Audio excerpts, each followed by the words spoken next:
So, hello and welcome. Day 3, finals day of the England Touch Nationals here in Nottingham.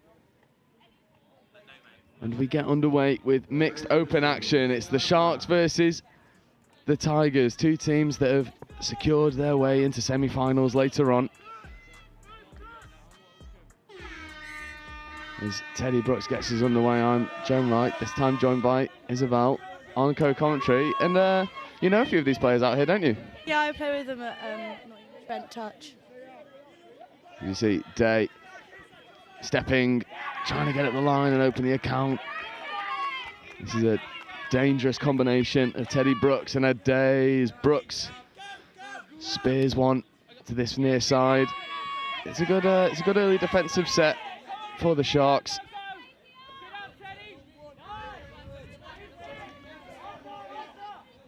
But just as they start to initiate that subset, ball goes to floor and Calla, Brooks and Day will have a fresh set of 6 to work with, or they did for a moment, but not playing the ball correctly. Bit of a coach killer to get us underway.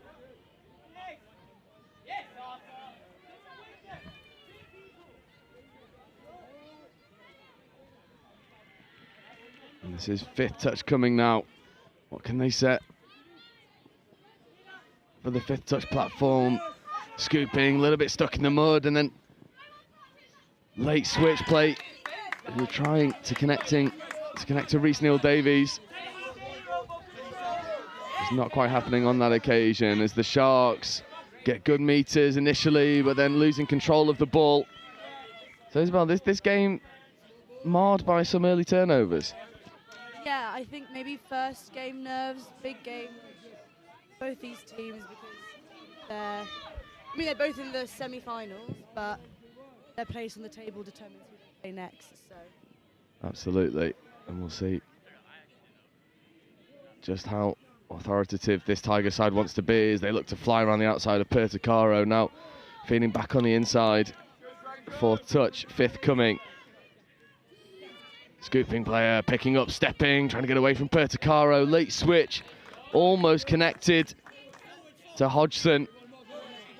And the Sharks are staying stubborn in their defence.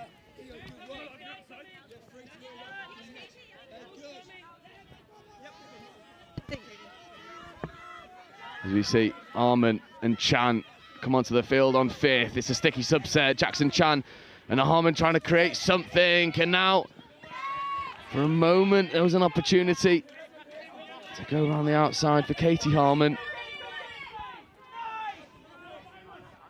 And a really good diving touch comes in from Marcus Arman. And this Tiger side with Johnny Gornell just getting stuck in the mud. There's decent foot speed coming into the 5th touch platform. There is 5, scooping. Trying to get into the in-goal area, but once again, Marcus Arman with another diving touch. both defences are pretty good at the moment. Not letting any ball through to the try line just yet.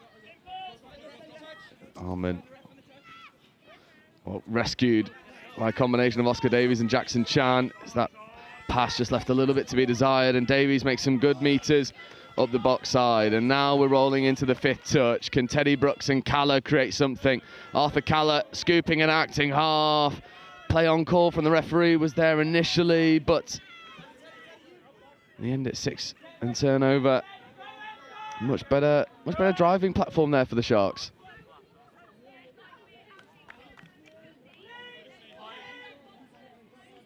There's Neal-Davies. Oh. Unfortunately, they just leave the ball behind. Ludcraft is trying to get in acting half alongside Jared Hunter. And do you think it's just a case of early morning jitters at the moment? We are seeing a lot of uncharacteristic turnovers. Yeah, I think Sharks are putting on the pressure defensively, which might be panicking Tigers.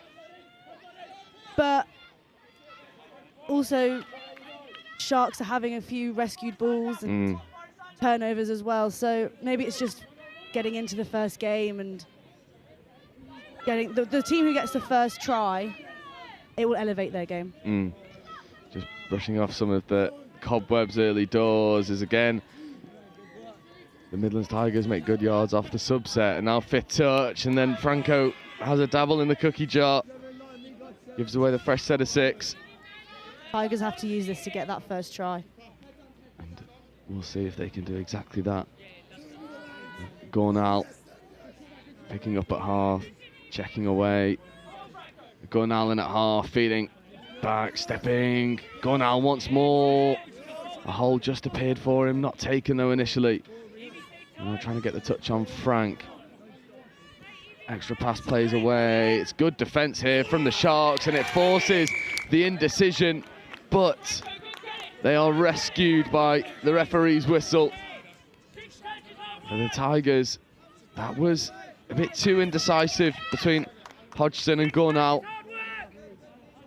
Here is Hodgson. Gornal in motion. Here is Gornal. Stephen Frank makes a very good touch getting up off the line. Questions asked of the referees by Gornal.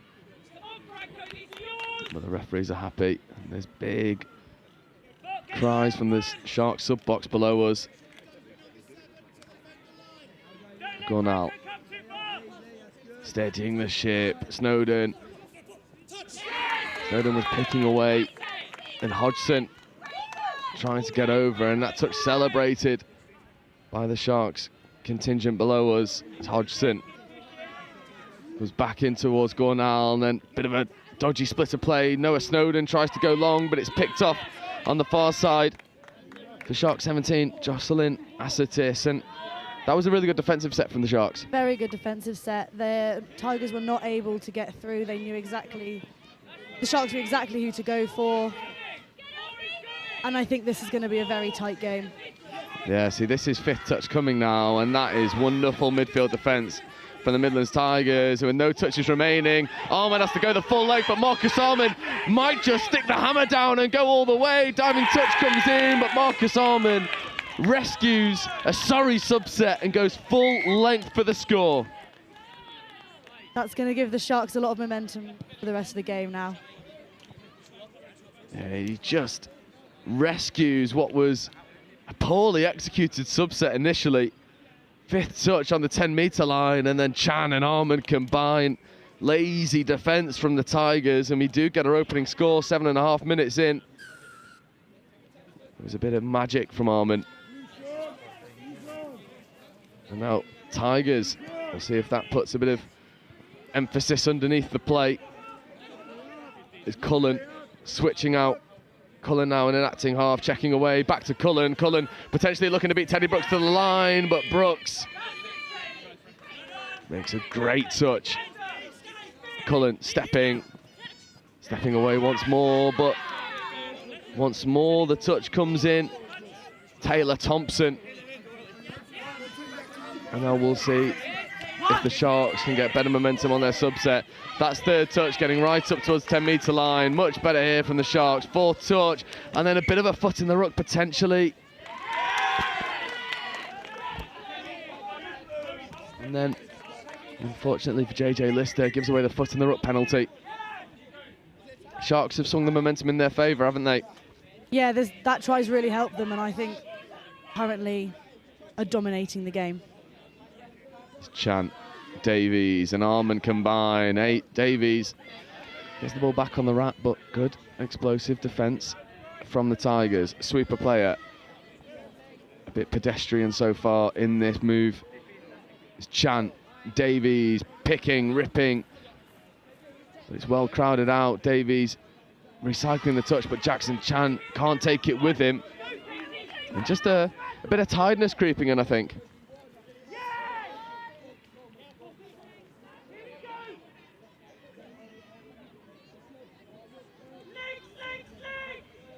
That's better line speed from the Sharks, trying to put pressure on this transition as they feed the ball open side. That was Lookcraft trying to create something, but then burning the platform on fifth, giving Reese Davies not a lot to work with, and that's 6 and change. Just maybe losing track of the touch count for a moment there were the Tigers. Armand checking away. Lookcraft with a really good touch. Rhys Neil-Davies following in suit, and Lookcraft gets the defensive turnover. And it's got a bit of defensive work here for the Tigers. Yeah, Tigers, they have strong defence. They're able to keep the Sharks out going forward. They just got unlucky with the run away and the try from the Sharks. Lookcraft coming over for that link punish. Franco, though, numbers up well, but Lookcraft beats his opposite man and then drops a lovely pass off. And that was well finished in the corner by Millie Bunn, but make no mistake, that was Lookcraft's score. I was going to say the Tigers should use their wingers because the Sharks are leaving them a lot of space on the 7. And it worked. It did. Millie Bunn, the beneficiary in the corner. But even though the Sharks maybe felt like they had that option marked up, Lookcraft able to use the feet and create a bit of extra separation, and now we're back to all square. And Brooks avoids a touch in the midfield. There's Brooks and Day. Day, open side. Day wanting to have a go, but it's well crowded out, and now 5th touch, no platform for them to play with. Day to Brooks. Brooks might just look to kill it in the corner, shows a dummy switch, drops a late pass off. Good defensive set from the Tigers again. Yeah, defensive spacing in the forefront of the Tigers, but maybe it's the ball skills that need to be occupying that space, because just surrendering a fresh set of 6 to a pod that boasts excellent attacking talent. Day and Brooks. Middle quickie, but again, an incorrect play of the ball. 2 unforced errors. And taking a bit of care and attention with the ball in hand, I think that's the area that both of these teams are struggling with at the moment. Arthur Calla getting up in the line, making a really good touch. That's 5th touch, not over halfway for the Tigers. Dodgy subset, extra hands might want to go, and then the step and flick pass out the back was speculative and not connecting for JJ Lister. On a sub, you want to make the 3rd, maybe 4th touch by the halfway line, so you're able to make the run through to the try line. Yeah, and just spluttering a little bit in their subsets. For both teams, I think, this morning. Teddy Brooks just querying a decision.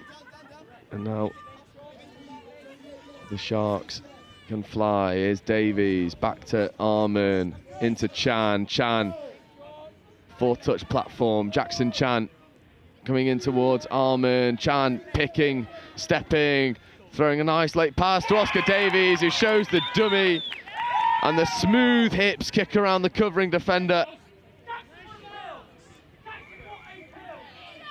And have a look at this here. Jackson Chan delivers the ball on a plate for Davies, and Davies just slinks around the outside.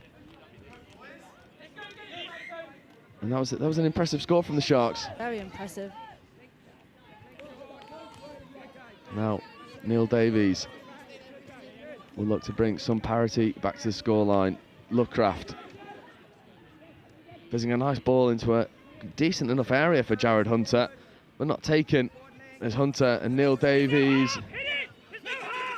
There's Neil-Davies looking to just beat the player to the line, and I think that's ball down. Offside player called. And Rhys Neil-Davies with a lovely bit of execution. There's a reason why we gave him a shout out, because that's what Rhys Neil-Davies can do. On the first time of asking, 2 tries apiece again. Tries come very quickly after one another. It motivates the other team to get a score. Yeah, a little bit of adrenaline, and the cobweb's gone. There's Day. Brooks. 4th touch. What can they do? Day, maybe looking to rip long, but dives down. Touch made. The referees are happy with the touch.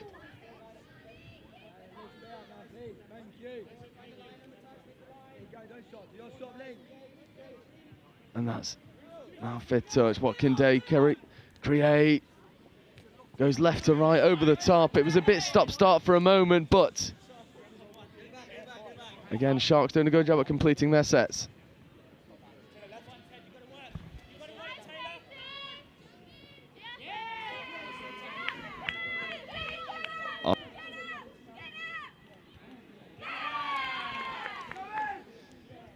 Tigers starting to get through their subset. Half's really isolated though, and it gives Calla an opportunity to get up and put the pressure on, and then forcing off the mock penalty.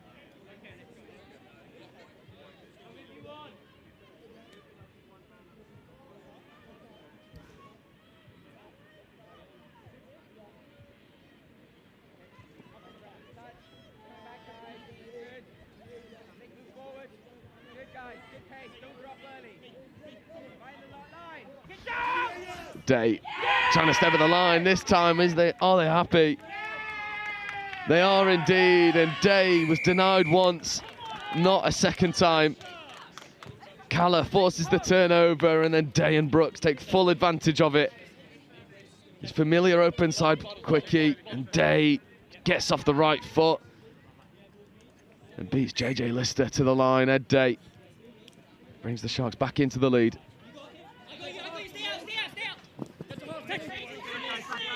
And Lookcraft and Hunter and Neil Davies look to once more get a score on the board. This pod has done all the damage. Jackson Chan makes a good touch. And then an incorrect roll of the ball, and this is just not good execution here from the Midlands Tigers, and then a bit of frustration throwing the ball away. It gives the Sharks a lovely platform to go and create something, because Lookcraft puts in a meaty touch and pick up following suit, and there's another meaty touch from Lookcraft, and that's twice now. He's found the level of physicality the referees are happy with and forces a defensive turnover.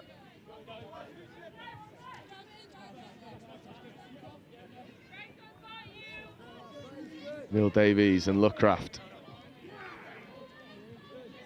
A touch made over on the far side, but this is a much better subset. I was saying before, that familiar curse, loss of control.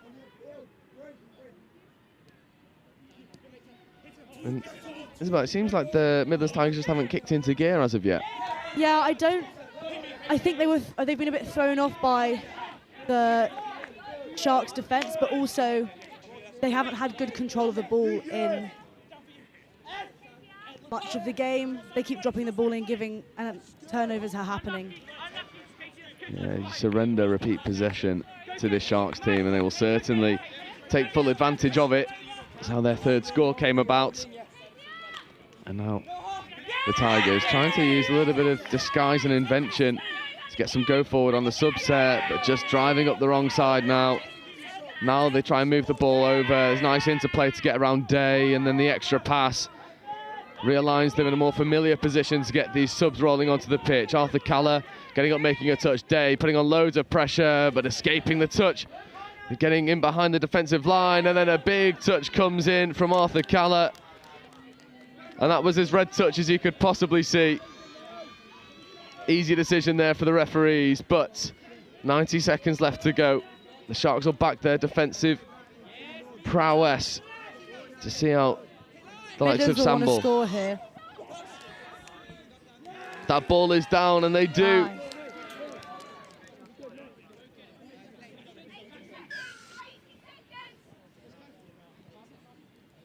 And that is a really well finished score. Number 26, who unfortunately we've not got down on a team sheet. So the mystery man brings us all square. Chan sweeping, Chan looking to get back in the line. Jared Hunter makes a very good touch. And the Midlands Tigers coming up trumps on these last ditch efforts right now. Arman wants the link to get up. Feeds back into Oscar Davies. Davies avoiding one and then getting another ball back, and Arman to Davies. And it's rolled away by Oscar Davies, and that'll be an extra penalty for throwing the ball away. 30 seconds left to go. Sharks feel like they must see out this defensive set, and then a forced sub for Oscar Davies, so 5v6 for the time being, and then Marcus Harmon gets a no-touch turnover. And this game has just exploded into life. Midlands will want to keep hold of the draw going into half-time. Yeah, they've got 10 seconds to do so as Pertucaro gets it from Chan. Chan picking against the grain, coming back over towards Pertucaro. Franco gets the ball down. Oh, the referee's happy. It looks like the sideline is. Pertucaro's certainly happy. And it looks like it will be given, and Franco Pertucaro gives the Sharks a lead going into half-time right on the hooter. And what a morale booster that is for the Sharks going into half-time. Isabel, they've been good value for the lead, haven't they? Yeah, they deserve the lead. They've been better in attack with their controlled balls, and their defence sets have been pretty good. Midlands are, I think they just need better control of the ball and to stop giving away turnovers, because they are capable of that. Absolutely. And what a way to get us underway. The day 3, final day of the Touch Nationals. It's the final mixed open pool stage, and the South East Sharks go into half-time with a rather commanding 4-3 lead. And for the Midlands Tigers, a bit of problem solving to do. The second half will be with you in about 2 minutes' time. What a way to get us underway. Day 3, final day of the Touch Nationals. It's the final mixed open pool stage, and the South East Sharks go into half-time with a rather commanding 4-3 lead. The Midlands Tigers, a bit of problem solving to do. The second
half will be with you.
Players and officials, this is your 30-second warning. Please take to the field, ready to play.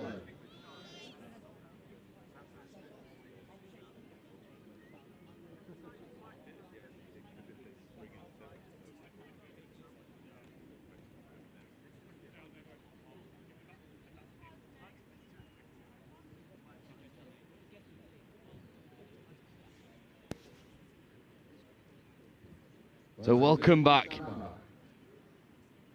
as the hooter will just get us underway. Final pool stage of the mixed open. Sharks take a 1-try lead.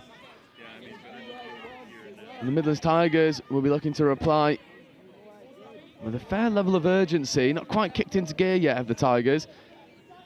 As a nice drive, and then the hole appeared for just a moment, but it was shut in the face of Ella Fleming. And Fleming trying to set a good platform. Davies gets in and amongst the touch, and then Arman is able to just shadow and force the turnover. It's a nice design on the subset, and Arman works it over to Davies, and Davies goes once more. Good meters made at the box side, and then a fourth touch here, fifth coming now. What can they set? Teddy Brooks gets in. Well, this is fifth coming now. Day and Brooks, and Teddy Brooks trying to drive through the offside player, but he's initiated the contact, and the referee's happy with the 6 and change.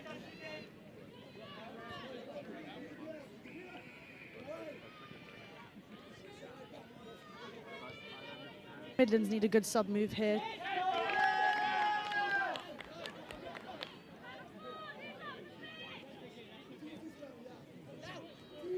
There's Neil Davies setting a good platform, and Luckraft tries to take off. Luckraft wanted to drop a late pass over into that link channel, but once more, it's good defence from the Sharks.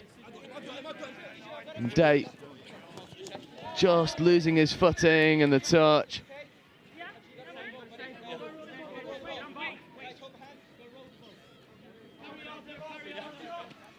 As Callett just trucks the ball up the box side and pick up, feeds over to Frank, and Frank, but there's a player down injured. He looks to be in some discomfort. So we will take a bit of break from commentary as the player receives some much needed treatment, and the clock won't stop. This will wind down, but player well-being paramount. So we'll give her the space that she needs and the time that she needs to recover, and we'll be back with you when this game gets underway.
So Millie Bunt makes her way off the pitch to get much needed treatment, and seems to be in a bit of a better way than she was a few moments ago. So this game will get back underway. It'll be Sharks roll ball.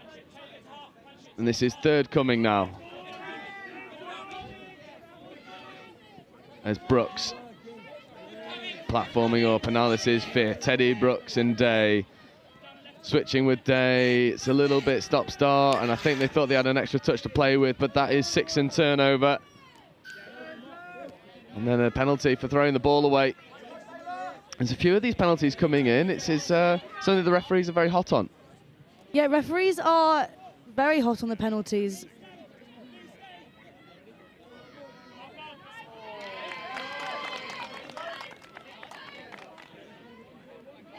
Another turnover.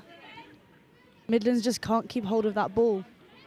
No, not looking after the egg when they need to, as Day feeds off to Calla and Brooks joining him, and Brooks with a lovely nonchalant dummy. This is forthcoming. So Brooks and Day, back to Brooks, to Calla. Can Arthur Calla get over? Can't take the ball with him. So again, it's a similar story to the first half. A lot of turnovers influencing this game. A lot of turnovers, and both teams struggling to keep hold of the ball, but neither have made a try yet, so. And maybe this pod will look to change those fortunes. That's a nice check back on the inside, and now an accelerating opportunity. It's well disguised initially and well recycled. Now there's a 3-on-2 if they can execute. But that extra pass coming in from Ed Hodgson, just not accurate enough. Midlands panic. They panicked just then, which cost them. It's a good subset there. At least it was threatening to be that. And then another unforced error comes in. Pickup was waiting, but Turnover after turnover at the moment. It is. And Hodgson with Gornal. There is Gornal. Just taking the steadying touch. And Gornal and Hodgson working together. Gornal stepping, and Franco. 6 more. That's the second dabble he's had at the intercept. Will it be Goldilocks for Perticaro? The next one will stick. But as it stands, Tigers ball with Gornal. Hodgson looking to run the short and get underneath the defence, but Stephen Frank gets up off the line. Hodgson. And there's a firm touch coming in at the side there. It's easy to pick up from Franco. And Fleming was left on the floor. And Gornal injecting a bit of pace. Gornal stepping, getting to the line. It was good for a moment, but then the referees have spotted an infringement. So Sharks once more deal with the attacking sets of the Tigers.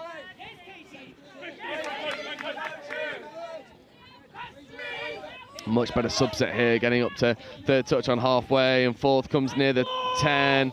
Can they set a good platform here on fifth? They won't need to.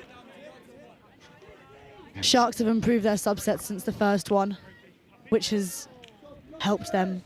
Yeah, and worrying for the Tigers. Davies, Arman, Channon at half now. Arman wants both players up, feeds back away now to Davies. Davies to Chan, and then played out, so that'll be 6 more. And Chan positioning himself out at link now is Davies. Chan sweeping, Jackson Chan feeds the extra pass. It was the right option, not executed with a similar level of perfection from Jackson Chan. Couldn't quite combine with Chloe Eiling. Well, then another turnover. And the Tigers, well, they can't get out. Arman and Davies picking back to Arman. That's danger, and that's a lovely offensive read from the South East Sharks, and Arman gets over for another. Midlands are just second to every touch at the moment. And, you know, they're making silly errors for the turnovers to happen. Yeah, it's just, there's not a lot of care and attention paid to this ball in hand, just on those vital occasions that they need to not make any mistakes. It's coming unstuck. And that's unfortunately off the mark. It was relatively plain for the referees to see. Another turnover from the Midlands. And Taylor Thompson with really good yards up the box. Very good sub move. Sets a great expectation for the rest of the set, and Caller and Pickup almost collide. This is forthcoming. Franco and Perticaro driving at the offside player, checking back on the inside to Frank. Stephen Frank now, fifth touch coming. What can Franco conjure? Right foot step, and drops a late pass off into the channel of Stephen Frank. And well defended by the Tigers. Good quick attack from the Sharks though. Midlands need to make this sub move work. Yeah, a bit too stop-start. It has been, but now Reece Neal-Davies sets really good tone, and then there's a loss of control penalty. Stephen Frank. He gives this Sharks team now a really good platform to go forward, as Perticaro has to go fishing for the ball in amongst a blur of legs, and then there's a loss of control penalty. Both teams surrendering possession over to one another. Lookcraft just sets the tone and tries to go forward. Lookcraft now caught behind the gain line by Marcus Arman, and the Sharks sud box, rising the volume levels. And Lookcraft once more. Davies on his left. There's Reece Neal-Davies. Ben Lookcraft picking, stepping, getting into the in-goal area, but the flick touch for Jackson Chan brings it to an end.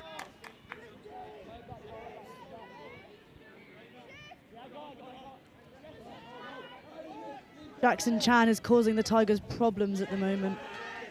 Yeah, especially in defence, and we know just what a brilliant player he is. There's Davies with a bit of a wayward pass there, and Tigers want to go early. Lookcraft with a bit of space in front of him, but now Day and Brooks get up to shut it down, and Reece Neal-Davies trying to tread water and buy his team some time to get onto the pitch.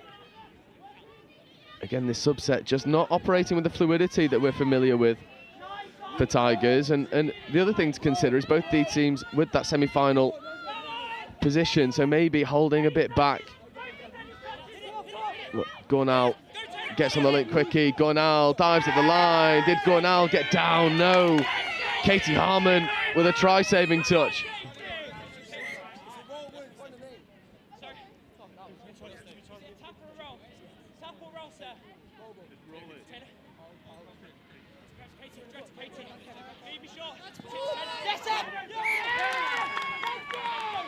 I think we had the perfect angle of that to see the little punch on the ball, just dislodging it. And then there's a bit of physicality creeping in again. The extra pass today just takes him ever so slightly off the mark, but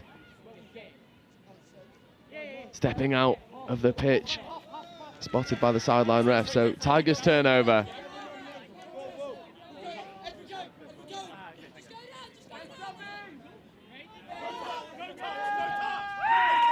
And then the no-touch turnover. Stephen Frank coming up with a big result, and now Frank and Perticaro. Second touch now. Good carry there from Pickup. And it's good secure roll ball, but again Hodgson twice now guilty of infringements. As Arman and Davies work together. There is Oscar Davies, Jackson Chan.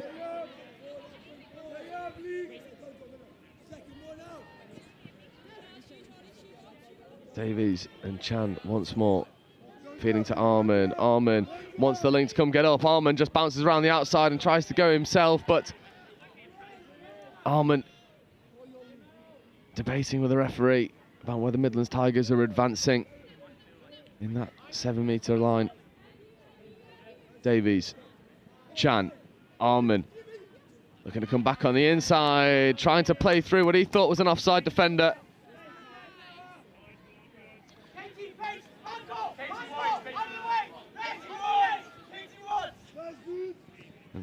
Spear pass over here to Katie Harmon, just kills the ball in a good area for the Sharks. And very good area. Even though that set didn't come to anything, they're doing a good job at completing all of these sets. And killing the ball on the far side for Midlands, which will make it harder for them to sub. And there's a loss of control in there. I think the referees have seen it, have they? Just a moment of confusion. They bring a bit of clarity now. Loss of control. And it goes back to what we were saying, these lack of completed sets for this Tigers team. It's given them a mountain to climb.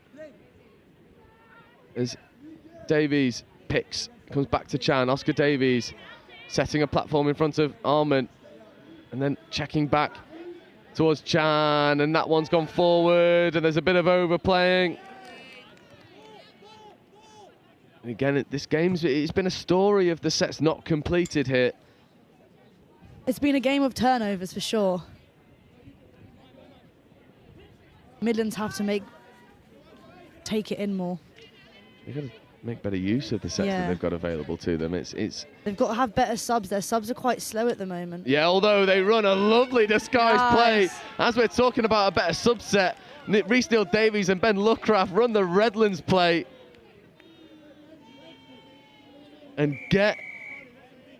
they get one back. Yeah, they sneak it up the box side. You see it here, Luckraft just steps on the field of play at the last moment.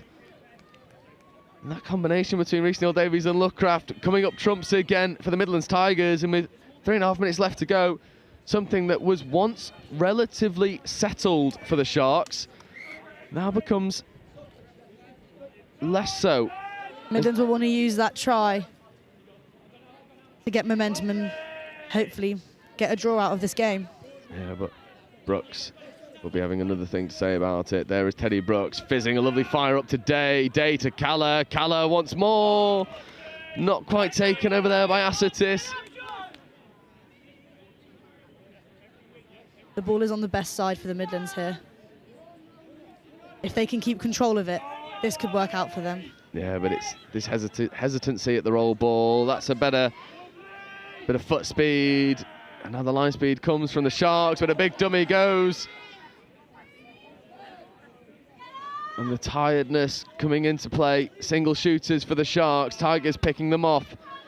Fifth touch coming now. Best scooping platform here that the Midlands have had all game. They just cannon something in. There's a good pickup from half. And then looking to rip long. Left to right is good. And that's 6. There's 6 more being claimed by the Midlands Tigers, and then the Sharks with a good bit of honesty. And the Midlands Tigers need to do something, and now. They have to use this. Less than 2 minutes to go in this game. And just taking the settler for a moment was Cullen.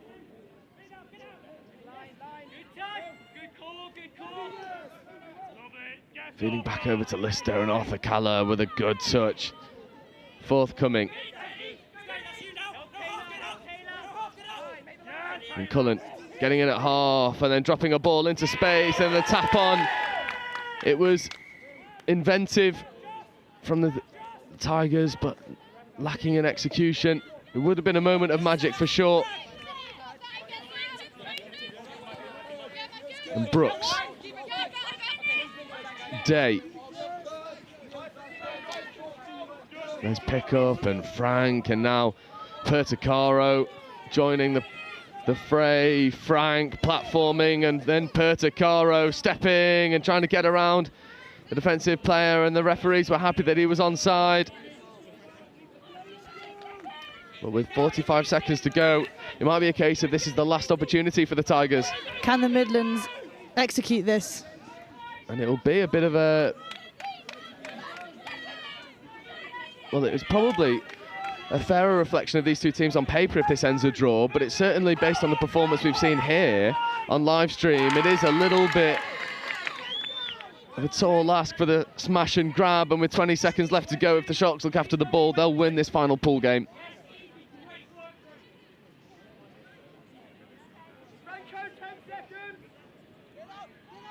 And Pertucaro will just use all of his experience to bounce around a few, slow the roll ball down, and now this is final play, and Franco will just surrender the touch.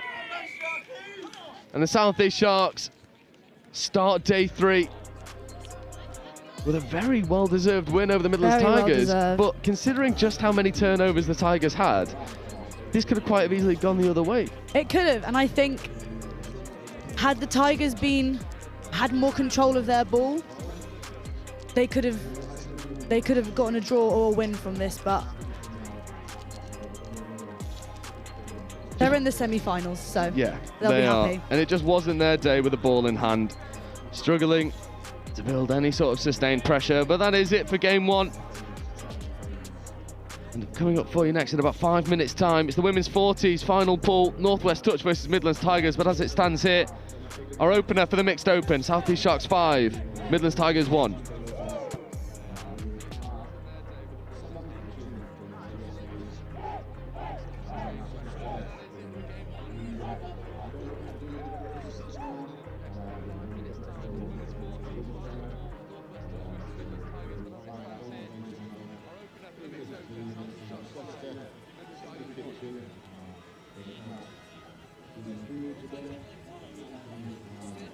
Nice shot!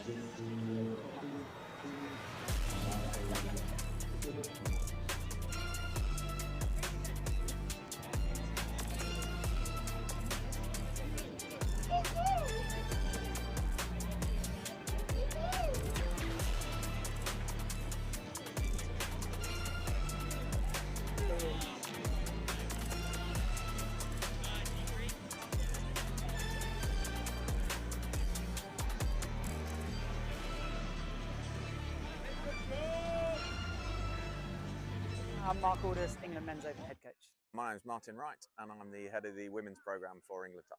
Hi, I'm Tim Osborne. I'm the England Mixed Open coach. Across the regions and the grassroots development, Chris, it's super exciting to see how we've grown over the past 14 years with the nationals. This time of year is pretty important for the elite end of the game because we get to see our open squad players perform in tough environments.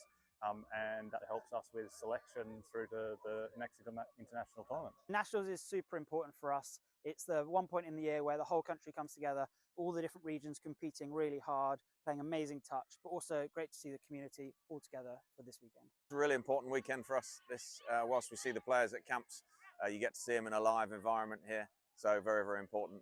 We have 2 objectives. First of all, we're looking for talent identification. So we're looking for the players in England that can come up to make up part of the open squads. But we're also looking for the players that are within our squad selection for Euro Championships this summer. Same things we look for in all of our teams in terms of good core skills done well, fast, accurately, at speed, strength of character, resilience, teamwork, all of those core important attributes that we look for in our elite players. Clearly, we're going to see some interesting stuff on day 3. Day 1, everyone's looking pretty fresh. There's some tired faces towards the end now, but day 3 is where it's at. So those semi-finals and finals on Monday are really important. We have a 3-year cycle through the World Cup. This first year is all about building the foundations of our team. The boys in the men's open squad have come together really nicely, built a great connection, and building through to the World Cup in 2028. I think it's about the speed that the juniors come through. So our junior program is really churning out good athletes at the moment from the age of sort of 15 to 18. And I can see a number of them in this Opens Nationals tournament at the moment. And it's about how quickly they come through and challenge for places in 2028. It was Asia Pacific Opens Cup last weekend in Australia. What have you seen from that tournament that you're going to go as almost like as an early pointer towards New Zealand 28? Going to keep that to myself, mate. We're going to look at that, scrutinise it with the other Opens coaches, and tactically, strategically plan for 2028. Touch is touch, and coaching is coaching, and both are really rewarding. I'd say it's slightly different coaching the women. It's a very rewarding experience. They've been really open in listening to what I'm trying to bring to the program. They're quite studious. They like to learn. They like to seek feedback. It's a real pleasurable place to coach. I was women's open.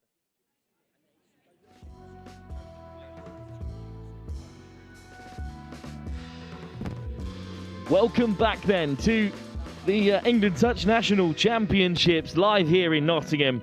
And we've got another game for you live here from pitch 1. We return to the women's 40s competition. And in our next contest, it's Northwest Touch taking on Midlands Tigers. Midlands Tigers, of course, in the white and black trim, going right to left in this first half of 20 minutes. They're looking for their second win on the bounce. Northern Touch, so far, yet to get off the mark. And it's a good early drive from the Tigers here. And they've got a player over on the edge. It's great pace to get back and catch Jennifer Hinnon. Stan Bork alongside me for this one. Stan, welcome back to the Touch Nationals. Your first experience of the tournament, of course. How have you found your time down here in Nottingham so far? Well, we had a great first 2 days, Wilf, and some really, really nice touch being played as we see them go in at half for the first score of the game. The Midlands Tigers just supplying that work through the acting half and then connecting with the wing on the touch line, slicing open the mids and lengths there. Louise Shield on the end of it, and the Midland Tigers go in front. Yeah, Shield finds a lot of space, but it's all made by the work of the acting half, who sides in and puts the Midlands Tigers in the driving seat.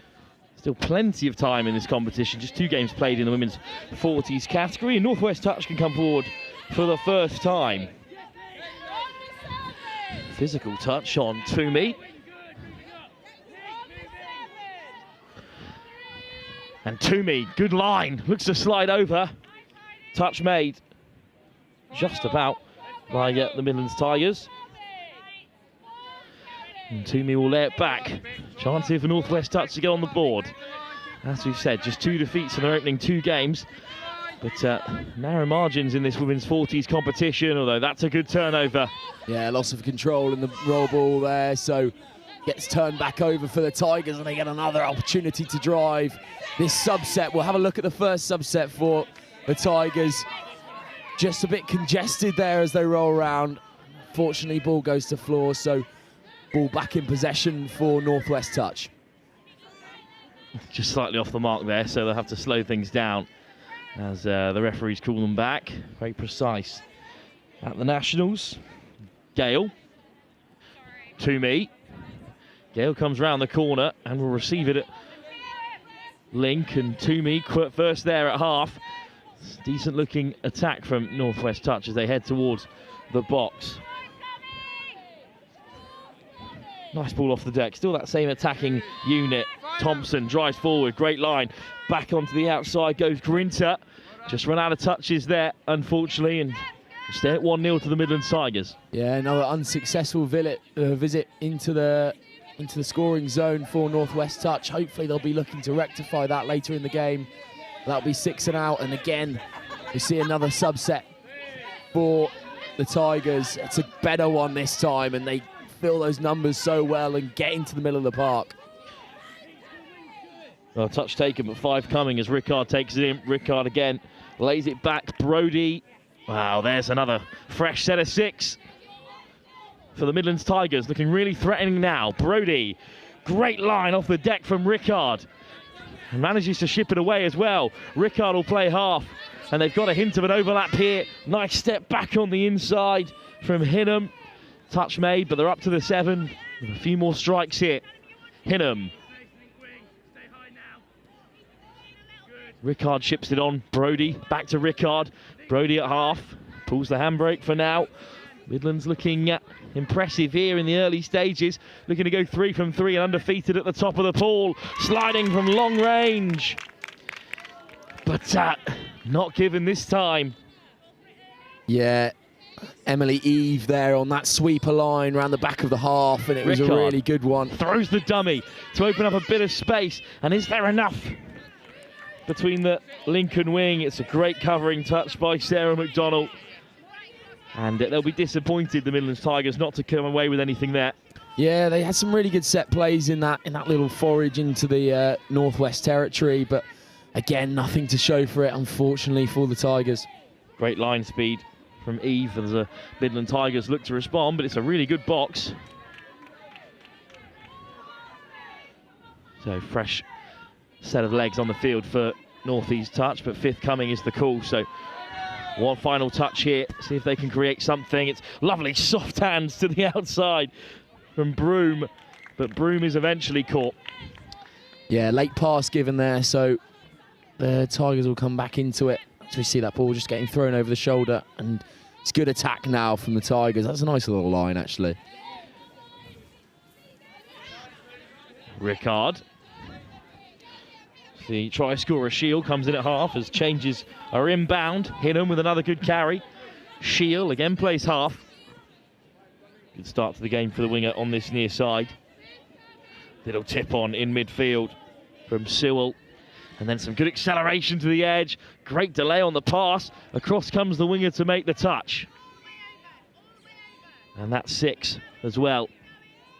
Good defence from Northwest Touch, but we can see the pattern of the game already starting to flow, with Northwest Touch unable really to find much purchase beyond the halfway line. So when Midlands Tigers are given their fresh set of 6, it's practically a restart. It's another really good defensive shift from the Tigers here.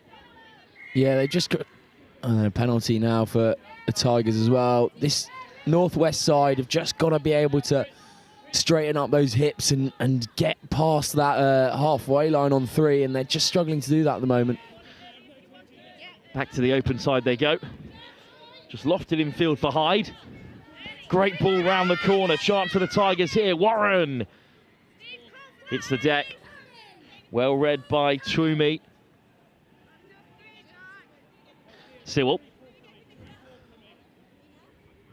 Nice footwork in the middle. Back inside for Gaynor Sewell. And Sewell to the open side, but the half might slide through. What a peel over the top. Beautiful vision there, just waiting for the umpires to make sure that didn't float forward, but the score is given. Yeah, really nice left to right rip here from the acting half. That's number 5. Sally Seymour crashes over on the far side for the score. Yeah, it was a really good try from the Midlands Tigers, sorry. Again, the Northwest will forage into the Tigers' territory. That's 4 for the Northwest.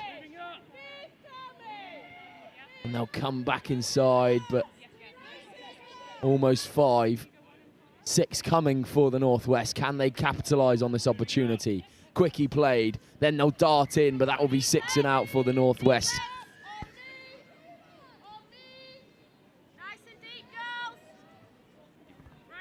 So it's Kate Hyde wearing 9 and Nicola Hauser also wearing 9 on our team sheet, but it's all right. There's been a late change and Kate Hyde's wearing 5.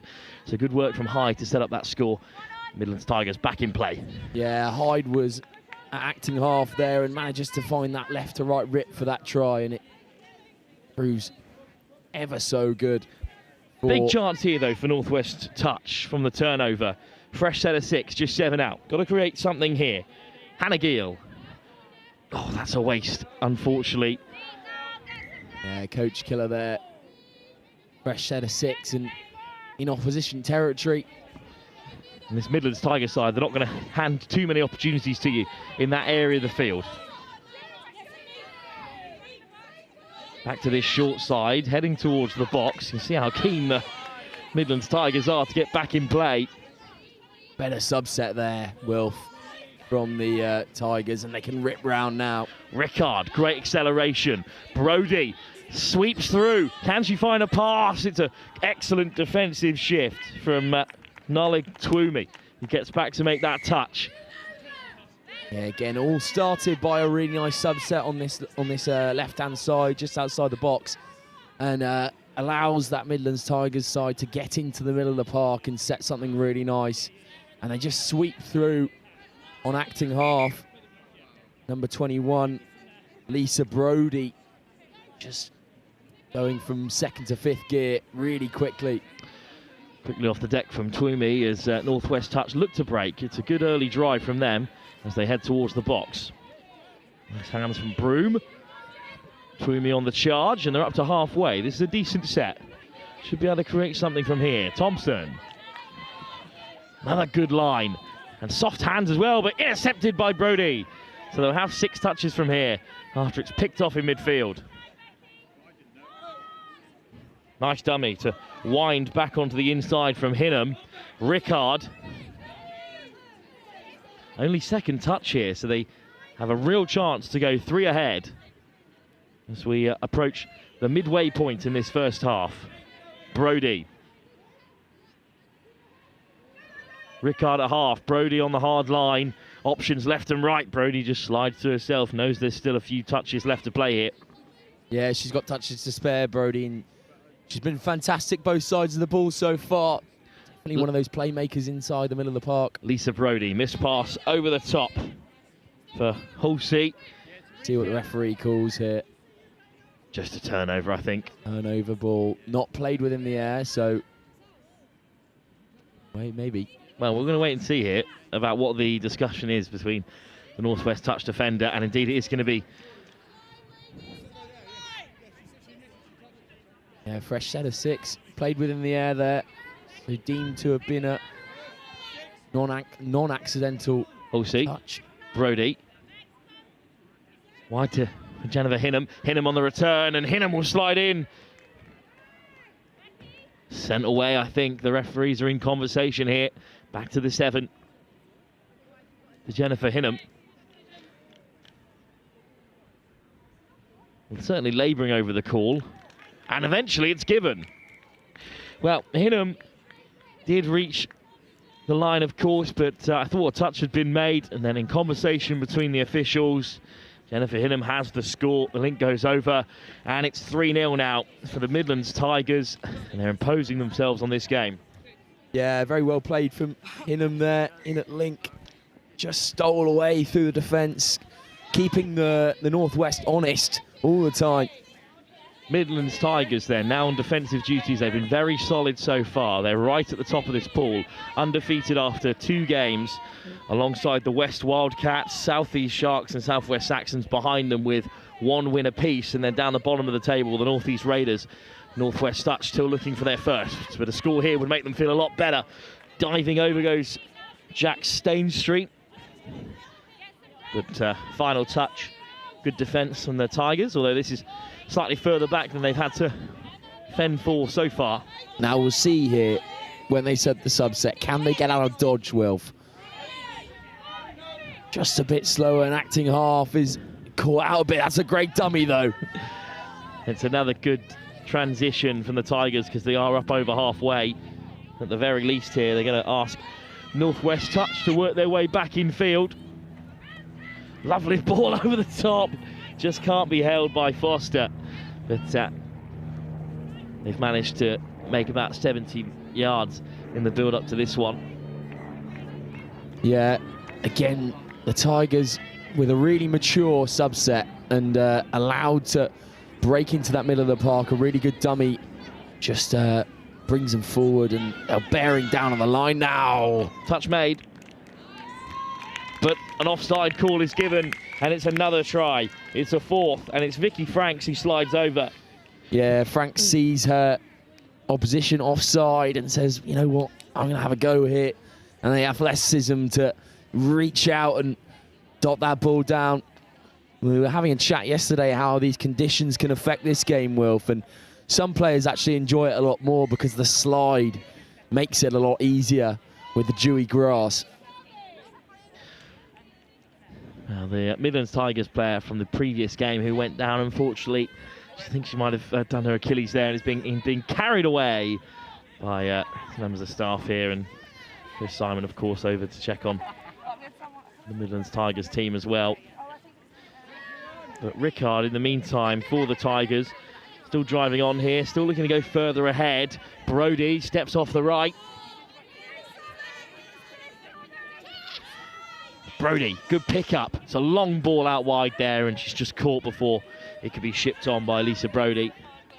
But we are spending an awful lot of time in this Northeast Touch territory. Yeah, the Northeast, they need to just work this ball out to the left-hand side now after their 2. Hopefully they can get over the halfway before 4 and get that subset on quickly. Here we go. Prosser. Looking a little bit short of options there, Prosser. Some good acceleration. That's 5 and 6 coming. Oh, lovely lovely hands. Given for a bit of a late pass, but referee's happy. And that will be 6. Good take from Anna O'Malley. But Tigers here charging forward. Brilliant first drive. And they are over halfway. Really powerful run to get things started from the Tigers. That's what they needed. Lovely hands. Velvet on the outside, Wilf. Warren almost through again here. Hyde lays it back. It's a lovely move. Is there enough space down the short side? Sybil just ushered out of it.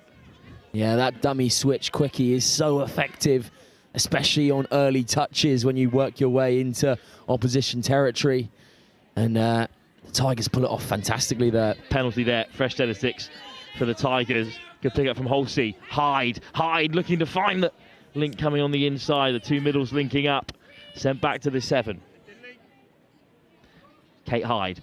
Halsey. Hyde on the inside. Will take the first touch. Halsey plays half. It's a great line round the corner. Sill goes over. No offside this time. That's the call they were looking for. Again, really good touch by the Northwest. They do battle so hard on their own line, but unfortunately the Tigers are just so strong. It's another great line from Warren. This time the Northwest touch are able to hold them off. But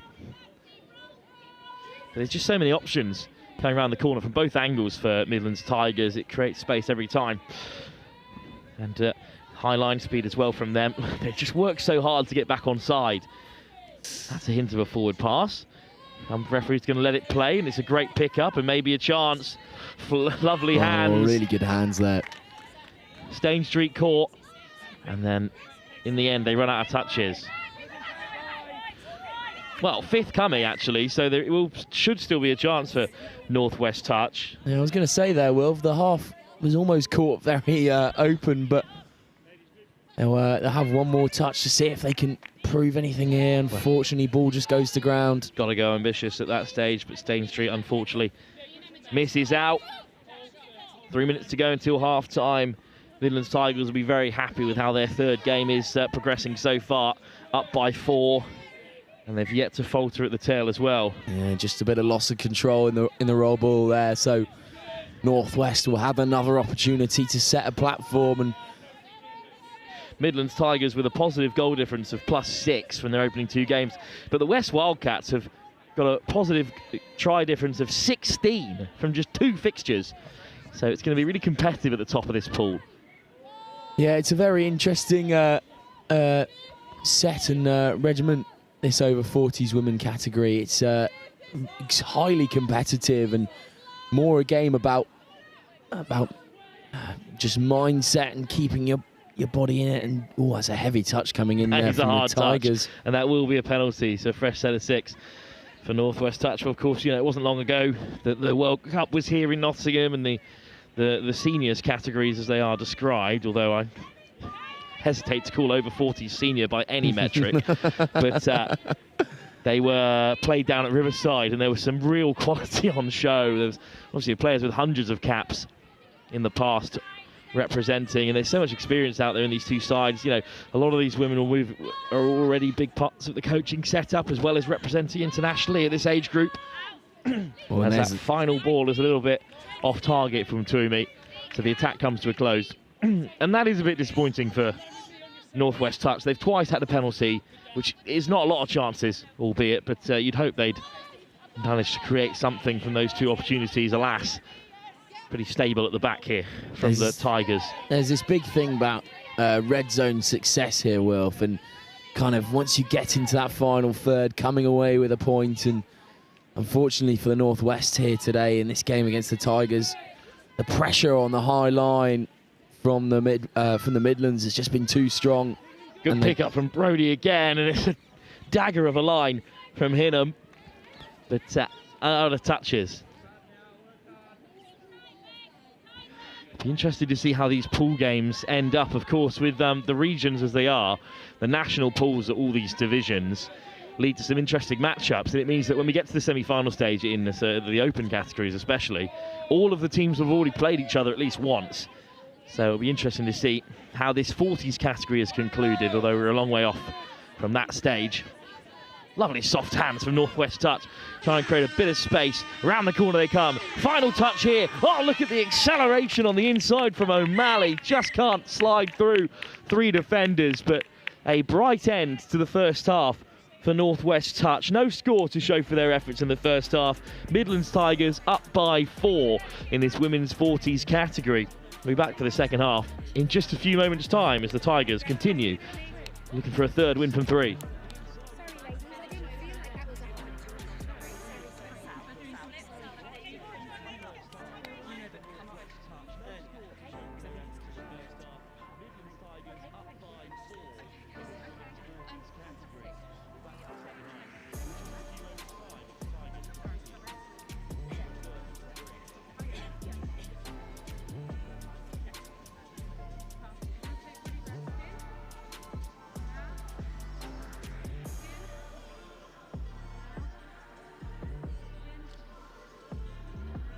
The Marketing and Business Development Program, it's a program where people who are either new to Vermeer or new to your current role, you get together for about 5 weeks over the first 5 or 6 months of your time here.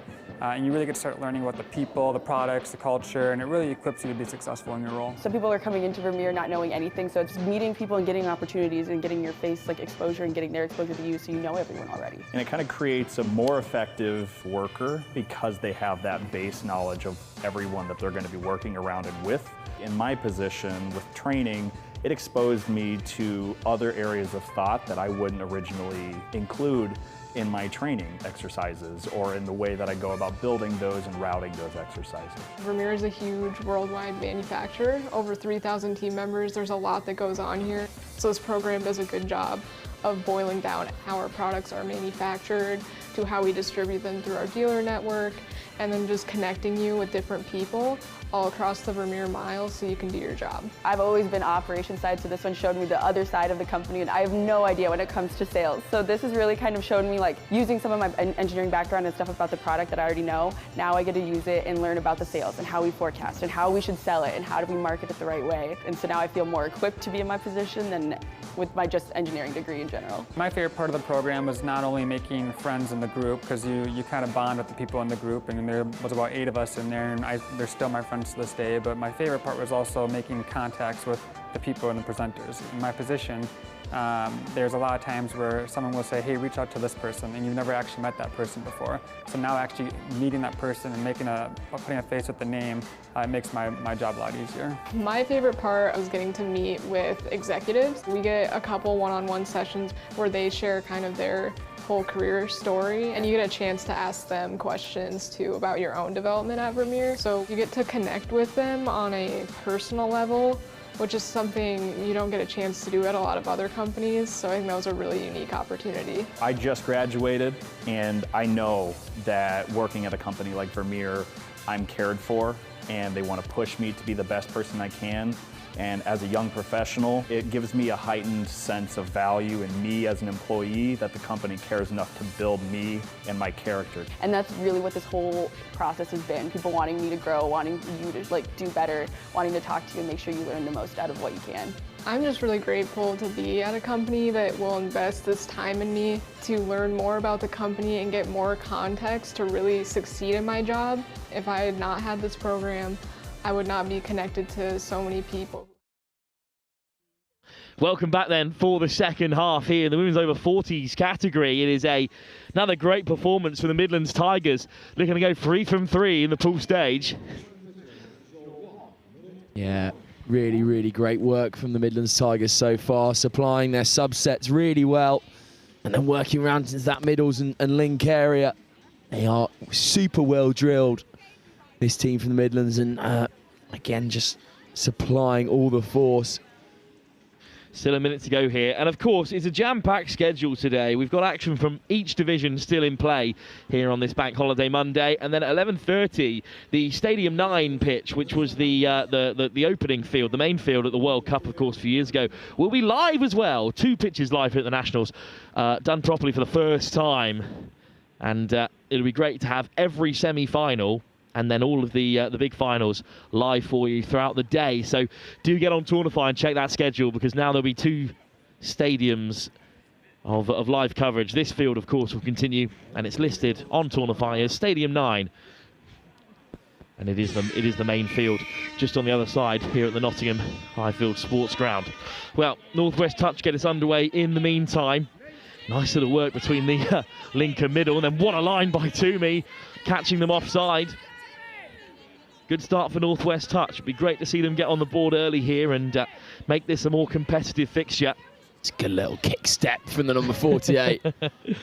Stutter start. Here's Twomey again. Gill comes round the corner. Just one last touch then for Northwest Touch to make some impact here. Whistle goes very early. I think it's going to be a fresh set of 6. Might be an offside penalty for the Northwest. Well, the whistle went straight away. Fresh set of 6, I believe, from this area. This is the best chance of the game for Northwest Touch, right after the whistle at half-time. Toomey caught. Dancing now to the short side. Toomey, just not enough space there. Little reverse quickie there, Wilf. So good, but unfortunately the ball just slips away. Put down by Toomey. He's had a really good game so far for Northwest Touch, but they'll remain scoreless. And the Tigers will head towards the box for the first time in the half. Proper coming together there from Zoe Warren. Oh, good dummy as well. One of the players had an excellent half, Kate Hyde. Around the corner comes Storer. Storer on the return. Ball back on the inside for Vicky Franks. Oh, that's really nice between the middles and link. Franks gets it back on the inside as well, but I think forward pass there is the call from the umpire on the far side. Great bit of combination play in the middle there from the middle and the link for the Tigers. And again, they're such a well-drilled side. Even though that subset was a bit slow, they made the most of it and got around the corner. Northwest Touch, though. At least 4 coming here for them to create something. Around the corner comes O'Malley. Looked really bright at the end of that first half. O'Malley at the half. 4th coming, so the pressure is on here for Northwest to create. Here's O'Malley on the line, has Grinter outside her, throws the dummy, but it's not sold effectively there. I think just one last touch here for Northwest, unless the penalty has been given. No, that's the 4th touch. I think maybe just 2 more coming for Northwest. Trying to decipher what the referee's saying down there. O'Malley takes the touch. One last dance here for Northwest in this attacking set. Well, no touch made, so they can still run here, and there's a little bit of space on the right-hand side, but Thompson caught.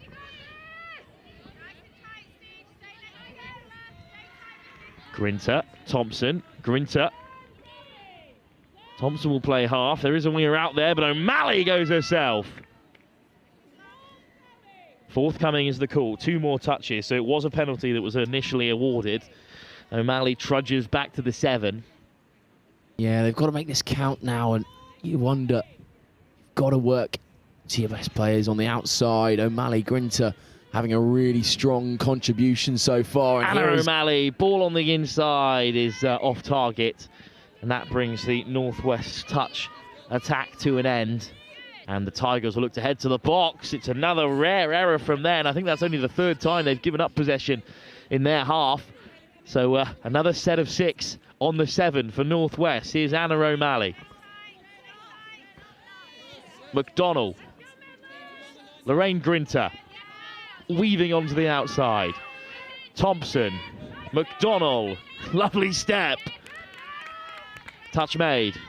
Yeah, really important touch there from Melaine Foster, saving the Tigers' blushes once again.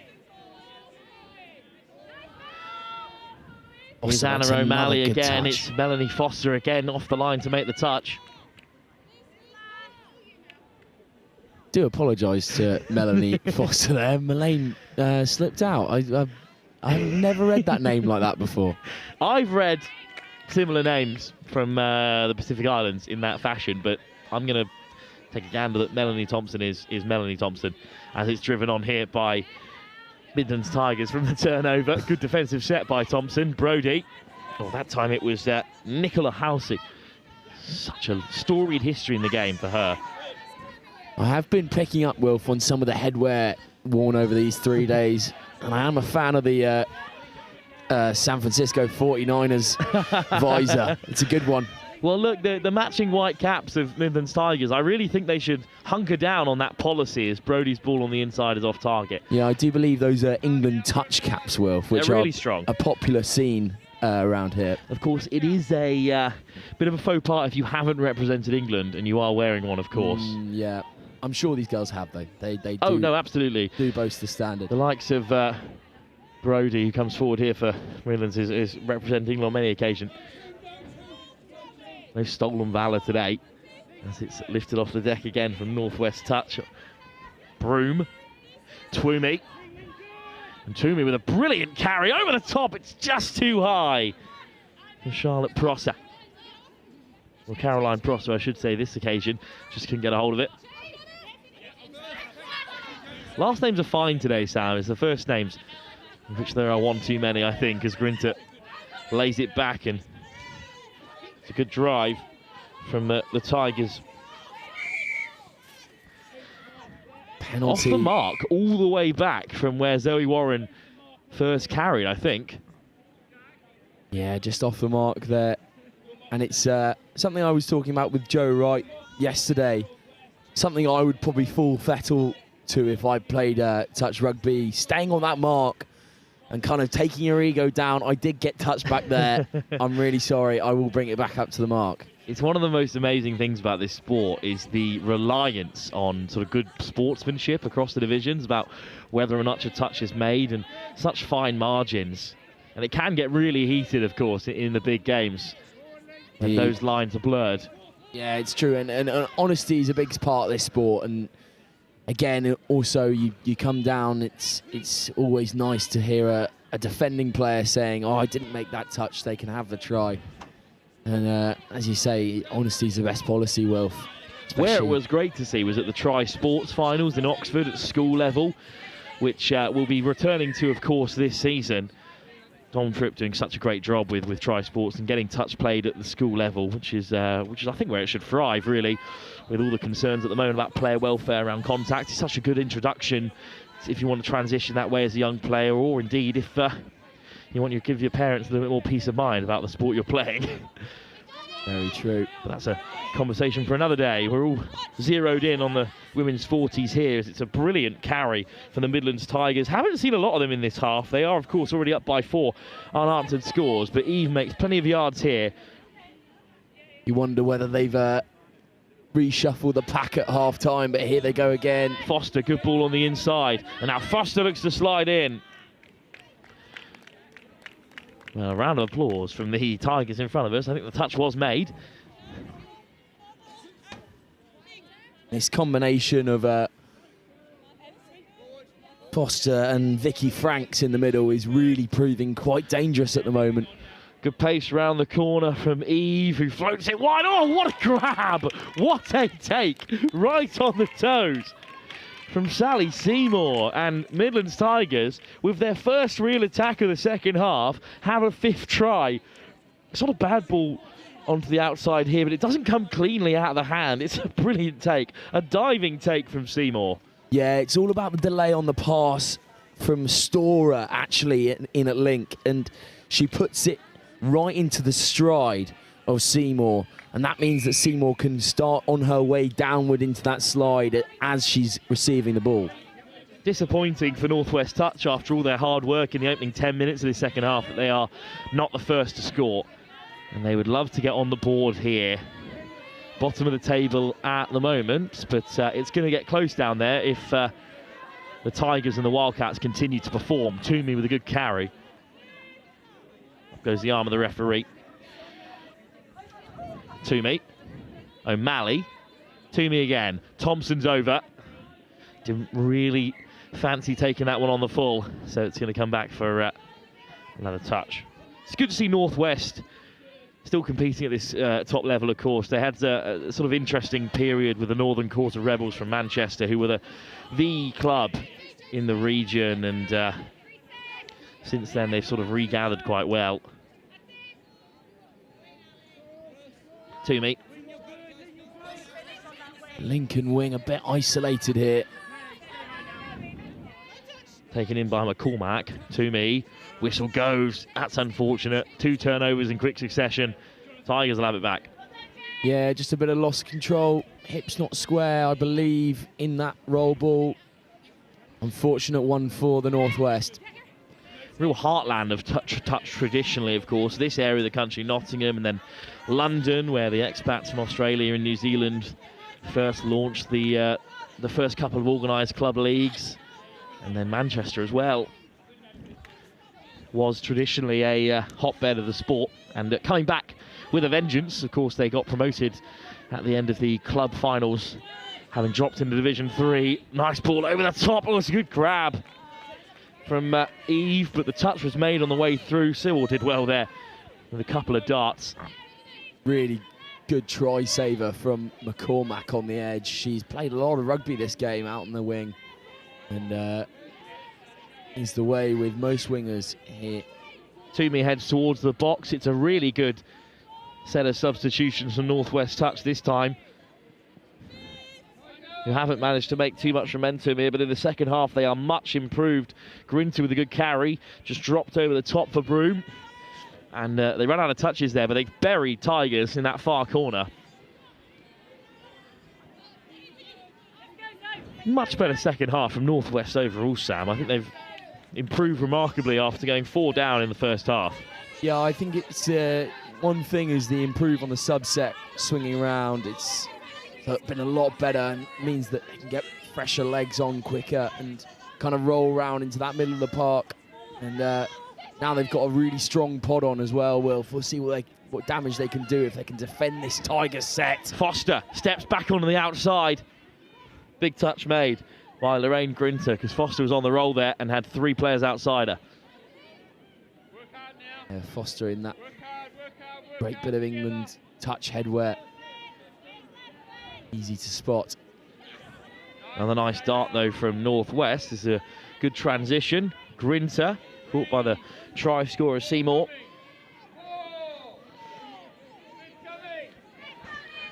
Good pressure from Thompson, makes the touch.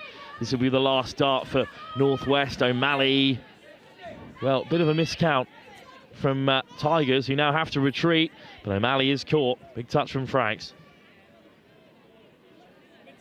Foster acting half now, shifting that ball on. So about 7.5 minutes still to play in this women's 40s tie, although the Tigers are in control. And with one more score, and I think they will have sealed this. It's a long way back for Northwest at that point, especially with how narrow most of the results have been in this division. Brody, really quick recycle there, and Brody has it again. And look at the acceleration from Brody, caught by O'Malley at the last. Yeah, really nice little quickie set there. Brody in the middle, just accelerating, as we've seen her do so well in this game.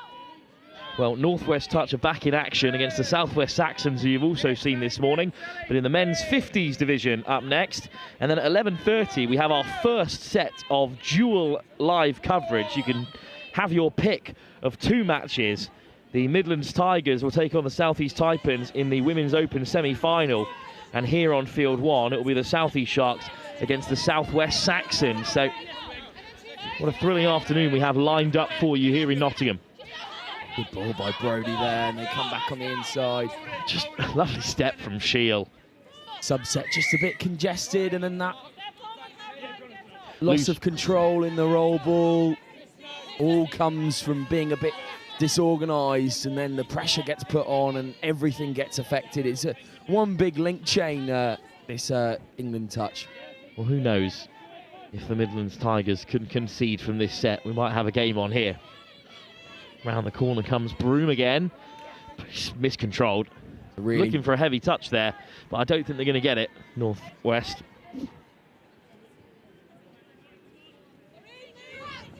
Sewell. Again, looking for a heavy touch. I think we've got to get a move on here. Gainer Sewell. Gets it back on the inside. Holsey. Yeah, loss of Unfortunately, just control. doesn't control it there. Fortunate for Civil. Good pick up from O'Malley.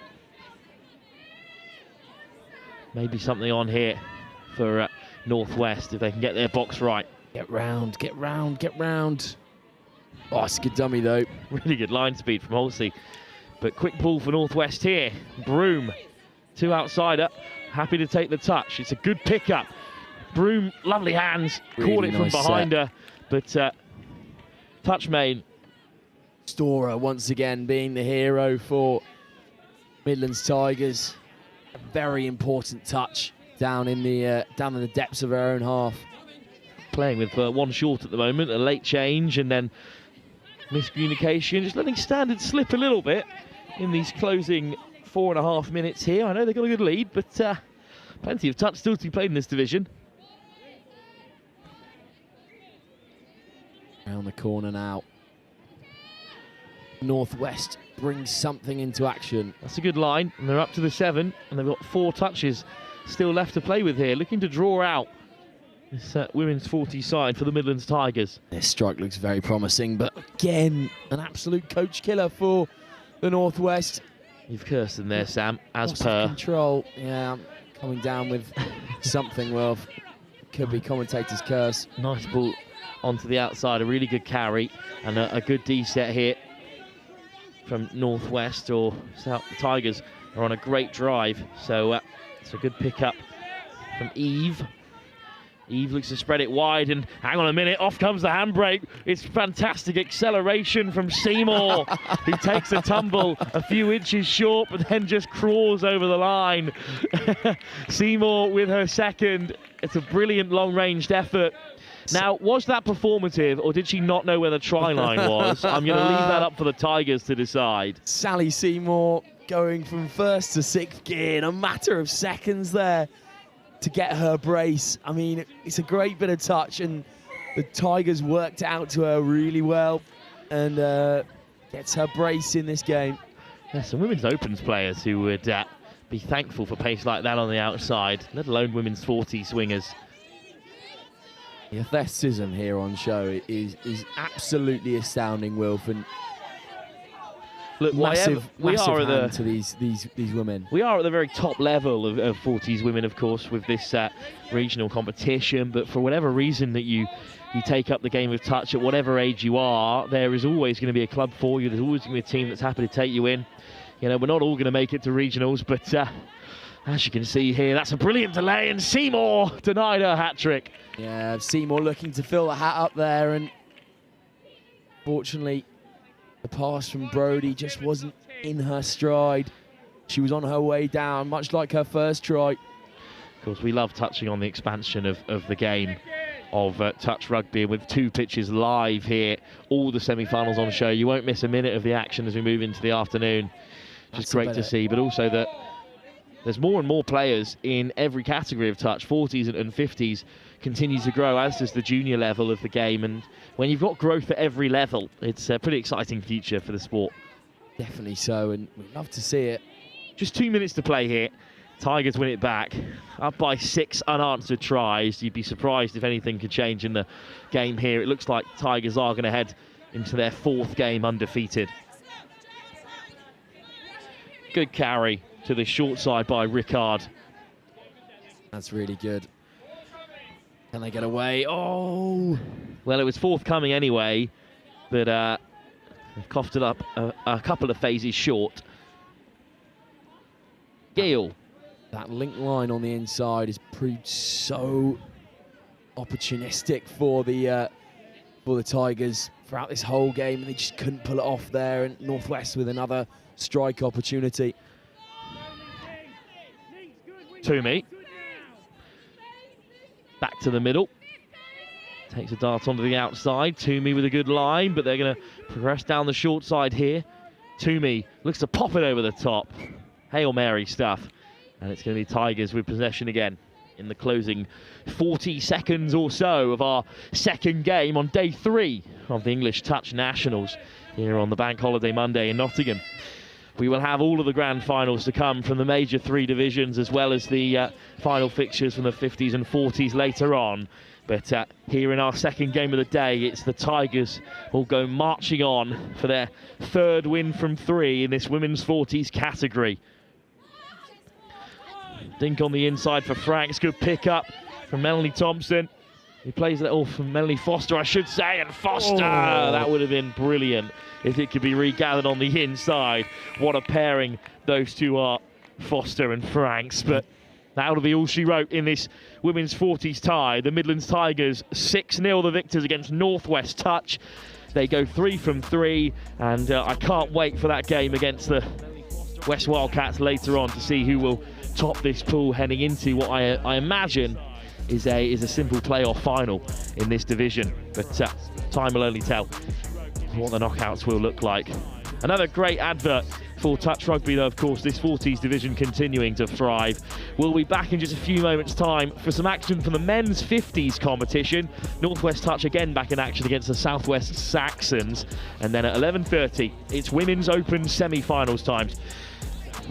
We'll leave you with all the highlights ahead of our next game, due to kick off in just 15 minutes time. In just 5 minutes time, I should say, of course, with a 10:40 kickoff schedule.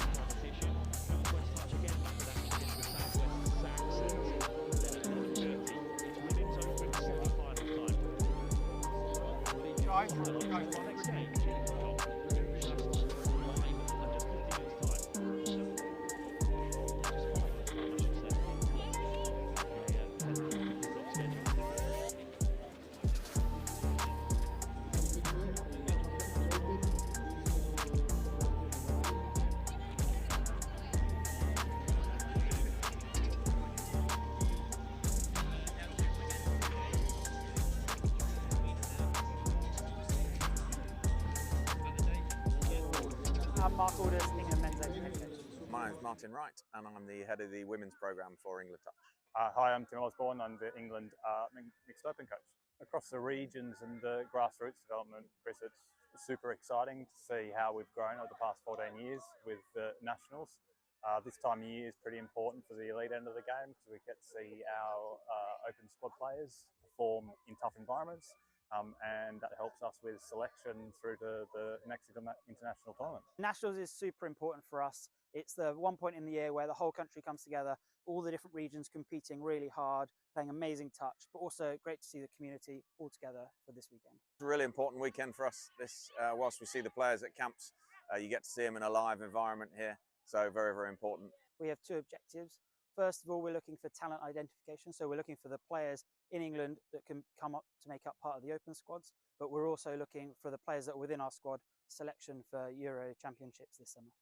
Same things we look for in all of our teams in terms of good core skills done well, fast, accurately, at speed, strength of character, resilience, teamwork, all of those core important attributes that we look for in our elite players. Clearly, we're going to see some interesting stuff on day 3. Day 1, everyone's looking pretty fresh.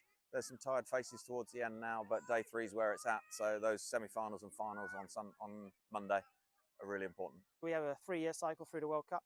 This first year is all about building the foundations of our team. The boys in the men's open squad have come together really nicely, built a great connection, and building through to the World Cup in 2028. I think it's about the speed that the juniors come through. So our junior program is really churning out good athletes at the moment from the age of sort of 15 to 18. And I can see a number of them in this Opens Nationals tournament at the moment. And it's about how quickly they come through and challenge for places in 2028. It was Asia Pacific Opens Cup last weekend in Australia. What have you seen from that tournament that you're going to go as almost like as an early pointer towards New Zealand 28? Going to keep that to myself, mate. We're going to look at that, scrutinise it with the other Opens coaches, and tactically, strategically plan for 2028. Touch is touch, and coaching is coaching, and both are really rewarding. I'd say it's slightly different coaching the women. It's a very rewarding experience. They've been really open in listening to what I'm trying to bring to the program. They're quite studious. They like to learn. They like to seek feedback. It's a real pleasurable place to coach. I was Women's Opens head coach before that as well, Chris, for 4 years, and it's not a big adaptation, to be honest. it's about problem solving and figuring out what are the key problems to fix for the individuals, the team, and the squad. So yeah, not a big change, to be honest, whatsoever. Still the same game. Mate, I'm loving it. I absolutely love it. The talent, the quality of the players in our open squads is fantastic. I think it's a real honour and a privilege to get to coach them. And the effort that they put into being the best they can be, to improving themselves and each other, it's pretty inspiring. So welcome back to our third game here on pitch 1, men's 50s. Northwest versus the Southwest Saxons. Our first opportunity. Let's have a look at either of these teams here on live stream.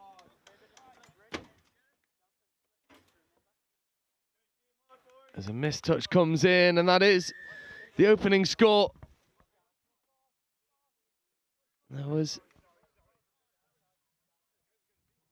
well finished by Saxons winger.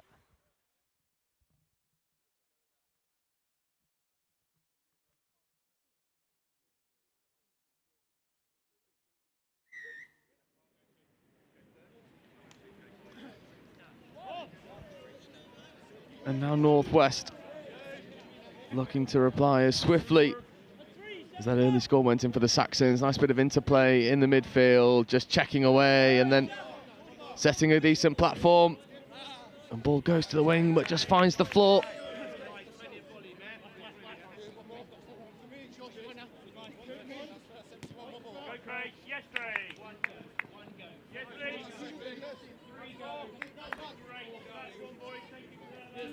Now Saxons with Hudson.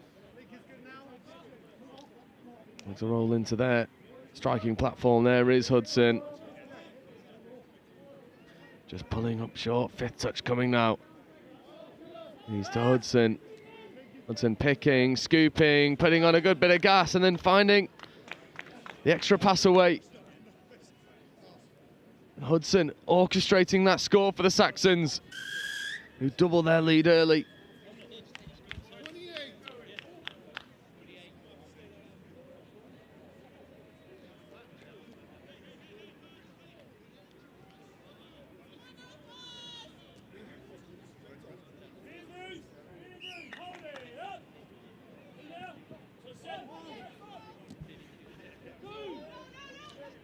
Now Northwest come back once more. Trying to get around the outside and execute a bit of an overlap.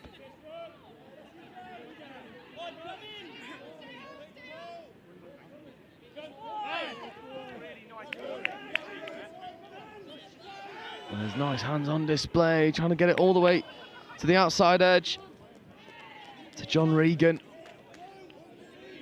But not quite happening for the team in maroon and black here. The Saxons with a good first touch, second getting up towards the box, and it's well drilled Saxon side, get into their transition. It's fourth touch up on halfway, fifth coming now, and that's fifth touch.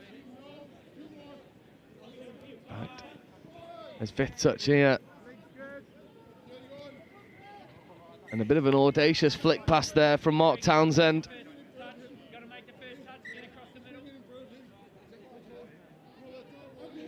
And the referee's just setting the mark for the restart as the ball finds its way over towards the subset, and Hawkrig. And coming up once more. Punching up the box side now. Nice dummy shown.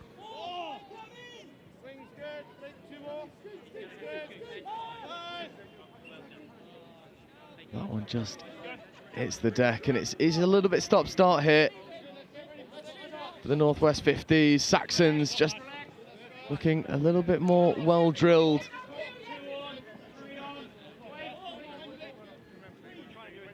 And there's Hudson. Skip pass, missing Spencer. Now Spencer's in acting half. And Hudson looking at the platform. Gets it back from Spencer. Hudson just accelerating, but it's a good Flick touch that comes in from the 45, Christopher Holt. And Holt and Moy do enough.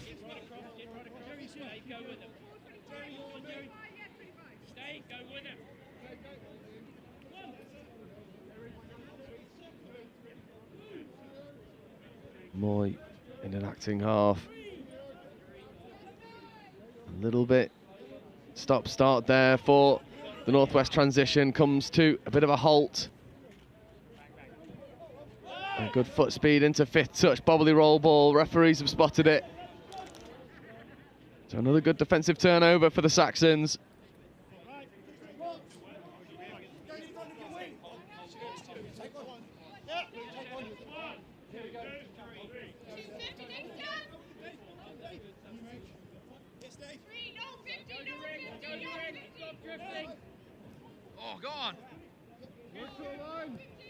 And now, really good play here on fifth. The extra pass could have gone, but not delivered. No need.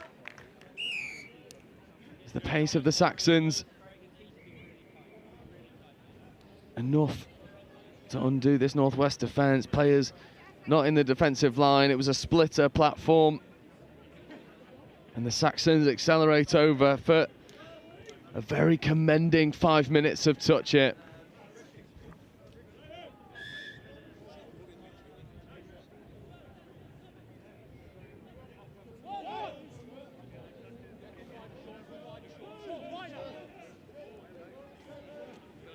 The Northwest looking to establish a score on the board.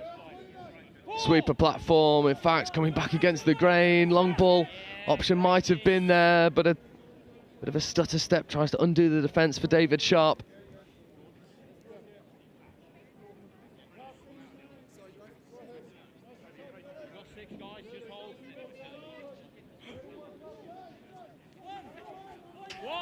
Sharp once more looking to create a scoring opportunity for the Northwest. It's just not quite happened for them as of yet.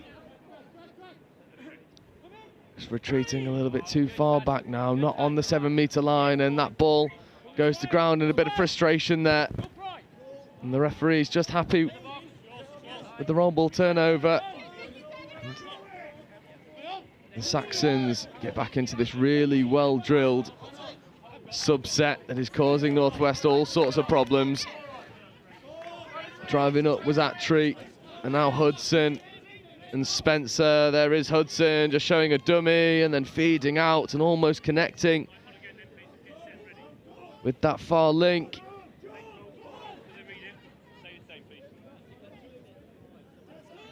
And so far it's been all Southwest Saxons, and once again Joe Wright joined by shock horror Sam Bork. Hi Joe, how are we doing? Yeah, very good, very good. It's been a long weekend, finals day. Yep, looking forward to it. And me and Will have just had the pleasure of commentating on a really good game between the Tigers and the Sharks. I know, actually, it was the Northwest touch, but Tigers came out victorious, and they were both fantastic sides, boasting a lot of athletic ability in this over 40s category. But this is another one to watch out for, the 50s category, Joe. It boasts a lot of strong minds and a lot of great athletes. Absolutely. This Southwest Saxons team feeding a lot of the England men's 50s setup, and Northwest boasting a lot of that league heritage coming in, and you'll see some of those familiar running lines you would have seen if this was a league game.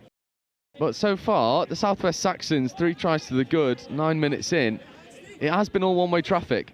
Well, I was just walking over, Joe, and the organisation on the Saxons subs bench is second to none, and they really do enjoy this steamrolling subset as they all come onto the ball at pace.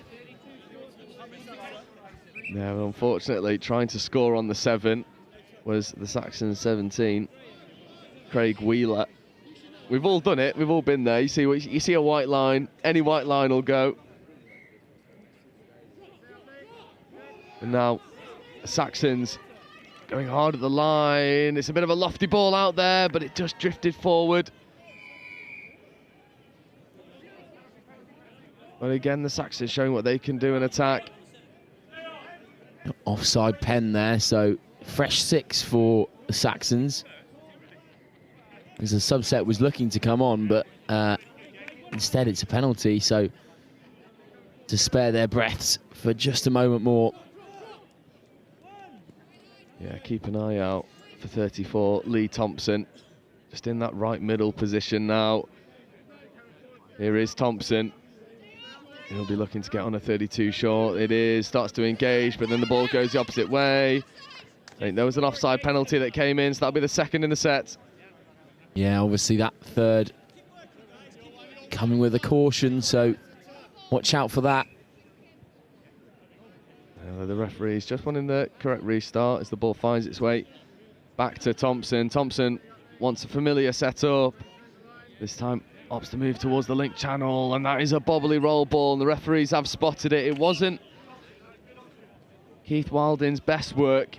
It's just that ball squirting loose of the roll ball area. Yeah, a little loose roll ball. It's obviously something you see quite often, and it's a shame for the Saxons because they come out of that red zone with nothing to show for it. But again, they'll come up fast in the pressure. Yeah, another Northwest with fifth touch coming, just rolling through their subset, and now there was an opportunity for a moment. It looked like Ian Robertson might have tried to go through as the ball finds its way back to Robertson. It gets to the outside of his opposite man, and the extra pass to Moy. But Moy denied a shot at the try line by David Steele. And Robertson, we're going to come back over towards Moy. Dummy, late pass.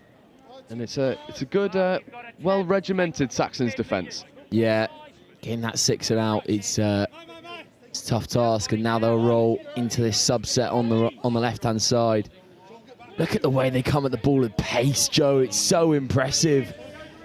And then the organisation. Well, almost coming down with commentator's curse there, but oh, and there we go. Joe, temperature check, please. Thank you very much. Yeah, it was always threatening to break down there. You could see the ideas of Southwest Saxons. They wanted to fly around the outside and just use the hands. Not quite on the same page as a much better subset comes in from Northwest. Recycling the play well, fifth touch coming, so they'll have one more strike at the line, and players pointing to where they want the teammates to go. That's really good hands. One more has to be, but couldn't quite get the hands free was Paul Reardon. Yeah, Reardon there just has a bit of hesitation. Can I make that pass? Wanted to come out with some points. Just being brought back to the mark here. Unfortunately, that'll be a turnover. Yeah, this is a very mature Saxons performance so far. Spencer and Hudson combine once more to get them up the field, and Hudson takes a really good second touch and saving the extra one. And this is where it becomes a bit ominous for Northwest when you see the Saxons fly at you with such speed. As fifth touch comes, and a nice floated ball into the link channel. Goes one more to the wing, and Moy has a bit of work to do. Northwest scramble well. Yeah, they do, and you wonder whether the dive could have come in from Steve Lines, but I don't think he was quite expecting that ball on the link channel. I think he was expecting his one-up mate David Steele to go dive for the line. But again, alas, Saxons come out with nil point from that attempt into that forage into the Northwest territory. Northwest look to create maybe a scoring opportunity. The tap-on's good. Oh, impressive that. It's good ball skills there on display from Northwest as Hawkcraig looks to carve a line off the ball, but that pass just not quite connecting with the inside player. You can see Northwest, they've got some good ideas. Maybe just, we've said a lot about depth being needed for a lot of attack. Maybe this Northwest team playing a bit too deep at times. Possibly. But they do have a really nice 2 lines of attack, Joe, and it proves dangerous every time they get on the ball as this subset comes in again. Bit congested this time in this pod, but still attacking the ball with real pace. Yeah, this is danger now. But just over running the mark, and that's 6 touch and turnover. So that good subset comes to nothing, but again, Northwest, they've problem solved some issues that they had in defence. Yeah, definitely so, and getting up really well and stopping this aggressive round the corner. Nice little quickies that the Saxons are playing off their subset. Managed to figure them out. Wonder whether that's an avenue into getting back into this game, Joe. Potentially, but they'll need to go and execute when they can. It's a bit of a bobbly roll ball. Referee's happy with it, and now there's 5th, but the audacious flick pass was gathered. Just a shame he was on the floor. And Lee Thompson will get his team underway as Lees gets up and makes a good touch. This is 3rd touch now, up onto halfway. This is where you want to be on 3rd, and Hudson has to go gathering for the ball. It just spurts loose. Yeah, Steele coming in at acting half off that width. Just giving it a bit of a low pass. And that's good manipulation there. Lee's trying to evade the touch, but it's well flicked at from Attry. And trying to expose a 2-on-1 on the far side. Just throwing that extra pass. They know where the space is. It's just Saxons are able to crowd it out. It's that final third, Joe, as we've talked about many a time on this tournament. Final third just proving a bit difficult for the Northwest.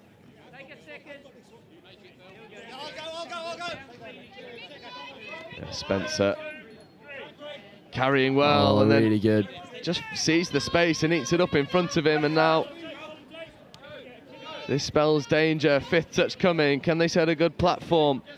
Kirby in an acting half. Kirby wrapping, getting the ball back. Extra pass has to go, and that's wonderfully executed. Finished by Steve Lines. Yeah, I just want to have another look at this try, Joe. It's so well set up, even from the subset. They eat up the extra yards, and then it's really nice bit of deception. One of the Saxons players spins round into that left link channel, and it just pulls those Northwest touch defenders out wide. And then the sweeper line in from Bruce Kirby is just out of nowhere. Kind of ghosts in, doesn't he, Joe? And then gives off to his man, Steve Lines, who gets over the whitewash. Yeah, it was really well worked, and that's a play that they've drafted up, and they will know just how they want to execute that. And as there's a loss of control that comes in on this occasion from Alan Worrell, well, this Saxons team, with 2 minutes left to go to half-time, I mean, they're looking really well drilled, aren't they? They are, Joe, and it all comes off that training ground, doesn't it? And the difference between these two sides at the moment, Northwest do know where the space is, as we see a really nice right-to-left rip there, but the Saxons just executing so much better in that final third and finishing off chances. Yeah, and it feels like a bit of a theme of the day so far. Some unforced errors and handling errors creeping in and really stunting a lot of teams' progression. And Northwest falling foul of the same curse as it becomes evident this morning. And then again, Saxons, they piece it together oh so well as Hudson combines with Spencer. It's good hands from Spencer and a good roll ball, and Hudson just slow to get there at half, and now trying to inject a bit of pace as Spencer feeds away. It's a good shot over there from Sean Monks. Yeah, Monks there really had to make that touch, or the Saxons were away. He read the play fantastically well, actually. Yeah, now Hawkrig comes in at acting half, and Northwest move the ball laterally over to the sub box, but not quite getting into Saxons territory as of yet. Oh, See you later, hot dog stand. Yeah, Sensible's go get him a coffee, I feel. Oh, that's nice. And Lees with a great grab, but again, can't quite get up to make something happen. They have an extra touch to play with as Lees tries to back it up, but they will get a penalty for offside. Yeah, offside penalty there, but you wonder a bit more depth. Could have done them so well. And there's the klaxon. They'll have one touch to potentially get on the scoreboard. Wang there. Ripper off the left, off the right hand. We haven't seen that yet from the Northwest, but yeah, unfortunate there. They could have got something out of that last bit of attack, but no dice for the Northwest. No, just not quite happening for them in attack as of yet. Maybe want to take a leaf out the Saxons' book and just run a little bit more direct, but the Saxons have been really good value for their 4-try lead. 2 of those coming within the first 2 minutes, and then the scoring slowed down as Northwest established themselves into this game. Me and Sam will take a very quick 2-minute break, and we'll bring the second half of this men's 50s game for you in just a minute.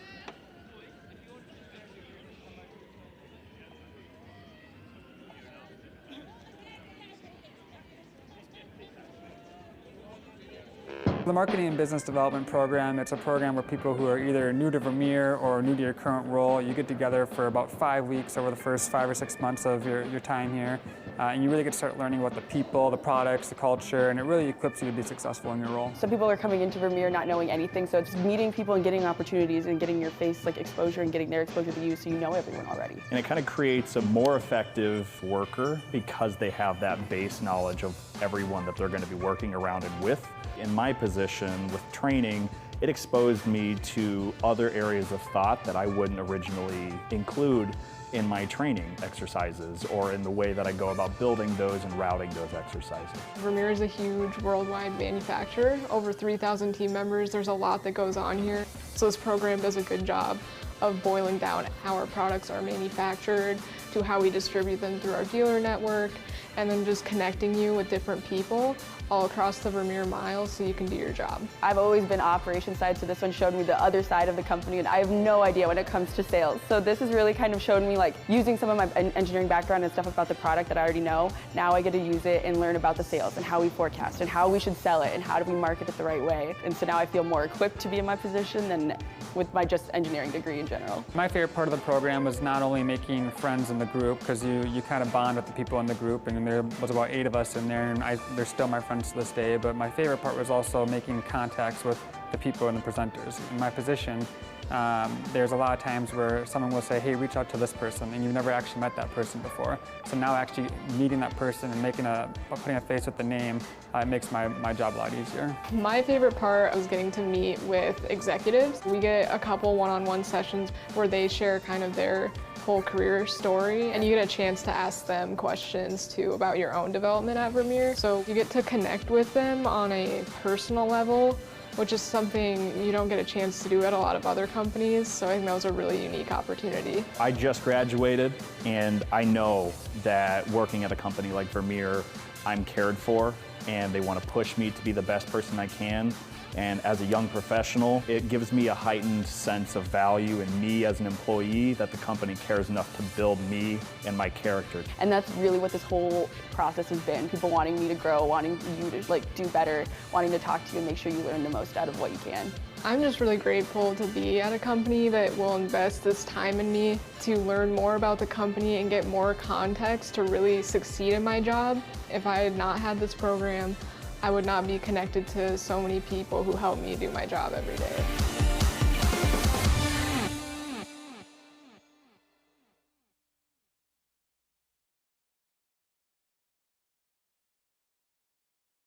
I'm Mark Aldous, England Men's Open head coach. My name's Martin Wright, and I'm the head of the women's program for England Touch. Hi, I'm Tim Osborne. I'm the England mixed open coach. Across the regions and the grassroots development, Chris, it's super exciting to see how we've grown over the past 14 years with the nationals. This time of year is pretty important for the elite end of the game because we get to see our open squad players perform in tough environments, and that helps us with selection through to the next international tournament. Nationals is super important for us. It's the one point in the year where the whole country comes together, all the different regions.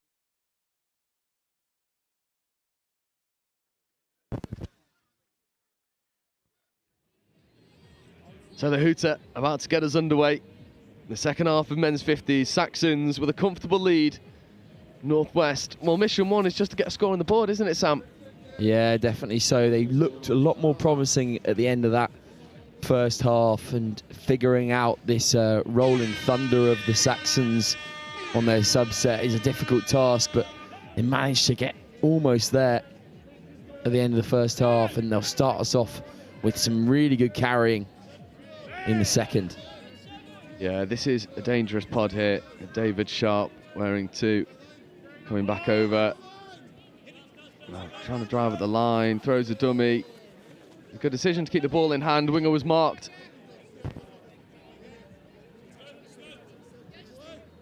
And you can see they're trying to expose this 3-on-2 scenario over on this short side, but Saxons just have the athleticism to cover it when it comes. And that's an unforced error and turnover.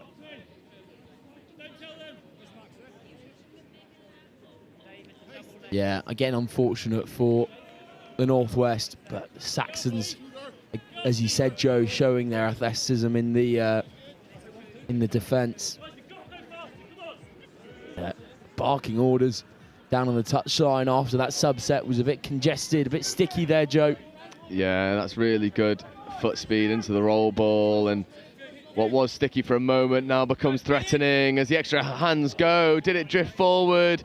I don't think it did. They tapped at it in the air. So flat out the hands, forward off the Northwest player.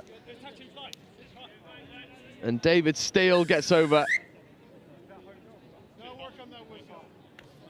Brilliant stuff from the Northwest once again, making magic out of morsels here. And a really, really nice try.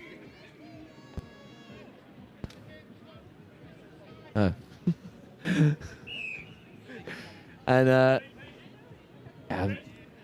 the Saxons just rolling around there, making what looked like a bit of a sticky subset look really, really good as they bounce back onto the inside. But here go the Northwest. Yeah, that's Hawkrig combining with Lees on that far side. And now reshaping the focus. Tap ball up to Lees. Lees told by the referee to play through Hudson, but Lees passes around the outside. That's ball down and turnover. And Bill Lee seems to be a pretty sharp customer for the Northwest. Yeah, definitely so. He's controlling things in that middle link kind of position.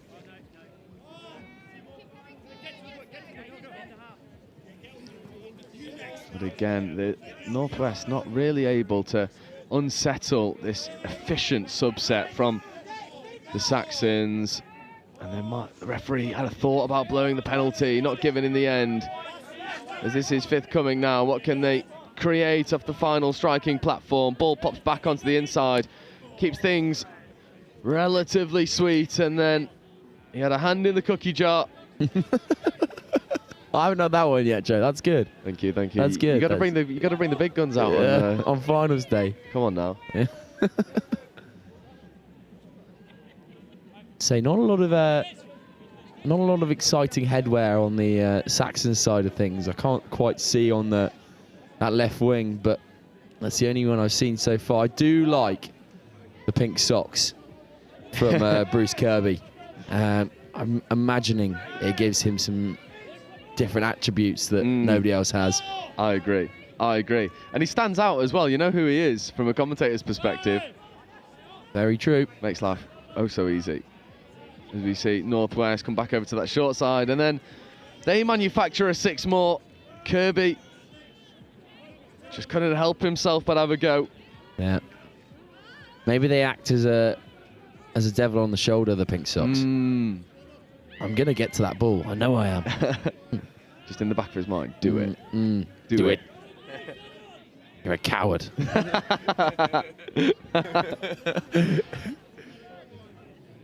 Oh, Saxons. And we'll see if Kirby's socks help him out in this in this subset as he had a good bit of foot speed to get around Moy and then onto the wing and then stays strong in the roll ball. Kirby does show such good athleticism. He's a man mountain out there, and again shows great pace to get onto the outside and rolls that subset really well. Yeah, now Thompson with an inside ball, and then maybe one more wanted to go, but that's Saxon turnover. And I think one of the things that's really impressive for me in this Saxon subset is they flow on with such depth that they're able to play around these shooters that the Northwest are presenting. Whereas you see here Northwest coming on a bit too lateral and then getting trapped, although Bill Lee's making me eat my words a little bit. Those shooters do come up really fast for the Northwest, but they're usually in the middle of the park, and that's where the avenues open up for the Saxons with that little inside link ball. It's one of those things that rarely gets shut down here, Joe. Yeah. See an example of it here as they set the subset. Watch the both middles just shoot up here. Yeah, they do. They get up and early. They get up early to present, and that's a loss of control. It's a much better defensive set there from the Northwest. They'll need a little bit more of that as we roll through this second half. Nice roll ball from Bob Haltcraig, and then Lee's bouncing. Again, Bill Lee's just striding through. And now we move the ball open side to set a good platform there on fifth, and Moy comes joining the fray on the left-hand side, but they recycle it away to Reardon. Reardon with the quickie platform. What can Phil Reardon make? Well, the Saxons, they just defend that line with a bit of a swagger. Yeah, such confidence in that defence. They've obviously worked very hard on it. Unfortunately, the ball just gets out of the grasp of number 1, Mike Rower.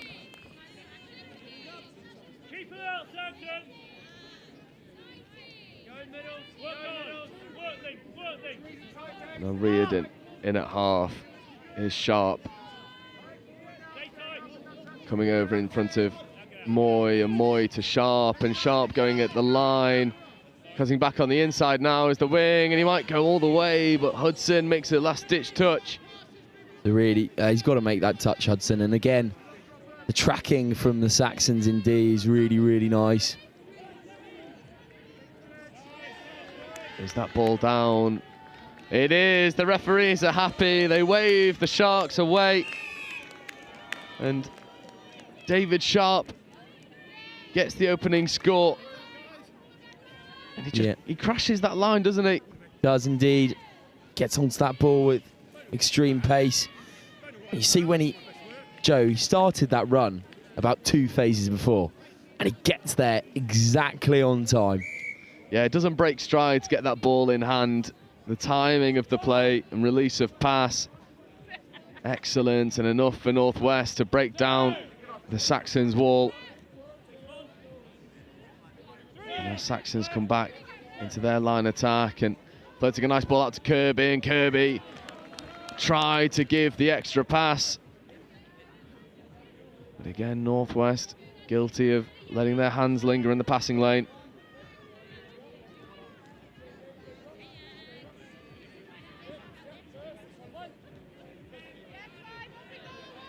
That's Downton wearing 5. Here is Downton stepping open side. Downton having a go at the line, but Bill Lees shuts down the threat.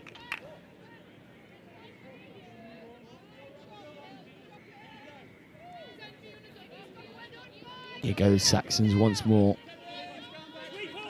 Downton setting a good platform, and Downton then stepping away from the touch. Bill Lees, though, in hot pursuit, and Bill Lees was Downton's shadow for a moment, never letting Downton have an opportunity to go through. And that's a nice line there, actually, by Steve Lines, but you wonder whether he could have picked it a bit better and used that kind of mirroring maturity that he's shown all game. Yep. There's obviously 2 defenders, the middle and the link, on that side.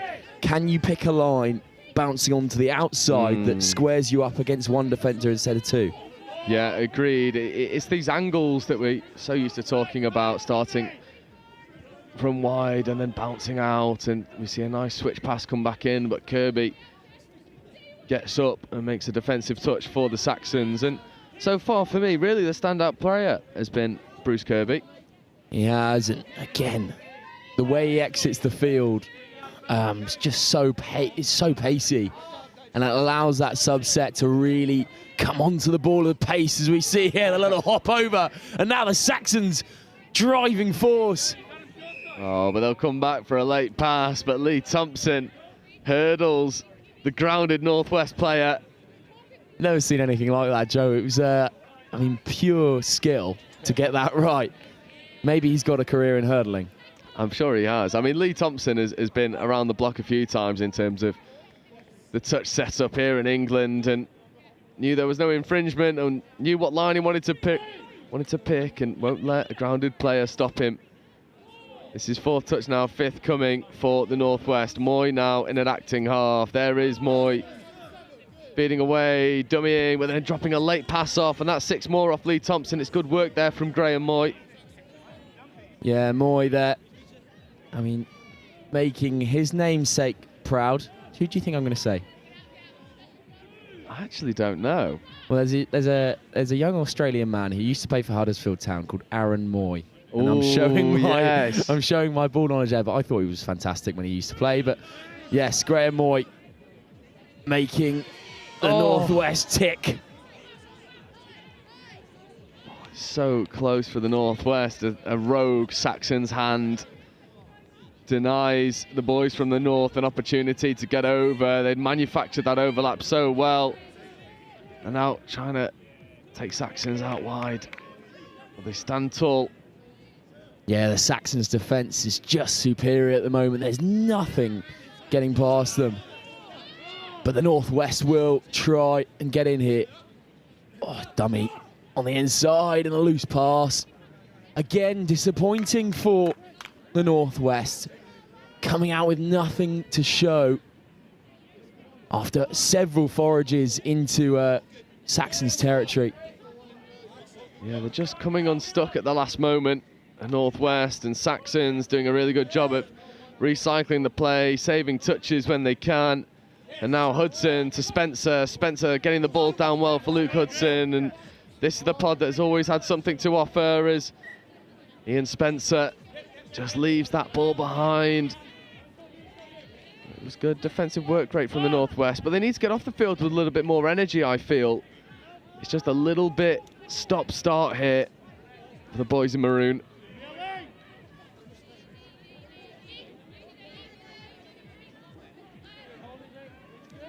As we see Spencer and Hudson. Hudson asking a lot of Ian Spencer, and Spencer getting the ball off the toes. And there's no thought of subbing. They're staying and going again. Sweeper set up. There's Spencer trying to bounce around an offside player. The referee has a decision to make and gives the offside penalty. That was David Sharp, lingering where he shouldn't have been. Did you say before, hand in the cookie jar? Yeah. It's a really, I like that. It's I'm surprised you didn't say it again there, Joe. Well, I'm thinking of it. Oh, it's a great... Yeah, try time. Yeah, another try. I mean, I have to say, we don't talk about him enough, but Luke Hudson is so influential to the Saxon side. Yeah, his combination between Hudson and Ian Spencer. And we've just been told on the subs bench not to. We've just been told not to big up Luke Hudson anymore because, unfortunately, well, we've been told his ego doesn't need any more of a boost. But I mean, deserves all the plaudits he gets there. It was a fantastic show of athleticism once again. Yeah, Craig Wheeler just reminding us that Hudson's been doing this for a bit too long now to be getting all the airtime. As Saxons once more have a dabble at the ball, knock it on. A repeat set of 6 for Northwest. And they need to go quickly. It's a little bit stop-start and then picking and having a go at half, and there's no rushing. The big man in the midfield. Unfortunately, we've not got a 71 on the team sheet. 71 and 13 combining there. Alan Worrell.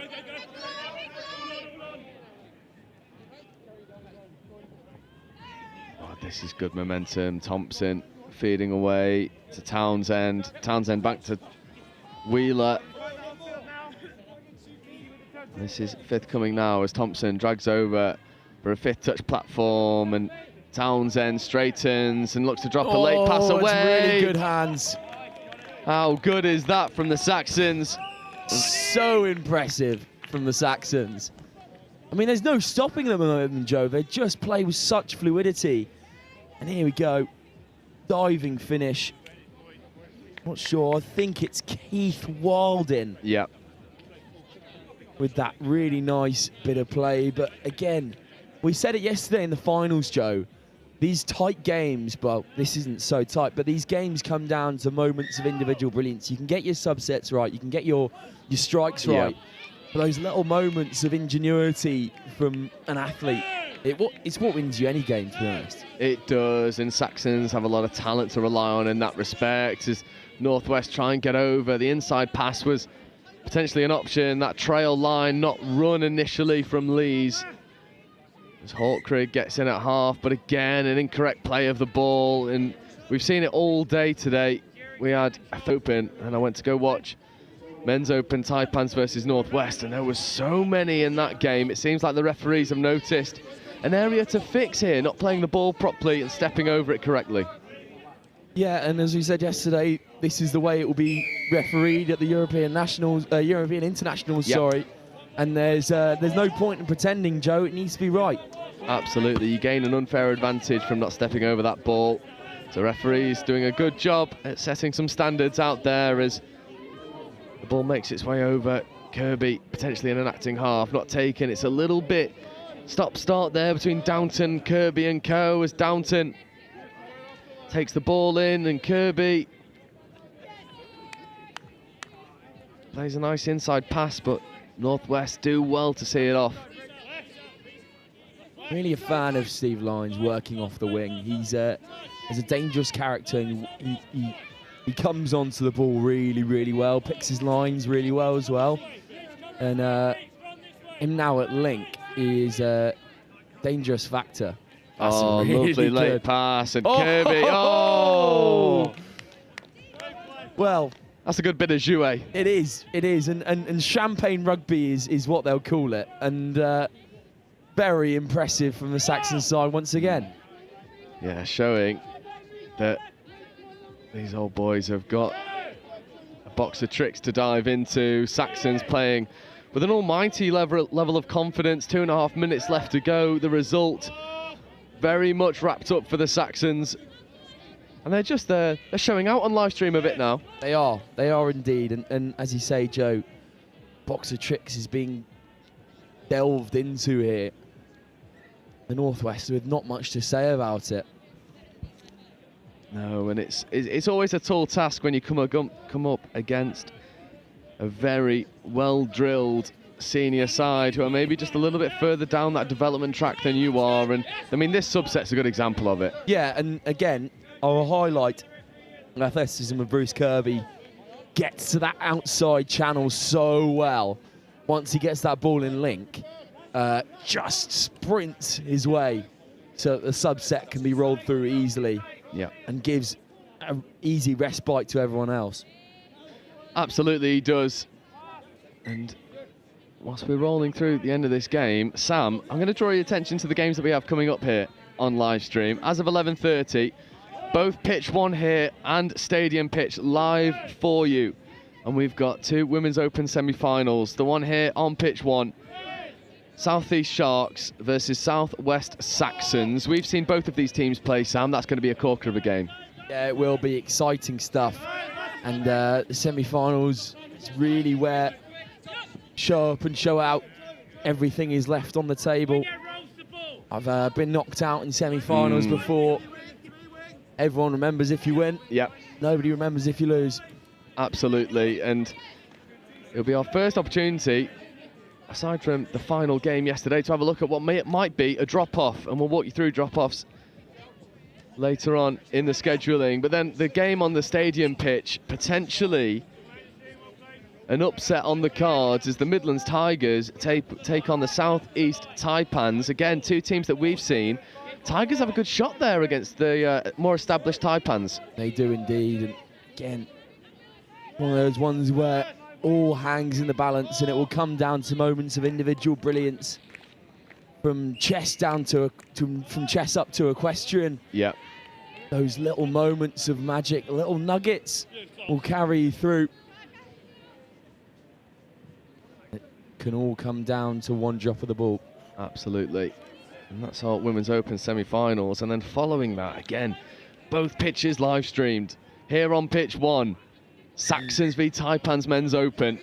And we've done a really good job of actually just missing out another Luke Hudson try, which I'm sure his teammate will be happy about, who told us not to shout him out earlier. But Hudson again getting on the score sheet.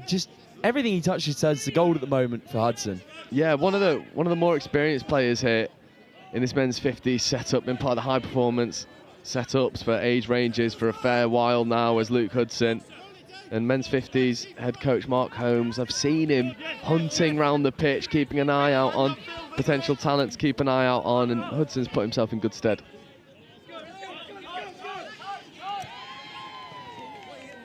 Well, that subset was a bit risky for the Saxons there. They were lucky that, well, not this time, if the pass can be made out to the width, but no. Again, Lee Thompson spares the blushes of the Saxons.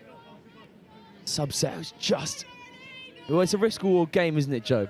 It is. It depends on how much you're willing to gamble. And Northwest will have an opportunity to get their second on the board as Hawkrigg looks to tap on, and then Saxons having a bit of a go. Wheeler was almost in there. He was so close to it. Ball just bobbled a bit in the air, maybe picked up a bit. And here goes Wheeler once again, avoiding. Steps back on the mark.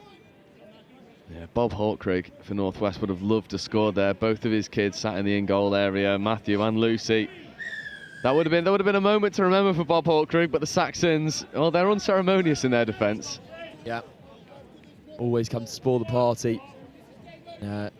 Make no bones about it. They will be one of the top sides in this competition, in this men's 50s category.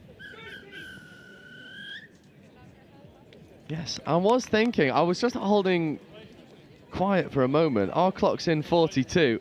So, Hooter not going, referee self-timing, and that is full time. And Sam, Southwest Saxons, well, I mean, that was pretty dominant from them. Extremely so, and they got everything right, Joe. And it's one of those ones where you kind of look at it and you go, scoreline could have been very different. Yeah. And it could have been a lot closer, but the Saxons just took so many of their opportunities really well with good set piece, and also the subsets rolling round in thunderous fashion. Very hard to defend against, and also, there's the klaxon. The Northwest just not taking their chances, and it's an annoying one, but a lot to learn from, a lot of positives for the Northwest as well. Absolutely, a lot of positives to take, and coming up against an extremely well-drilled Saxon side, there's no shame in the scoreline. But we move on to the next game, where it's our first look at knockout touch. It's the Women's Open semi-final, here for you on pitch 1. South East Sharks versus Southwest Saxons, and that'll be with you at 11:30.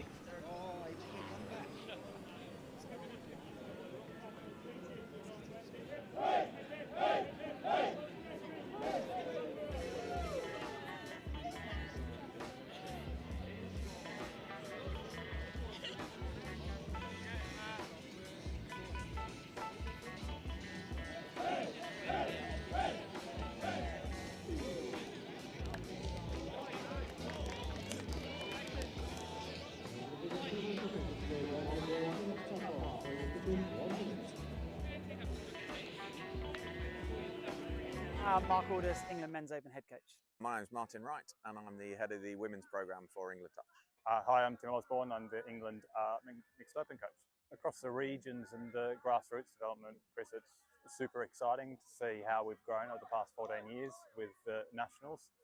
This time of year is pretty important for the elite end of the game because we get to see our open squad players perform in tough environments, and that helps us with selection through to the next international tournament. Nationals is super important for us. It's the one point in the year where the whole country comes together, all the different regions competing really hard, playing amazing touch, but also great to see the community all together for this weekend. It's a really important weekend for us. This, whilst we see the players at camps, you get to see them in a live environment here. So very, very important. We have two objectives. First of all, we're looking for talent identification. So we're looking for the players in England that can come up to make up part of the open squads, but we're also looking for the players that are within our squad selection for Euro Championships this summer. Same things we look for in all of our teams in terms of good core skills done well, fast, accurately, at speed, strength of character, resilience, teamwork, all of those core important attributes that we look for. And so welcome back. Women's Open semi-final. Southwest Saxons with the tap, coming up against the reigning champs, the South East Sharks. Both of these teams coming through the pool stages with a mixture of results. And keep an eye out for this dangerous Saxons pod in the middle, spearheaded by Ella Trays. And here is Trays to get us underway. And Joe Wright once again joined by Sam Bourke. Sam, this is a game that has everything to offer. Well, it's got potential to be an absolute nail-biter. You will be delivered that, I'm very sure, as the Saxons go off early. Not quite there, though, as we come back, swing back, the big right to left, but not into the arms of the wing. Yeah, that was Maya Matheson trying to make something happen in the midfield, working with Katie Nicholas. And now the Sharks with a good two-touch platform there. And now here comes the all too familiar subset, but it's brought to a grinding halt. Yeah, there's a strong pod now for the Sharks. Players like Abby Johnston in there, who had an absolute game of it here on pitch one yesterday.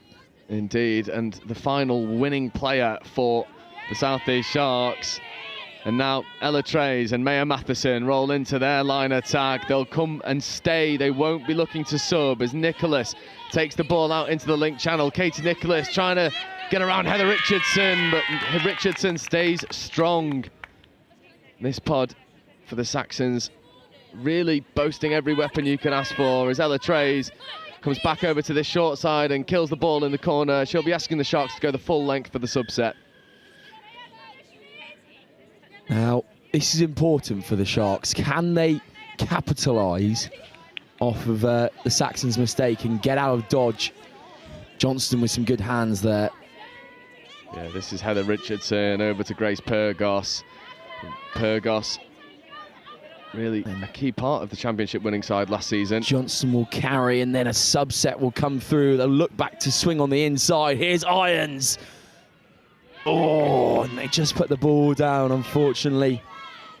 Again, strong combinations in each pod, Joe, and now with the introduction of Irons, it's a dangerous one, but these Saxons will carry on marauding. Yeah, not only Irons, but Hudson and Graham as well. It's formidable work out there for the Sharks, but what about this subset from the Saxons? This is running with ruthless efficiency as we see Pulls entering the field of play. Bibby Pulls trying to put on a bit of footwork and escape the reach of B. Graham, but Graham staying strong. Yeah, Bibby Pulls, another standout from the other game. She was fantastic a couple of days ago. That trademark blue ribbon and pigtail. Yeah, this is a much better subset here from the Sharks. There's not a lot of roll ball errors. The extra hands want to go and just not quite connecting on that occasion. So Patricia Hopcroft from Lauren Fagan, but now they'll put the nudge on in defence. Again, this subset running pretty well as Katie Nicholas tries to avoid Fagan, but Fagan with a good flick touch. And now Ella Trays trying to bounce around the outside. Ella Trays puts the hammer down, feeds the ball over to the wing. Diving touch comes in. Was it made? No, it wasn't. And the Southwest Saxons draw first blood. Yeah, the Saxons, and the subs bench goes absolutely wild. It's great gas. It's great gas on the outside from Evie Groves. And suddenly, this Sharks side have realised, oh wow, we're in a game. Yeah, and that's the risk you run when you run such a tight midfield defence. You're asking for trouble with the likes of Ella Trays. And Trays picking them off with ruthless efficiency as Richardson comes in at acting half. Johnston straightening. Johnston tries to avoid the touch, but Libby Steele making a good defensive effort for the Saxons. Steele once again making it count for the Saxons. Johnson coming round the corner on that trail line really impressively, and now she'll play acting half. Johnson with a good change of direction, finds herself in the in goal, and that will be try time, Sharks.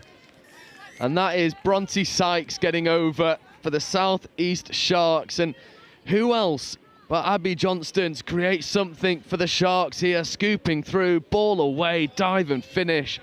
And the Sharks bring parity. As soon as she got onto the ball at half there, it was trouble. And then that little change, a swivel of hips from Abby Johnson really made it count, and the opposition number was out of the game completely. Absolutely, as Maya Matheson combines with Ella Trays. Nicholas is in motion. There is Katie Nicholas.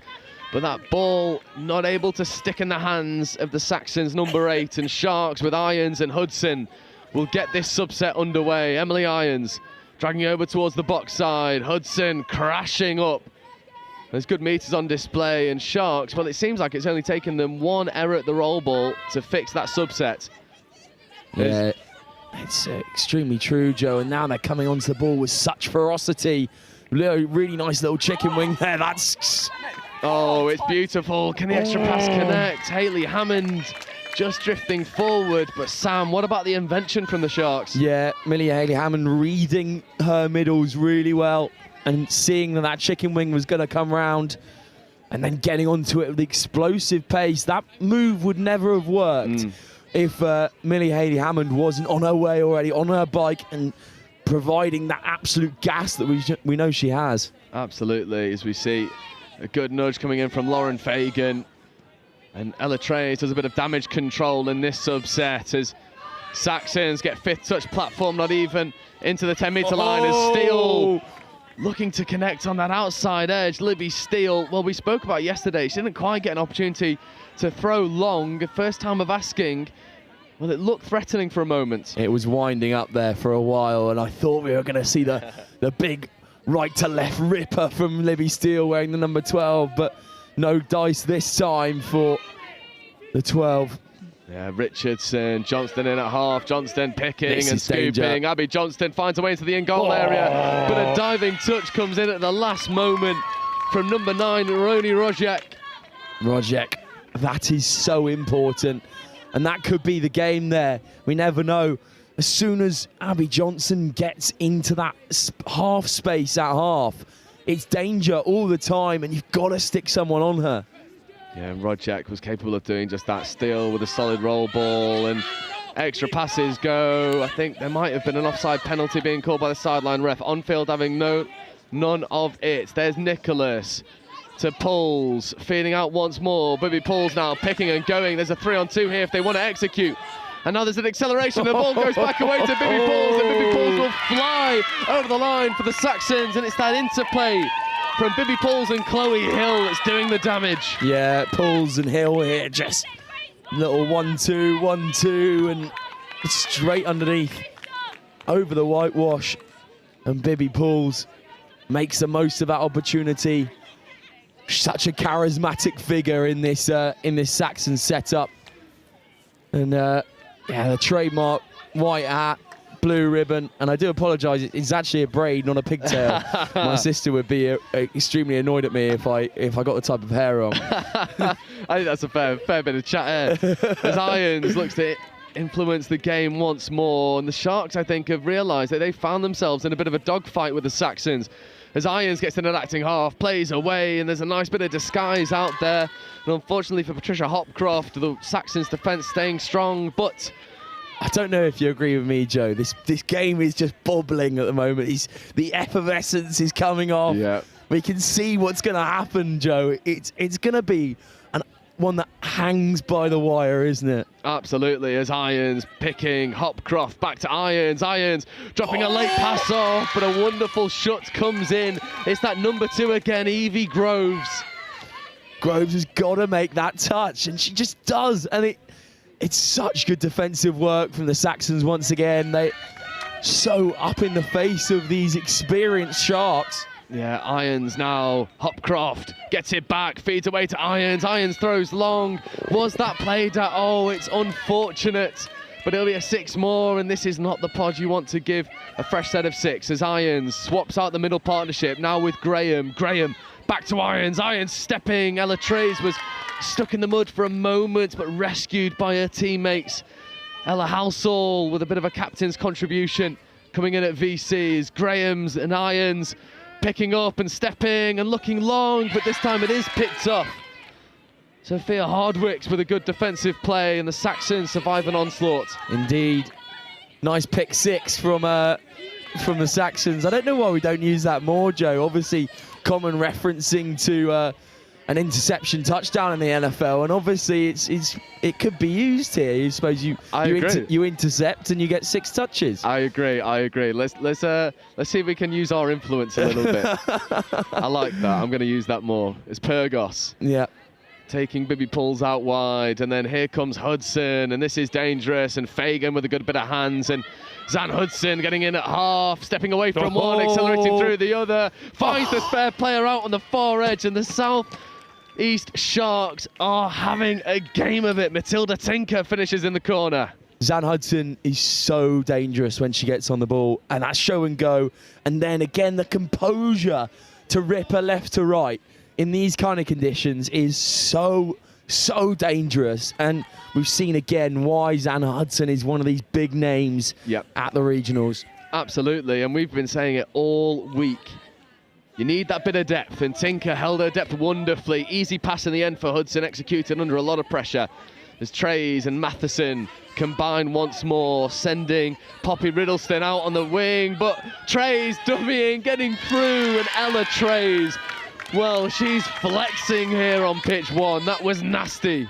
Well, there's a reason that the Trays bloodline runs so strong through the stone of England touch, and Trays once again just scything through, creating something out of mere morsels.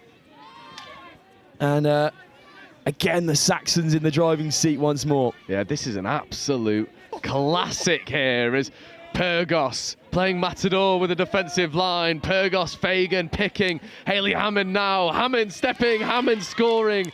Millie Hayley Hammond replies almost immediately, and we're getting a bit of a shootout here. Yeah, tit for tat, and this time it's Millie Hayley Hammond supplying that athleticism that we see so often from her, just opening up that stride and pushing that ball so far towards the try line. Excellent work from the number 2 once again. Yeah, 6 tries, 3 apiece here. 11 minutes gone. Ella Trays, Maya Matheson setting up an expecting platform now, but playing against arguably the most defensive, successive pod here for the South East Sharks is Trays, Matheson, Nicholas in motion, back to Matheson, and Emily Irons just denies any consistent opportunity, and now they look to kill this ball in the corner on 5th touch. Yep. Again, this Sharks defensive set is so good. There's no way through it, especially with players like Zan Hudson and Emily Irons. And they'll have a subset here. Let's see how this goes. This pod rolling on again is full of talent. Abby Johnson is waiting at middles. She'll shift the ball on. Johnson at halves and then attacking with pace. Little chicken wing does not quite come off. Saxons with a fresh 6, but no. Penalty to the Sharks. Offside is the call. Indeed it is, and you give Abby Johnston, Heather Richardson an opportunity to strike at the line. You start to throw in the likes of Jessie Yarker, and this could be ominous here as Richardson working with Johnston. Heather Richardson striding towards the line, but Maya Matheson gets up to make a good touch. Matheson in the all-white skins makes that all-important grab. Really well played from the middle. Yeah, Abby Johnston now in motion. Here is Abby Johnston, pirouette to get the ball in hand and then rips open side. And that ball would have been gorgeous, but it's been given forward by the sideline referee and it denies Ruby Gribben an opportunity to get on the scoreboard. It's a great rip from Abby Johnston. Unfortunately, doesn't quite come off that time, but the Saxons feeling the pressure here. I feel like the Sharks have kind of just grown into this game and they're stopping the defensive sets, but this is a woman who will have none of that. BB pulls at half.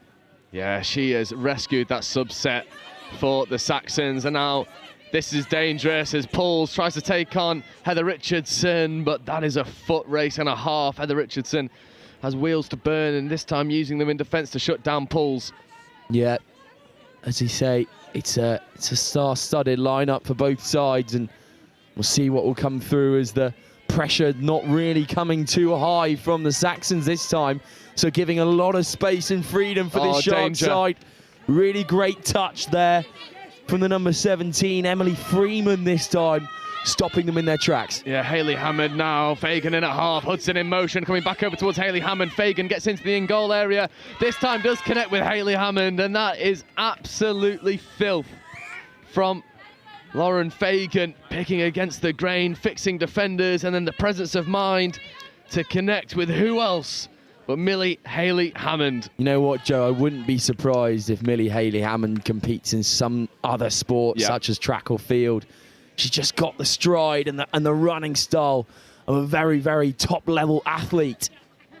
Exactly, and Hayley Hammond, I mean, it's an invaluable skill set here on a touch pitch as we see Ella Trays working with Nicholas Matheson in motion. Trays has to go low to pick up the ball. Ella Trays wants that short side quickie, takes it. Was the player onside? No, she wasn't. Referee spotted it well. Ella Trays with a fresh set of 6. And this is extremely important. They've got to make this count, Joe. This is make or break for the Saxons now as we are 5 minutes from the klaxon. They've got to get another score to bring it back level, and oh, can they do it? That's a really good touch on the edge. Yeah, it was well dealt with over on that far side by Evie Groves. Good hands. It's risky throwing long on one. But Katie Nicholas now working with Trays. Nicholas, Matheson on the right-hand side, comes back over to Ella Trays. Trays setting the sweeper platform, and there's no touch that was made, and it was oh so clear to the referees, and Sharks come up with a really good defensive victory. Yeah, it's disappointing for the Saxons, making another visit into Sharks territory and coming away with nothing, but the Sharks will bring it straight back at them through irons. Yeah, iron straightening, and then Hopcroft just eats up the space in front of her. And now here's Abby Johnston feeding to Heather Richardson. Abby Johnston picking up from half, scooping, stepping, trying to beat Maya Matheson, and Ella Trays in one and fizzes a ball into the back of the head of the Sharks link. They do enough to crowd her out, but once again Abby Johnston proving a consistent threat. Yeah, Joe, it's an interesting one, you know, because as soon as Abby Johnston gets in at half, it's panic stations and everyone seems to either lose their footing or lose track of her. She's just such a silent assassin in at half. She is, and she certainly has the keys to this attack right now as a good bit of momentum comes in from the Saxons. 14, Hannah Lee. And now that was hand in the passing lane. It is going to be given 6 more. Abby Johnston leaving a hand where it shouldn't have been, and surrendering a fresh set of 6 now to the Southwest Saxons is Poppy Riddleston in 77 with a captain's leadership, steering this pod to try and get over the Sharks try line once more. There is Riddleston picking up against the grain, coming back over to Poppy Riddleston, but it's good defensive work from the Sharks. Yeah, that pass was just a tad unsympathetic in there. Possibly could have given one more if it was at body height, but a bit over the shoulder. The Saxons will have 2 now, 3rd incoming. Oh, and what was that given for? Oh no, full 6 and out. My counting skills are not paying the price here. Heather Richardson feeding away. Bronte Sykes now marshalling that sub-box well. And Richardson and Purgos, and now the Sharks get into their flow. As we see Fagan combining with Hudson. Hudson over to Hayley Hammond. Hammond platforming, Hudson picking, trying to bounce around Riddleston. That's a really important touch, especially on the absolute trailblazer that is Zan Hudson. You give her a bit of space and she gets around that corner. Suddenly it's a 2-on-1 and you're in trouble, but really great touch there from the Saxons as the ground just falls away from them. Yeah, I think they'll just come back for the roll ball. And it's good work there from Roni Rodjek not to lose possession of that as Pulls combines with Steele, and Steele with the extra pass away. Pulls now in an acting half, trying to sneak a player up the box side with the Southwest Saxons. The 5th touch now, Bibby Pulls picking, accelerating, feeding over to Steele. Steele one more to the wing, but a late pass will come in, and with a minute left to go, it seems like the Sharks will go in a try ahead in this semi-final. Well, this is danger signs for the Saxons. They went 2 up, I believe, and now down at 4-3. And the klaxon sounds. Hayley Hammond will have a go and throw the ball up as well. Yeah, and it can't end on a penalty, so the touch pass will give Libby Steele and co an opportunity to maybe steal parity at the last gasp, but Zan Hudson does enough. However, another offside penalty, so no touches to play with. And Libby Steele this time does just secure the half-time result. Yeah, game carries on rolling, and possibly wasteful from the Saxons if they had all of these Sharks women in scary. But we're going to half-time as the klaxon sounds. These Southeast Sharks coming back from 2 tries down. Really, really great play from them. Indeed, and we see the highlights roll through. And to bring you up to speed with the other semi-final, the Midlands Tigers currently leading 3 tries to 1 over the Southeast Taipans, the finalists from last year. We'll keep you up to date with both results, but as it stands here at half-time, Southeast Sharks 4, Southwest Saxons 3.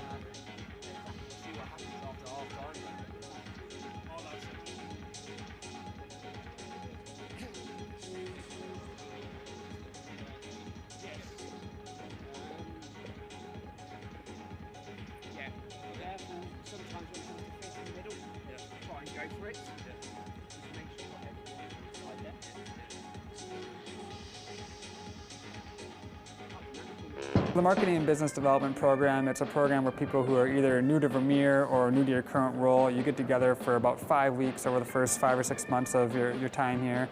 And you really get to start learning about the people, the products, the culture, and it really equips you to be successful in your role. Some people are coming into Vermeer not knowing anything, so it's meeting people and getting opportunities and getting your face exposure and getting their exposure to you so you know everyone already. And it kind of creates a more effective worker because they have that base knowledge of everyone that they're going to be working around and with. In my position with training, it exposed me to other areas of thought that I wouldn't originally include in my training exercises or in the way that I go about building those and routing those exercises. Vermeer is a huge worldwide manufacturer, over 3,000 team members. There's a lot that goes on here. So this program does a good job of boiling down how our products are manufactured, to how we distribute them through our dealer network, and then just connecting you with different people all across the Vermeer miles so you can do your job. I've always been operations side, so this one showed me the other side of the company, and I have no idea when it comes to sales. So this has really kind of shown me using some of my engineering background and stuff about the product that I already know. Now I get to use it and learn about the sales and how we forecast and how we should sell it and how do we market it the right way. And so now I feel more equipped to be in my position than with my just engineering degree in general. My favorite part of the program was not only making friends in the group, because you kind of bond with the people in the group, and there was about 8 of us in there, and they're still my friends to this day, but my favorite part was also making contacts with the people and the presenters. In my position, there's a lot of times where someone will say, hey, reach out to this person, and you've never actually met that person before. So now actually meeting that person and putting a face with the name, it makes my job a lot easier. My favorite part was getting to meet with executives. We get a couple one-on-one sessions where they share kind of their whole career story, and you get a chance to ask them questions too about your own development at Vermeer. So you get to connect with them on a personal level, which is something you don't get a chance to do at a lot of other companies. So I think that was a really unique opportunity. I just graduated, and I know that working at a company like Vermeer, I'm cared for, and they want to push me to be the best person I can. And as a young professional, it gives me a heightened sense of value in me as an employee, that the company cares enough to build me and my character. And that's really what this whole process has been. People wanting me to grow, wanting you to like do better, wanting to talk to you and make sure you learn the most out of what you can. I'm just really grateful to be at a company that will invest this time in me to learn more about the company and get more context to really succeed in my job. If I had not had this program, I would not be connected to so many people who help me do my job every day.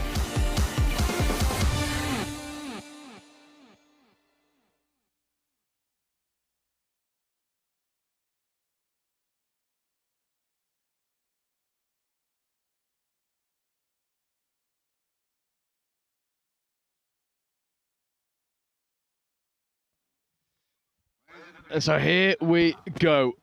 For all the marbles in this semi-final, Sharks take a 1-try lead and crucially have the tap. Emily Irons and Abby Johnston working with Bronte Sykes and Zan Hudson. This is a pod that boasts all sorts of fireworks. And they'll be looking to establish a 2-try lead at the first time of asking as Hudson avoids a touch and tries to bounce around the outside. What a touch.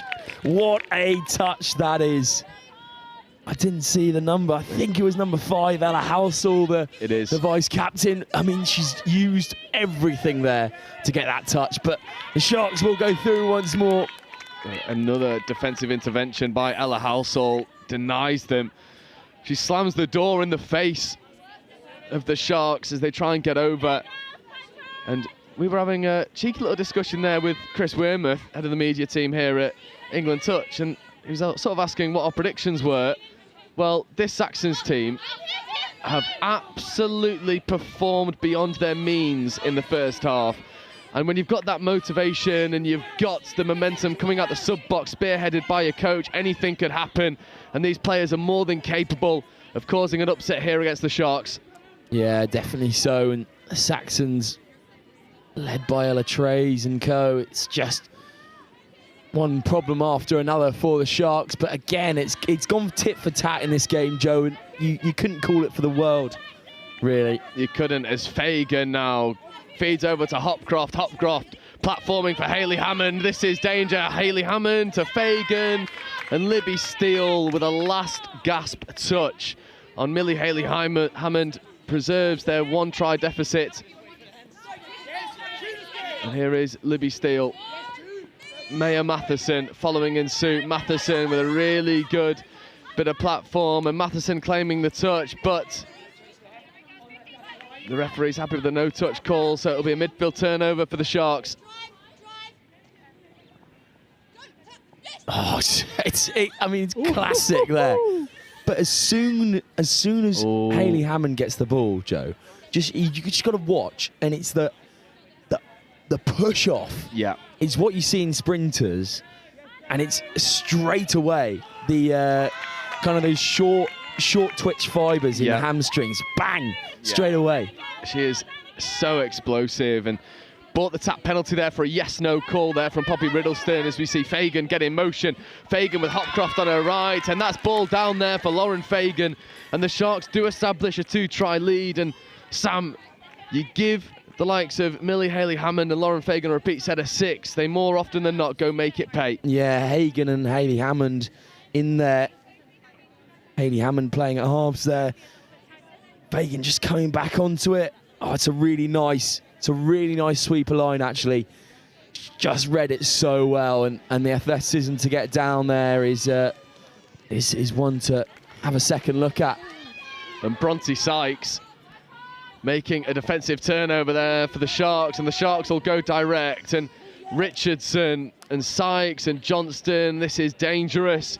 As we see Abby Johnston working with Heather Richardson, trying to take on Ella Trays, and Trays staunch in her work.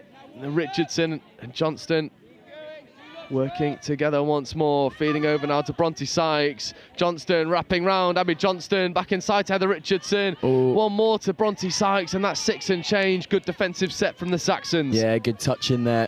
Try saver once more, and they'll work round and get this subset on quickly, but it's a foot race at the start. They're going to have to eat 2 more, maybe 1 more touch up before they can get those subs on. Here we go. Subset rolling round now. Bibby Poole's in there.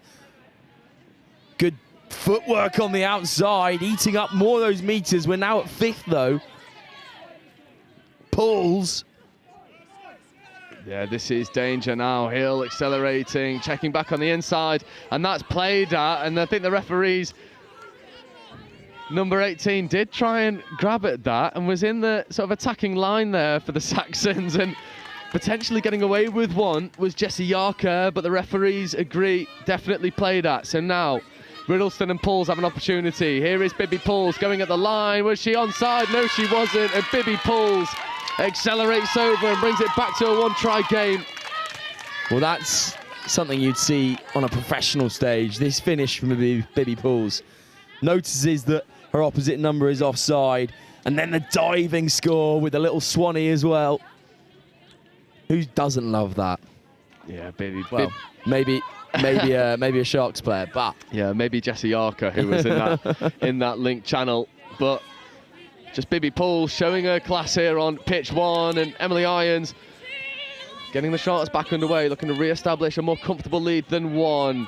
Graham platforming, Irons just steadying the ship, switching back on the inside to Hudson. Hopcroft taking the ball in, Hudson picking up, Hudson ripping long, Zan Hudson dishes a pill out there onto the far side, and Sharks do re-establish a 2-try lead. Yeah, again, it's all come through Zan Hudson, and what a rip that is. It's the, you watch that pass one more time. Her hands follow the exact arc of the ball, Joe, and it's a trademark label of an absolute professional. The way that she'll rip that right to left, it's just classic, isn't it? It is, and it's something that we were talking about, me and Dan Powell on commentary yesterday.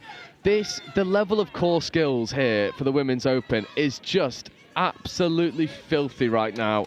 And you see Trays with Nicholas and Matheson in motion, and Maya Matheson wanted to look for the inside pass, but Ella Trays not quite there. Millie Haley Hammond, maybe someone to be trying to play away from, such as the speed as Nicholas and Matheson. Nicholas diving at the line, Katie Nicholas.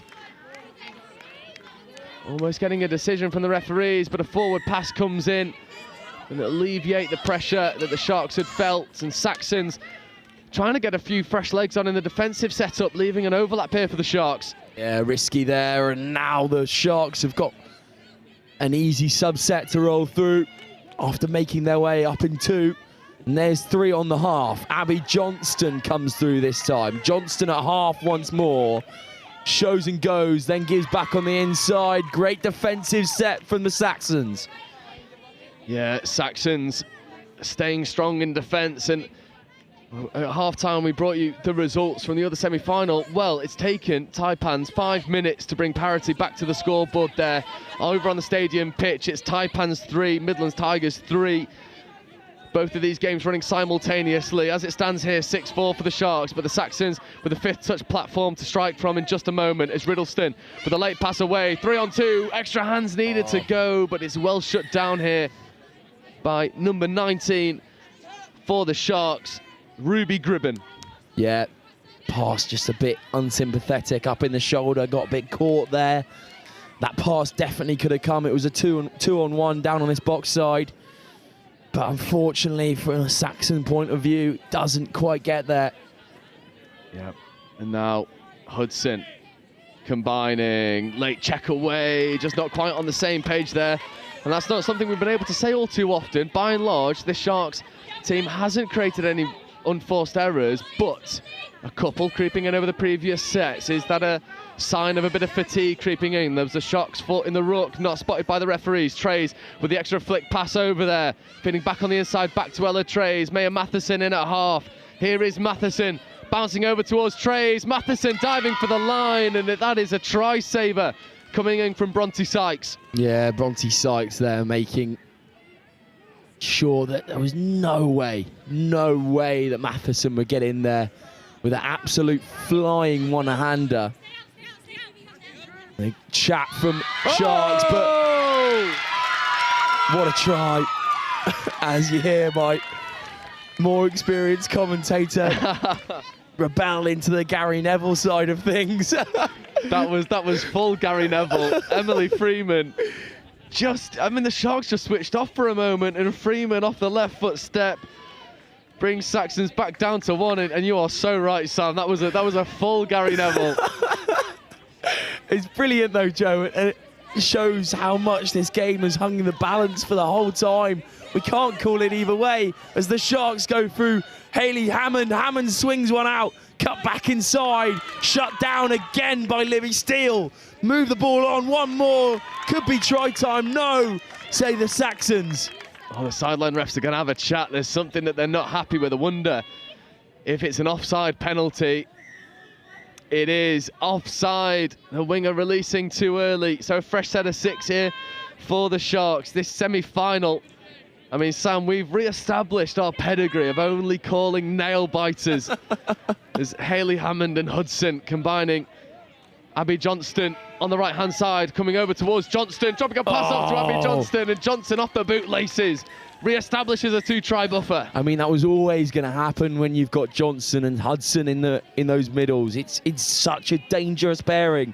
And she puts this ball, I don't know if it's meant to be like that, but it gets a bit of wobble in the air, and that means that it's exactly the right height for Abby Johnston to go over. It is, and it's what we were discussing yesterday, Sam. Coaches encouraging players, if you're playing hard at the line, ball low, to allow your player to dive over it. Yeah, but that's the one that I'm just a bit unsure about, because it took a bit of a wobble in the air. Maybe the conditions just helping the Sharks here. Agreed. They're certainly overcoming the dew on the floor. The better as it stands. 7 tries to 5 over the Saxons. The other semi-final, that was a good touch, remains 3v3. And these semi-finals are absolute nail-biters right now as Irons setting pace, followed in suit by Fagan. Fagan marauding forward, penalty for offside. That was a dominant subset from the Sharks. That was uncompromising and intense as Fagan moves the ball over. Hudson, Hayley Hammond, this is threatening. Hayley Hammond setting a platform. Hudson with the steering wheel at the moment. There is Fagan wrapping round. Fagan diving at the line. Maya Matheson with a good defensive touch, but an offside penalty. Matheson going early. This is a pod for the Saxons that needs to find their defensive chops, and quickly.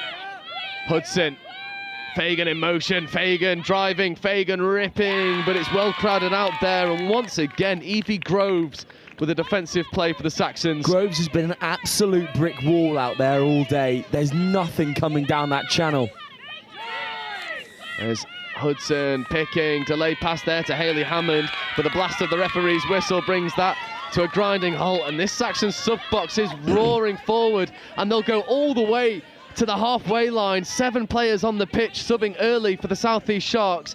Is that the catalyst for a momentum swing in this semi-final? Joe, that all comes back to the touch from Evie Groves down in the corner. Yeah. Making that defensive set so successful, and she's been at it all day, not letting anything come down that wing. Absolutely, and now the Saxons with premier position, camped deep in the Sharks' red zone. Bibby pulls in motion, pulls, wants the ball, gets the ball, late pass potentially. Abby Johnston flies off the line to make an intervention. Sideline ref has spotted something, that Saxon turnover. That's a really good touch from Johnston. She's read pulls like a book. Absolutely, and there's Hayley Hammond, foot speed into the roll ball, and then Abby Johnston following suit. This is threatening, but a loss of footing brings that momentum to a bit of a stutter for a moment. So we see Irons straightening, Hopcroft back to Irons. Irons trying to go through a gap. That was 5th touch. So now, when the referee is just losing track of the touch count, I think, for a moment. And now it comes back for a penalty for a forward pass. And I am slightly surprised that that's not been given an extra 10 metres for not bringing the ball back to the mark. The referees have certainly set their stall out with players bringing the ball back to where the restart is being made. So maybe the Sharks just getting away with one there. Yeah, getting lucky there, the Sharks, but they do hold this 2-point cushion as a fairly uncharacteristic pass comes from Bibby Pools. Yeah, a bit of fatigue setting in, disjointed at the subset. 6 minutes left to go in this half. 2 tries the deficit, and Sharks. Oh, it's a great pick-up from Irons. If Sharks can get a three-try lead, well, that feels like a bit of a mountain to climb here for this young Saxons team. But that turnover will help them. But there's not a lot of speed for the turnover here. It's a tired set out there for the Saxons. It is indeed, but on comes Matheson. Trays are acting half. Matheson this time will play acting half. This is a nice bit of set. Matheson coming onto the ball at pace. Just overstepping the mark there. As Trays comes down for Nicholas. Matheson. Late pass there. Sam, it's a case of these past few attacking sets have been 6s and 7s for the Saxons. Yeah, they leave them just a bit wanting, don't they, for the Saxons, and possibly spent all their money early at the fairground. Don't have anything left in the tank when this Sharks side, just pure stamina. Yeah, Sharks have just grown into this game phenomenally. And it's this woman who's been doing it for them, Abby Johnston, who finds her way into the in-goal area. Can she find some support? Fizzes an absolute dagger into the heart of Patricia Hopcroft, who gets the ball down and does establish that 3-try buffer. Well, it's an absolute dime from Abby Johnson. She's been doing this all day. Joe, she just steals away acting half every time. I called her the silent assassin earlier, and she's just doing that constantly. People just don't care sometimes that Abby Johnson has the ball, and they just let her go. I mean, it's lunacy. It is. It's that defensive setup. They know the half can't score, and they try and back their ability to mark up everyone else. But the initial threat is certainly Johnson with the ball, as Pools looks to get the sweeper on the link. It's a bit of a wobbly roll ball. Pools with a bit of footwork, and that is 5th touch. 4 minutes to go. It's tricky times for the Southwest Saxons, as the Sharks force a 6-touch turnover. Here goes Irons once again. Again, that 3-point cushion is so valuable in this touch tournament. But there's a roll ball error, giving the Saxons an opportunity to go quickly. There's certainly numbers over here. Bibby Pools identifying, lining up opposite Bronte Sykes. It is Pools looking to go hard at the line. Pools taking on Sykes. Pools checking away late. Zan Hudson gets up to make a really good touch. It's just you wouldn't expect anything better, anything worse from Zan Hudson. She's just brimming with confidence at the moment. Yeah, Halsall looking to give the late release to Pools, but that ball not connecting, and maybe the fatigue setting in as Hayley Hammond, showing anything but, gives the Sharks a good bit of go forward. Pyrgos following suit. Here's Sykes. I mean, the foot speed into the roll ball for the Sharks has only gotten faster as the game's progressed. As Fagan checking over to Irons. Irons with an uncharacteristic error. It's a bit of a collector's item there from Emily Irons. Joe, I'm sure it is, but you cannot argue with the absolute, just the way she plays the game is mental, isn't it? Yeah, she really is. Such a trusty competitor is Emily Irons. Saxons moving forward now though. Matheson looking for the big rip, intercepted, pick 6 for the Sharks. Yeah, that's Ruby Gribben over here on this near side wing with a really good defensive play, coming up with the turnover for the Sharks, and now 2 touches burnt in the middle, and Irons checking away late to Hopcroft, setting the 3rd touch, and now Johnston joins the fray. A little bit slower now, but then Hudson with a dime of a platform there for Johnston. Johnston picking, Johnston accelerating. Abby Johnston, can she connect? She connects with Zan Hudson. And the referees are happy. The Sharks are swimming with the tide into the final. Oh, Joseph, that was there for the taking. I mean, if you squeezed a Sharks sponge right now, it would ooze confidence, especially this pod. It's just fantastic, Joe. Yeah, it's that combination of Johnston and Hudson, and Abby Johnston, for me, the standout player so far in this Sharks team, the whole tournament. Both times we've seen her on live stream, she's just been phenomenal. And even though this scoreline looks a little bit more unflattering for the Saxons, my word, have they been good value for their scores. And they've put it against this South East Sharks team. They definitely have, and they'll tack the line once more. Good touch this time from Graham for the Sharks. Again, turning the ball over, and a fresh 6 for the Sharks. Indeed there is, and with 60 seconds left to go, if the Sharks just keep this ball in hand, they will be coasting through this semi-final battle. The clash with the Southwest Saxons, they've come through the victors, but Saxons ever impressive as this very young team have threaded together some wonderful performances here in the Women's Open division. But Irons looking to put the icing on the cake, and Emily Irons puts a bow on the performance for the South East Sharks. Gas there from Irons. Just can't argue with it, can you, Joe? It's mental. Just gets on the ball here at middles, and then the fire comes through, the hammer goes down, and athletic prowess from Emily Irons, and there's the klaxon. Wow, these Sharks really turned it on. They absolutely did. This semi-final is all wrapped up nice and neatly. South East Sharks 10, Southwest Saxons 5.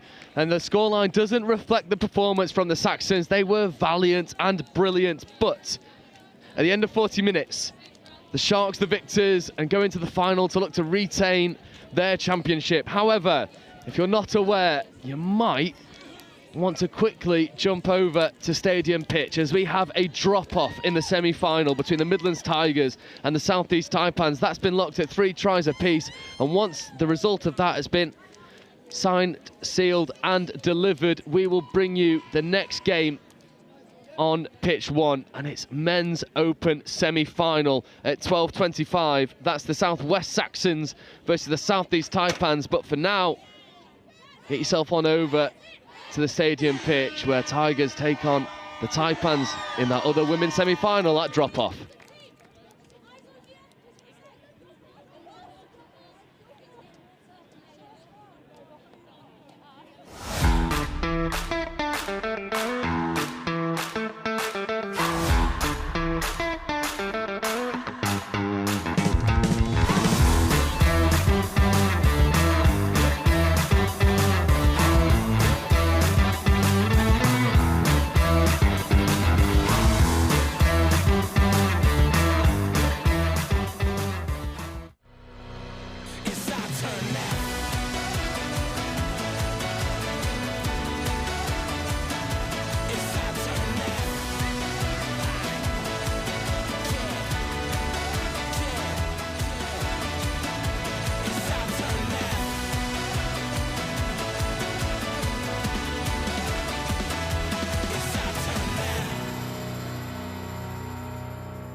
The Marketing and Business Development Program, it's a program where people who are either new to Vermeer or new to your current role, you get together for about 5 weeks over the first 5 or 6 months of your time here.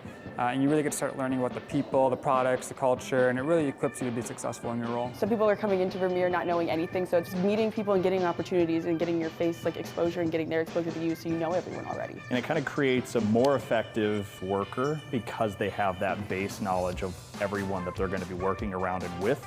In my position with training, it exposed me to other areas of thought that I wouldn't originally include in my training exercises or in the way that I go about building those and routing those exercises. Vermeer is a huge worldwide manufacturer, over 3,000 team members. There's a lot that goes on here. So this program does a good job of boiling down how our products are manufactured to how we distribute them through our dealer network, and then just connecting you with different people all across the Vermeer miles so you can do your job. I've always been operations side, so this one showed me the other side of the company, and I have no idea when it comes to sales. So this has really kind of shown me using some of my engineering background and stuff about the product that I already know. Now I get to use it and learn about the sales and how we forecast and how we should sell it and how do we market it the right way. And so now I feel more equipped to be in my position than with my just engineering degree in general. My favorite part of the program was not only making friends in the group, because you kind of bond with the people in the group, and there was about 8 of us in there, and they're still my friends to this day, but my favorite part was also making contacts with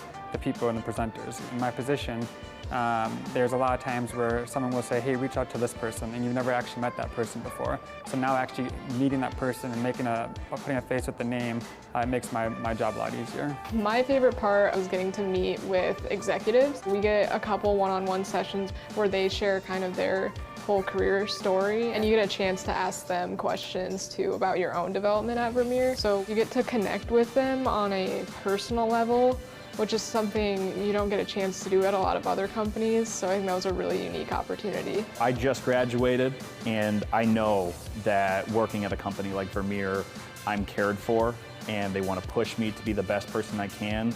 And as a young professional, it gives me a heightened sense of value in me as an employee, that the company cares enough to build me and my character. And that's really what this whole process has been. People wanting me to grow, wanting you to do better, wanting to talk to you and make sure you learn the most out of what you can. I'm just really grateful to be at a company that will invest this time in me to learn more about the company and get more context to really succeed in my job. If I had not had this program, I would not be connected to so many people who help me do my job every day.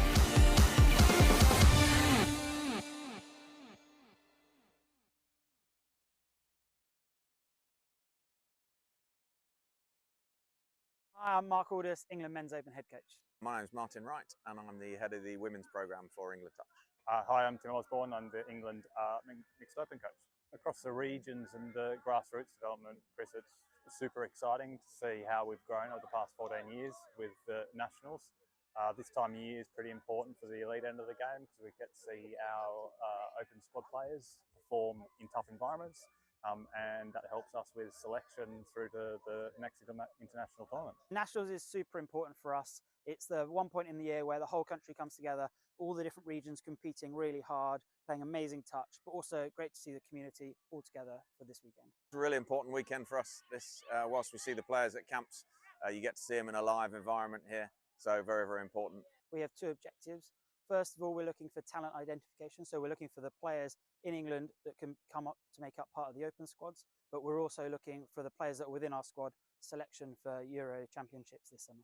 Same things we look for in all of our teams in terms of good core skills done well, fast, accurately, at speed, strength of character, resilience, teamwork, all of those core important attributes that we look for in our elite players.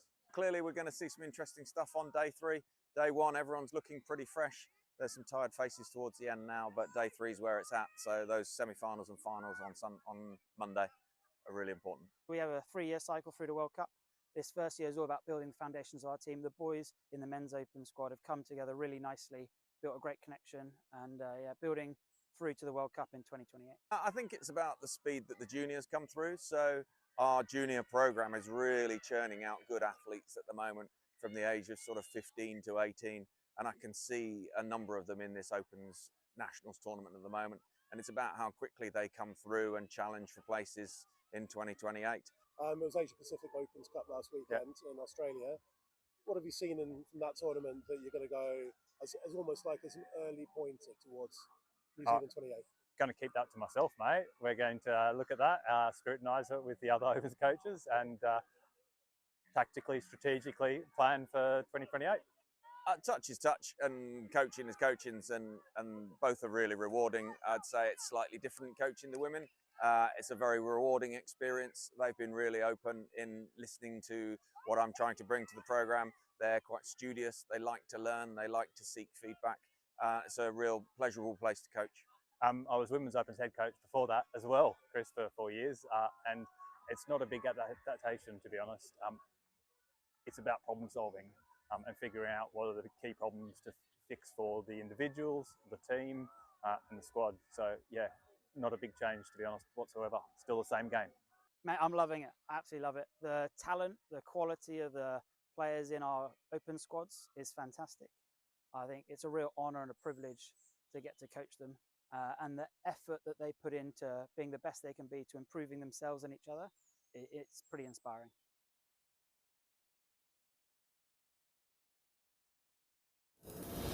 There's work to be done, timelines to be met, results to be delivered.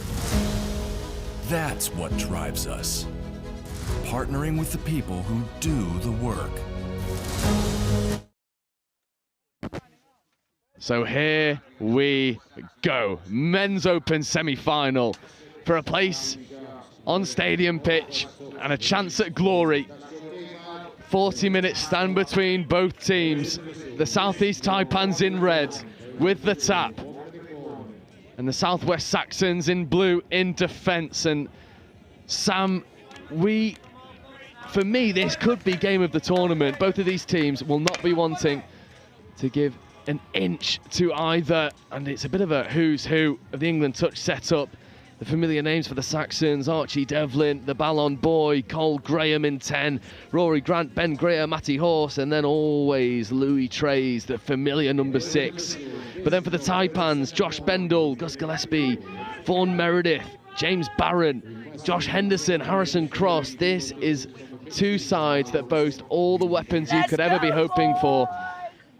Joe Wright and Sam Bork. Sam, this is going to be a classic, surely. Well, of course it's going to be, Joe, after the game we've just had on here.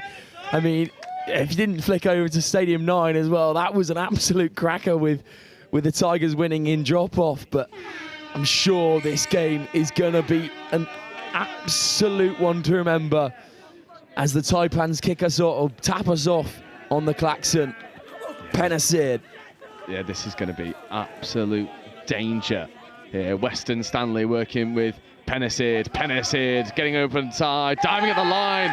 Did Penasir get that ball down? Anushan Alanko explodes off the line to make a defensive touch. Well, we talked about Alanko's defensive prowess and how he's got so much better, but stops Penasir that time. Alanko, both sides of the ball, has really improved his game. Yeah, and keep an eye on this physicality levels. Both of these teams know this is all to play for, and Taipans beat the Saxons in their pool game. So, in theory, it's 1-0 Taipans in the schedule, but Trays and Graham working together, coming over in front of Baldock. Graham, Louis Trays picking, accelerating, getting through Western Stanley. Louis Trays needs to find a spare player, tries to connect, and who else but Cole Graham, but it was played at. And that'll be given 6 more. Louis Trays and Cole Graham. Oh no. Is it going to be given ball down and try time? Saxons are convinced. We will need to see this one on the replay if it's given. It was a blink and you'll miss it play. Rory Fulton, it might have been, who got the ball down. It is play away and try time. And it does, it cannons off the Taipans defender into the hands of Rory Fulton. Although, I mean, a minute in and we've got absolute chaos here on pitch 1. Not too sure what to call right now. Referee's coming back for, I believe that's an offside penalty. But Fulton thought that he was in there. So quick fire, isn't it, Joe? And again, when you've got Louis Trays on the ball, and that's a coach killer. Fairly uncharacteristic from Louis Trays, but I'm sure these Taipans boys will be gagging for a subset now as they roll into it. Penasir, acting half, spills the ball out. Now they'll roll into it. Taipans looking dangerous. Can they slither into Saxons territory? Camille Shahabdin with the baton just goes forward as I show the appreciation to the Sambort commentary. Gorgeous little call. But the one thing to keep an eye out on here in this pod specifically for the Taipans is you want to keep your eye on number 20, Augustine McMahon, electric feet, one of the young players in this side, looking to establish himself as a mainstay, working alongside Josh Henderson and the familiar name of Camille Shahabdin. And here is Shahabdin, cross in an acting half for now, not taken. Moving back over towards Henderson potentially. Oh, Henderson off the bootlaces, comes to re-establish a platform over here for Penasir. Penasir bouncing and just steadying the ship for a moment was Captain Tom Penasir. Penasir and Henderson playing around with Baldock and Penasir dropping a lovely pass off. It's intercepted, and now there's a fresh set of 6 for the Saxons, and they turn and burn quickly. Here go the Saxons. Can they drive into the hearts of these Taipans boys? Yeah, Conahan straightens and adds a good bit of pace, avoids the touch of Henderson, followed in by Rory Grants with a lovely soft shoulder swipe roll ball. Grant setting a good platform here for Davies. Lawton Davies checking over to Anish Analanko. Alanko backs the pace, feeds the extra pass away. That is special from Anish Analanko. Oh, but it's coming back for a forward pass. Oh, and just as I've called it as well. Alanko, I have no idea how he's done this, by the way. You just saw that little bounce. I think he bounces out the back of his feet. And that is against every law of physics you can ever see. But now the Saxons are in enemy territory. Yeah, this is ominous now for the Taipans as Grant's platforming Alanko to Lawton Davies. Lawton Davies trying to get the ball down, but Harrison Cross does enough in defence. And keep an eye out on that far side as well for the Southwest Saxons. Seb Conahan with electric feet out there. Grant picking up a half, picking back against the grain, dropping a ball off into Seb Conahan. Meredith makes a really good touch, but then the fast pass goes right the outside. And the diving touch that comes in from Vaughan Meredith. It's phenomenal work out there as a try saver. Yeah, I mean, shows of superior athleticism out there from Meredith. It's mental. Yeah, but then in the ruck penalty for the Taipans, and they just sort of burst into life. This Taipans attack doing enough to really cause some stress for the reigning champions, the Saxons. As Meredith will get us underway with a tap penalty. Here's Pennicid, an acting half, working alongside Russell Reid. Weston Stanley dummying and just steadying the ship for a moment. There's Russell Reid, Pennicid, Bendel. Back to Pennicid, just moving the defensive line for a time being. Lawton Davies making a good touch. Lawton Davies up once more on Pennicid. Pennicid looking to pick and rip long to Vaughan Meredith. Is that ball down? It's not. A wonderful covering touch, but what about the weapons on display? Oh my God, this is nuts. Tom Pennicid has absolutely ripped one left to right. He's loaded it up. It's like a fully gone shotgun. Just spring and it goes. Wow, yeah. Impressive. But here it is on the replay. Look at that rip. And then the covering touch. That is insanity from Lewis Partridge. And here's Cole Graham. Just adding a bit of width to now this Saxons attack. And here he is, the main man, Louis Trays. Bulldog setting a platform. Graham picking up from half. Graham almost getting on the outside. Bulldog trying to bounce around the covering defence of Connor Fitzpatrick. They do a good job at crowding it out, don't they, the Taipans? Dancing footwork there from the Saxons, but to no avail once again, and they'll roll round into the subset. Pennicid will put the ball down. Yeah, there's Barron as well, platforming. Keep an eye out for James Barron when he moves into motion as Weston Stanley avoids the touch, but Rory Fulton with a flick touch to bring Weston Stanley to a grinding halt, and now Bendel and Barron have a lot of work to do. Late switches there for Weston Stanley. Catch and pass. The mid-air flick rip from Augustine McMahon. Not quite taken. McMahon there. I'm going to come back to something I said yesterday and this morning. That would have been really cool. If it ain't broke, don't fix it. Yeah, it's true. It's very true. Here is Fulton, who I did say for joining me on commentary yesterday for the Ireland-France game. Has guaranteed himself good comms so far. It's Fulton combining. That's good momentum. And there's Lenori and Devlin almost goes through a gap, but Weston Stanley makes a good touch off first look at the Ballon boy, Archie Devlin. Yeah, Devlin coming in. He can definitely affect this game. I'm going to come back to it, Joe, because it was good. It was good the first time. I decided that your comments against it were untruthful. Double down on it. I'm definitely doubling down. I love it. I absolutely love it. As we see Pennicid and Henderson, now Cross, Henderson having to come back to the mark. Shahabdeen stepping away from one, but not away from Ben Lenori as Camille Shahabdeen comes down here for Tom Pennicid. Pennicid stepping, getting away from one, and that is a stunning line crashed through by the big man on the outside edge, Josh Henderson. You know what? I'm going to reveal a bit of outside, inside viewership. Tom Pennisid actually works at Wimbledon, which I'm lucky to work at over the summer. And his younger brother messaged me earlier on today, already on yesterday actually. And he said, watch out, watch out for my brother. He's a fire starter. And it's a captain's contribution from Tom Pennisid. But now Graham picking, coming over towards Baldock. Graham getting into the in-goal area. He unhooked the trailer, but Russell Reid. Touch, really, really good touch from Russell Reid. There's no rest and relaxation for Russell Reid. That was a quadruple R, wasn't it there, James? It was indeed. Getting the alliteration in there.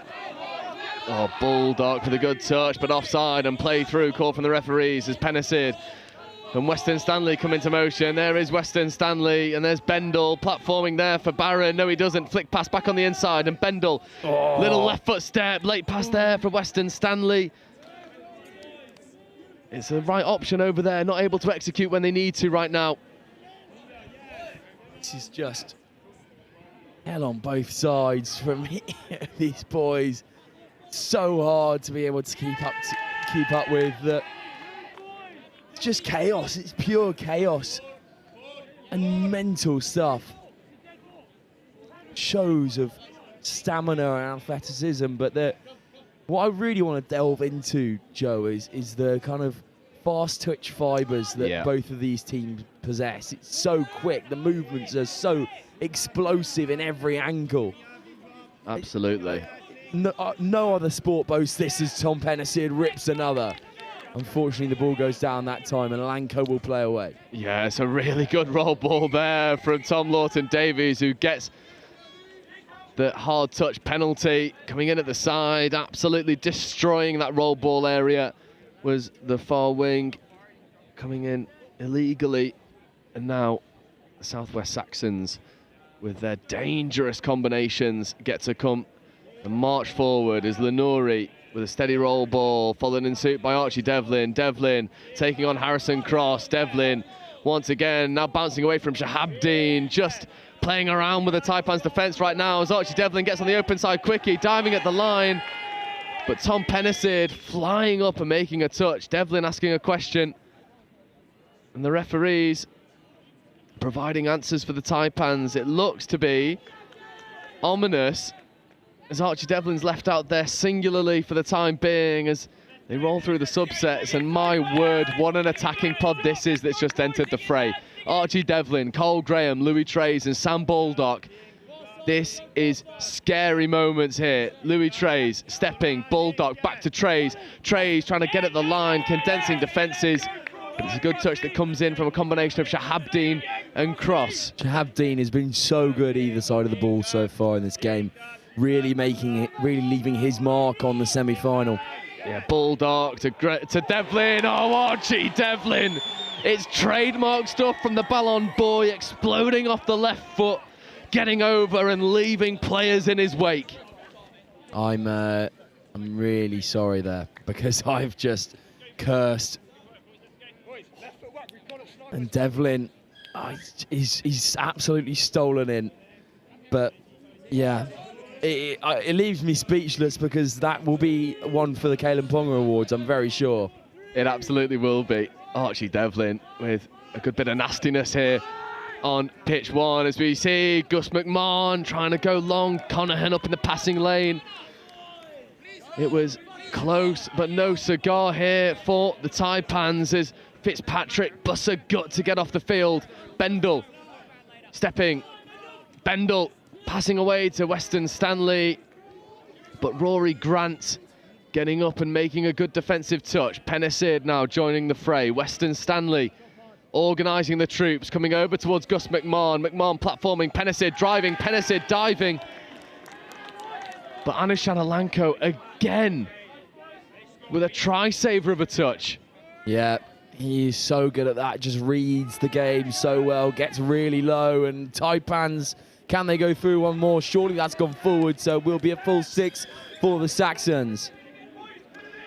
I mean, both of these teams really playing like they've got nothing to lose and everything to gain. It's not a cagey affair. These are two teams that want to go out on their sword fighting, as Harrison Cross in the sub box with a ferocious roar celebrating that turnover. And now the Taipans looking to establish a consistent pod on the pitch. James Barron and Harrison Cross joining the fray to work with Penicid and Shahabdeen. Penicid back to Shahabdeen, but Fulton shuts down the number 9 for Taipans, Kamil Shahabdeen. Yeah, he was really good on the comms box yesterday. Having an even better game now. As you just see, I was just watching that Taipan subset just then, and it was a bit disorganised. They got a bit carried away with one of their small decisions. But they're back onto the field now and see if they can make the Saxons pay. Penicid into El Shahabdeen. Yeah, this is danger now. Shahabdeen looking to drop a late pass off to James Barron, and Barron sneaks his way over. It's a smuggling score from the Taipans.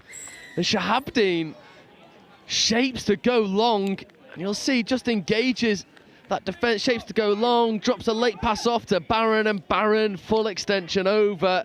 Re-establishes a lead for the Taipans. Well, I'm quite sure, and I'm quite glad that I said that was quite disorganised, because if I said, oh yeah, that was a really good subset from the Taipans, they definitely wouldn't have scored. What's the reverse of jinx? I don't know. Foreshadowing, foretelling. Yeah. As Trays and Graham combine, Trays ripping a dart into the corner, and Louis Trays with the most nonchalant long ball you'll see. Well, this game is turning into an absolute nightmare for both defences. And we sit at 2-2 currently.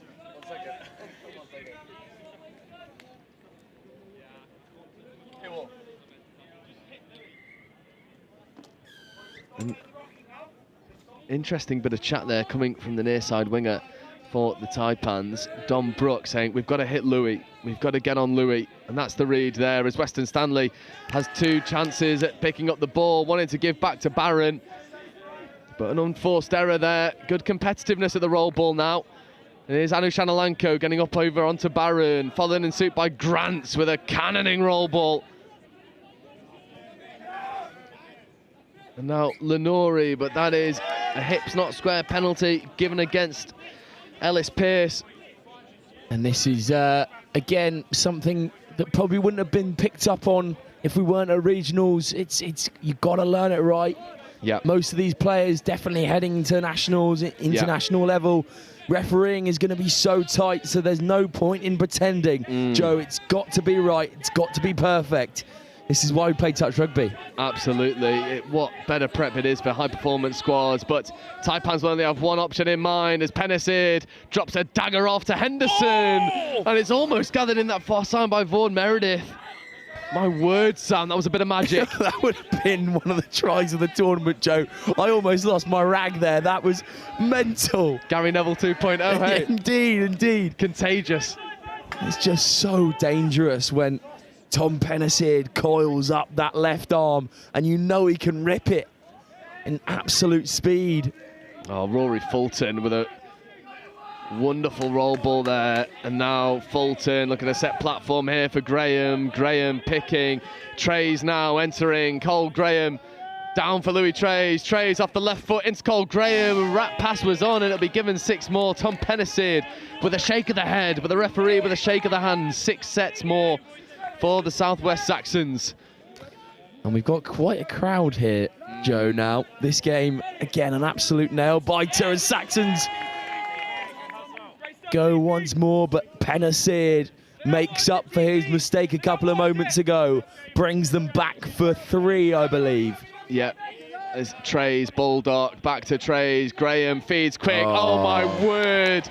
That is sublime from the Southwest Saxons. They leave Taipans chasing shadows, but they leave the referees calling it back for a forward pass. But my word, that looked good. I was going to say, just earlier, it was simple catch pass, but then we'll have another look at it. It might be one of those ones where it's a 50-50 as the subset rolls on. Yeah, this is looking venomous here for the Taipans. Barron in an acting half. Barron dropping a pass off to Russell Reid. I really like venomous, Joe. It's another good one from you. Thank you very much. As we see here, this was the try that was disallowed. Early pass was good. I think that last one is forward. It's a very good spot from the referees. Floats up too much for me. Well, it's good defensive pressure, isn't it, from the Taipans, taking the time away, forcing that forward pass. Definitely so, but the Saxons will maraud on, and that's a lovely rip out there. It would have been great if they were on the try line, but in normal play, that's not something you want. Down on your feet. But couldn't pick it up off his toes that time. And the Taipans and Tom Pennicid will get to go again. Pennicid takes the touch and succeeds it. Yeah, this is a really good platform here to potentially strike. There's Josh Bendel. Footwork is majestic there. Actually, Josh Bendel, fit and firing in this Nationals. One of those players that's had a nightmare of it with injuries. It's good to see Bendel out there with clean legs in terms of taping, which has not been too familiar for Bendel. As Western Stanley comes down for McMahon, Pennicid looking a rip long. That is an absolute spear into the corner, but the wind catches it, drifts forward, turnover ball. Yeah, it is. You must be nightmaring about that kind of thing when you're a Saxon or a Tiger. You see it in your dreams. Tom Pennicid coiling up, ready for that big. Either way, I mean, it's unstoppable, isn't it, Joe? It is, and when you give him time, he certainly will execute you. As Archie Devlin with a couple goosies. Archie Devlin tries to get round the outside. It's a good covering touch that comes in from Will Tyrrell, but Archie Devlin threatening to show his sheer class here on pitch 1. And breathe, ladies and gentlemen. It's been breathless here in the semi-final. Oh my days. I don't have any words, Joe. It has been phenomenal stuff. And all 4 of the semi-final teams evenly matched. It's 2-2 here. It's 2-2 on Stadium Pitch between the South East Sharks and Northwest Touch.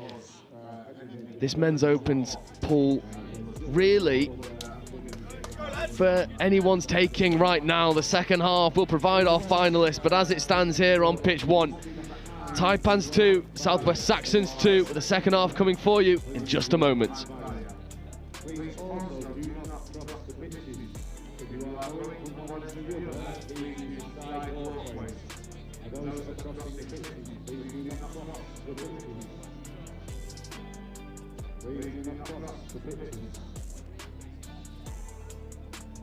Thank you. If you are on the sideline, please do not pass the...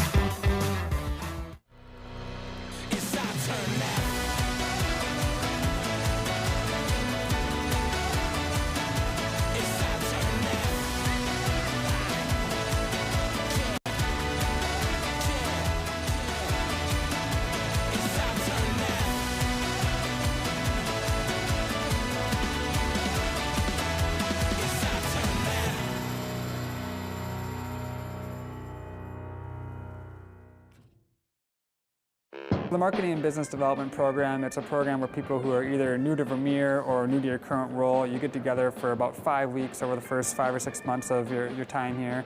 And you really get to start learning about the people, the products, the culture, and it really equips you to be successful in your role. Some people are coming into Vermeer not knowing anything, so it's meeting people and getting opportunities and getting your face exposure and getting their exposure to you so you know everyone already. And it kind of creates a more effective worker because they have that base knowledge of everyone that they're going to be working around and with. In my position with training, it exposed me to other areas of thought that I wouldn't originally include in my training exercises or in the way that I go about building those and routing those exercises. Vermeer is a huge worldwide manufacturer, over 3,000 team members. There's a lot that goes on here. So this program does a good job of boiling down how our products are manufactured. So a hooter getting us underway in just a moment. Myself and Sam Bork. Well, we were just composing ourselves a little bit in the half-time break. That first half had a bit of everything. It did indeed, and it forced us both into Gary Neville commentary, which is a state I don't really get into commonly. And Joe, this is just all ends up manic rugby at all times, and there's no, my blood pressure is boiling at the moment, Joe. Oh, we're going to get some aspirin going after this. I need a Rennie. This game has had it all. It's been breathless from back to front, and the Taipans, that was a pretty calm sub-box at half-time for the Taipans. I think they're approaching the second half in the right frame of mind. I think they know that they've got the weapons to shut down this star-studded Saxon side. God, that was a mouthful, wasn't it? Did well. But they've got the weapons. They just need to employ them in the right places, and it's one of those ones where you got to take every chance you can get, because this Saxon side defensively are really strong, but they also have the weapons in attack to really shut you down.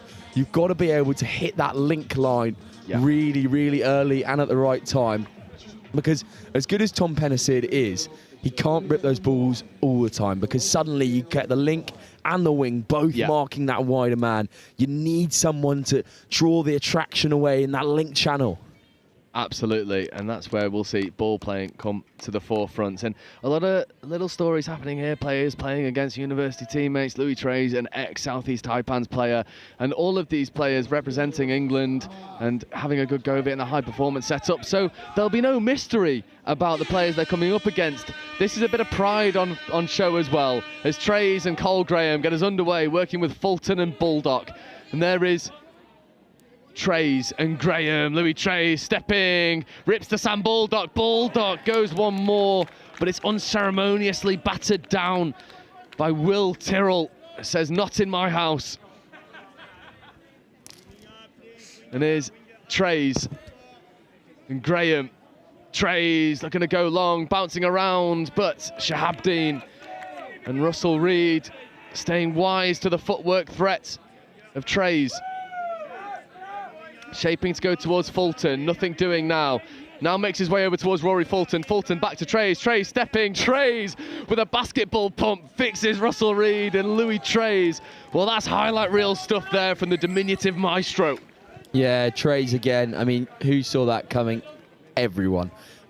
He's just so bouncy on tiptoes, and it's one of those ones where you kind of look at it and you go, well, that was almost gonna happen. When you get Louis Trey's free of acting half, he can do stuff like that, and the crowd almost went silent there, Joe, as the music died down, and everyone just expects Louis Trey's to walk in over the whitewash. There is an expectation when he hits the field that something magic's going to happen. Speaking of magic, there's Pennicid ripping a ball out towards Barron. Seb Conahan makes a good touch. That's the fifth platform now. So Bendel and Barron looking for these late switches. Barron dropping a nice ball off to Pennicid. Ball's away to Western Stanley, but late pass come in. It's a good defensive read there from the Saxons, and Saxons wanted to go quickly, but taking the tap off the mark. Late pass there from Tom. It's one of those ones where you see it and you go, ooh, could you have gone a bit earlier? That line at middles was a bit possibly early. That's a good foot speed, followed in suit by Pearce. Pearce platforming now for Lenori, and now feeding away to Archie Devlin. Devlin tries to go through a gap. They could see the sheer speed on Archie Devlin, but he's not quite got the space to use it as of now. Such pace coming onto the ball. It's honestly, I can't describe it. It must be so scary for a defender when you're coming at that pace. Barron with Western Stanley. Stanley feeding away to Fitzpatrick. Fitzpatrick, good foot speed into the roll ball. Devlin claiming no touch. Fitzpatrick saying yes, sir. And now it's a little bit messy, and I'm not sure if that'll get given as a foul touch. It will. Archie Devlin feeling a little bit frustrated, but it was good work by the Taipans. Jared Lewis. And here is Lewis and Russell Reid. Henderson moving through the backfield. There is Josh Henderson. Just taking a touch there from Archie Devlin. Right smile on the face of Devlin. Two ex-Exeter teammates. It's Pennicid, unhappy with the setup. Recycles now. There is Pennicid. Ellis Pearce up, trying to make a touch. Pennicid and acting half, feeding over to Russell Reid. Russell Reid diving at the line, Russell Reid scoring. And Russell Reid brings us back to a level game, 3 tries apiece. Hangs on a knife edge this game, and Russell Reese there really making the most of his opportunity, well fed by Pennicid, and he's on the way down already as he approaches that line, and the athleticism to get him over. Long reach is such a good thing to have in this touch setup. Absolutely, you got to take advantage of that frame, but here's Louis Trays, Cole Graham picking, leaving players stumbling. Is it finished in the corner? That's a phenomenal touch, Joe, on the edge. Seconded. Here's Trays, looking to set this last setup. Trays, late pass there. Oh, the space was available in that link channel for Fulton. Just not quite singing from the same hymn sheet, but you could see what Trays was trying to do. Yeah, you can see it immediately when he gets on the ball. He swings one out on that right to left rip, and it's not quite there for Fulton. Well, that's a muscular touch by Rory Fulton, who forces the turnover. And that far sub-box from the Southwest Saxons, well, they loved that intervention there from Fulton. Bulldog straightens, Trays following in suit. And now here's Connahan, a player who's been told to latch and drive off this subset for the Saxons, and does so expertly. And now there's Grant platforming for Anushan Alanko. Alanko stepping, accelerating Alanko into the in-goal area, looking for the extra pass, trying to connect with Lawton Davies, but that'll be 6 more. Yeah, John Weston Stanley there, making the most of his big body and large outreach as well. And although there's a penalty given against the Southwest Saxons for chat. Southwest Saxons had the ball in hand. That is a coach killer. Max Shepston over on that far side will be looking to have a word with them about that, but then off the back of giving away the penalty, the defensive nudge from Rory Grant retains possession here from the Saxons, and Grant just wants to go for the corner. Grant diving at the line, and I think it'll be played through, and Rory Grant with a good bit of touch IQ on display. Grant and Alanko celebrate. That's a moment to remember for Rory Grant. That reminds me of Jameson Gibson Park, actually, against France in the Six Nations. Just bit of ingenuity, yep. Bit of quick thinking on your feet, takes the penalty really quickly and then dives for that corner. I'm sure that the comparison to a star-studded British Irish Lion will make Grant very happy there. Oh, he absolutely will. And then Pennicid being told to play on.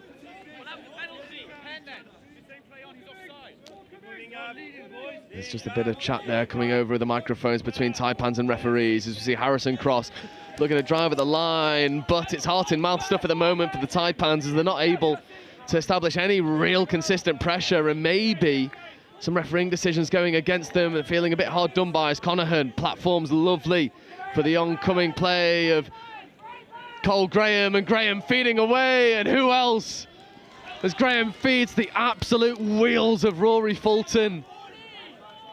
But the referees spotting an infringement, and Fulton will come all the way back. You see it here on the replay. Fulton, did he step out of the field of play? Well, whatever it was, it remains Saxon's ball, which is interesting. And Fulton running a delayed line, and Fulton getting over, but Gus McMahon shuts the door in Fulton's face. That's a better defensive set from the Taipans. McMahon with a really crucial touch there. It's a well-setted move by the Saxons. And here's McMahon again. Pennicid. Oh, half is isolated, and the line speed is allowed to come from the Saxons. Taipans do a good job at rescuing it, but now Barron is left isolated. Barron using a bit of footwork and disguise, trying to get away from Baldock, but Bendel accelerates. Bendel going, but once again Baldock makes a touch, and Bendel just slows up over there. Was that a reach to the hamstring? Get those single leg RDLs out, mate. That's the only way to fix it. Magic Sponge, Joe Wright will counter with, I'm sure. Absolutely. And then what's the last one? Good bit of Feed the Chickens. Feed the Chickens, yeah, that's a good one. Yeah, Barron brought back for Saxon's penalty. 8 minutes to go. Well, 8 minutes gone in this semi-final. And just to bring your attention to the other semi-final, the Sharks have established themselves a 3-try lead now, 5 tries to 2 over the Northwest Men's Open. That's happening on the stadium pitch as we speak. And we will keep you up to date with the results of that as well, as Baldock and Alanko combine. Here is Anushan Alanko working with Archie Devlin. Alanko, Devlin, feeding to Lawton Davies. Davies ripping, Alanko getting over before Meredith with a touch and a ruffle of the hair. It's getting bitey. That is, yeah, that's something we like to see, actually. Bit of competitive nature. The long rip intercepted, pick 6 there.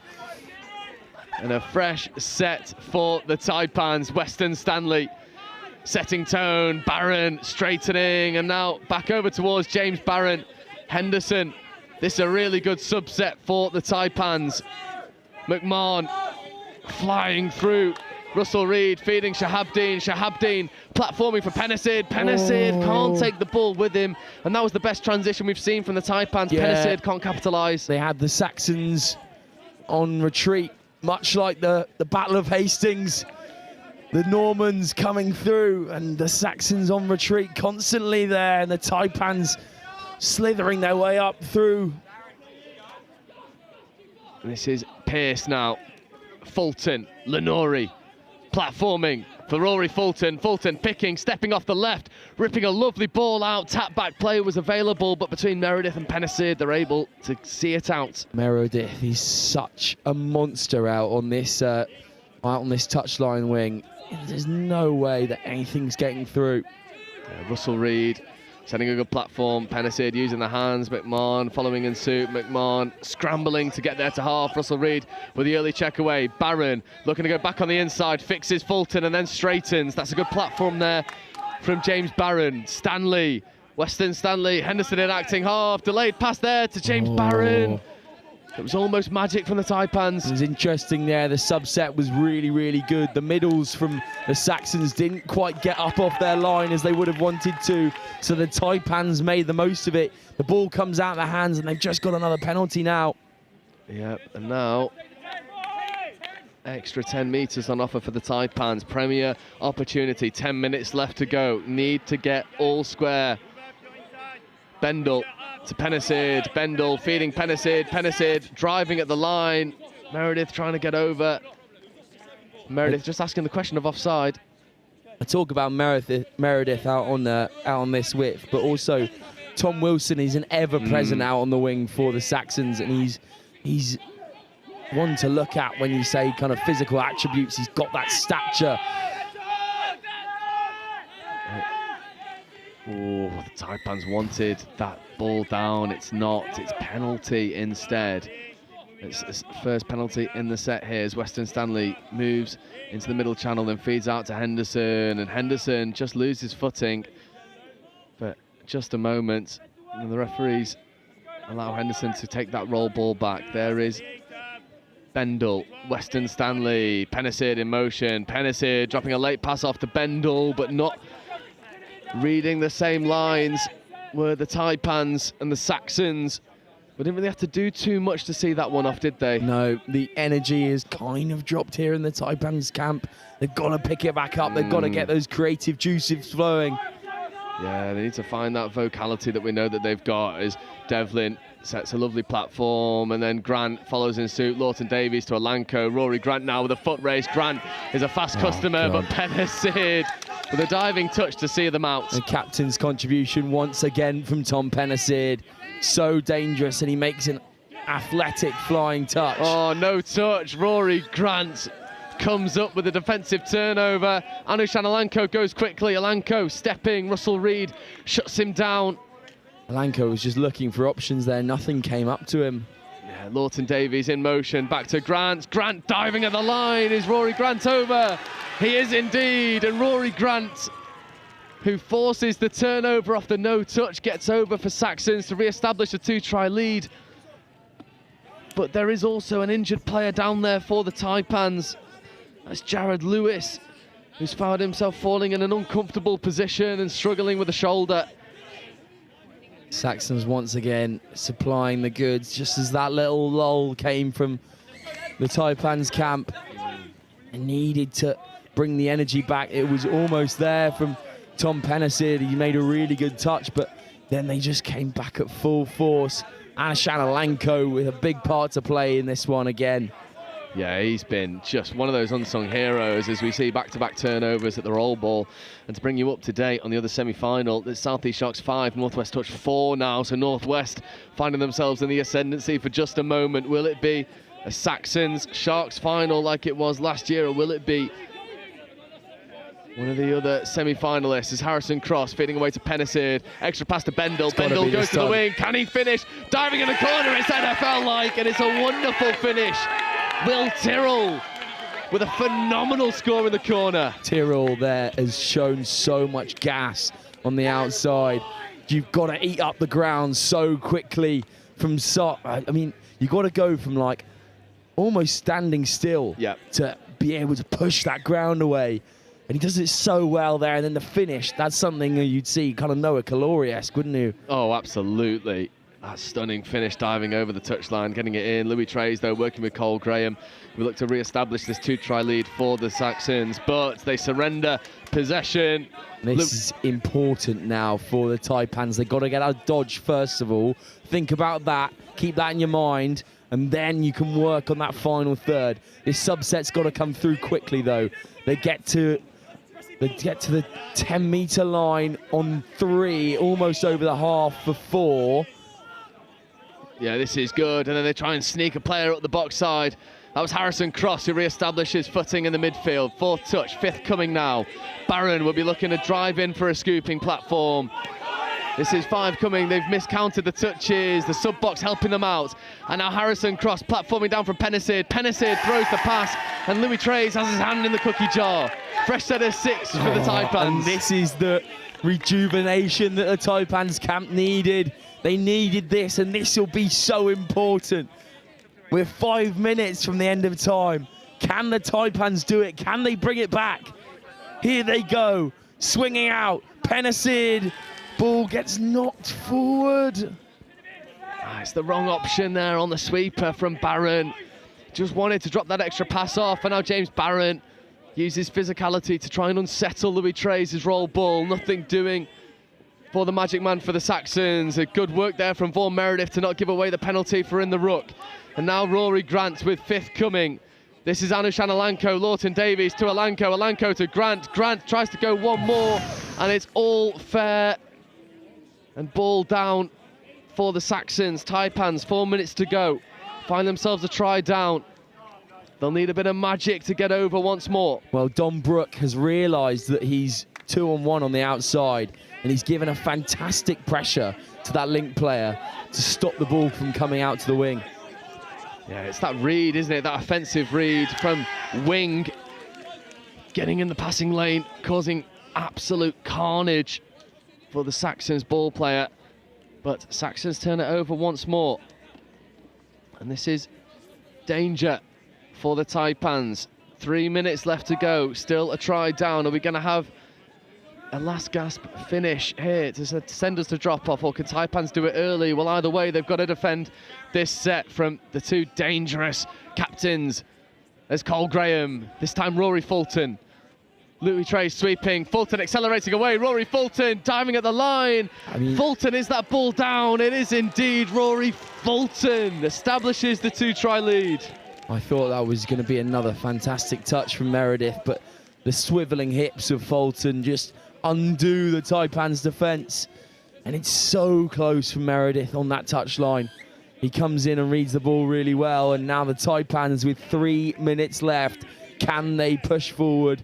They need another try back. They need 2 in quick succession. Swinging ball, that might be it. Meredith makes up for that missed touch, but it's all made once again by that man in the middle, Tom Pennicid. It absolutely is. And Vaughan Meredith with a mature finish there. It's ruthlessly efficient, getting that ball in hand and then over the whitewash. 2 minutes left to go. We are back to a 1-try game. And Saxons, well, there's a decision to be made here for Saxons. Do you change your game plan and try and eat out the clock? Or do you once again go for that 2-try lead? Questions that will only be answered by this attacking pod. Familiarly, Trays Graham and Trays dropping a ball into the link channel, and once more not connecting with that link. Henderson. And this just seems like clockwork for the Taipans now.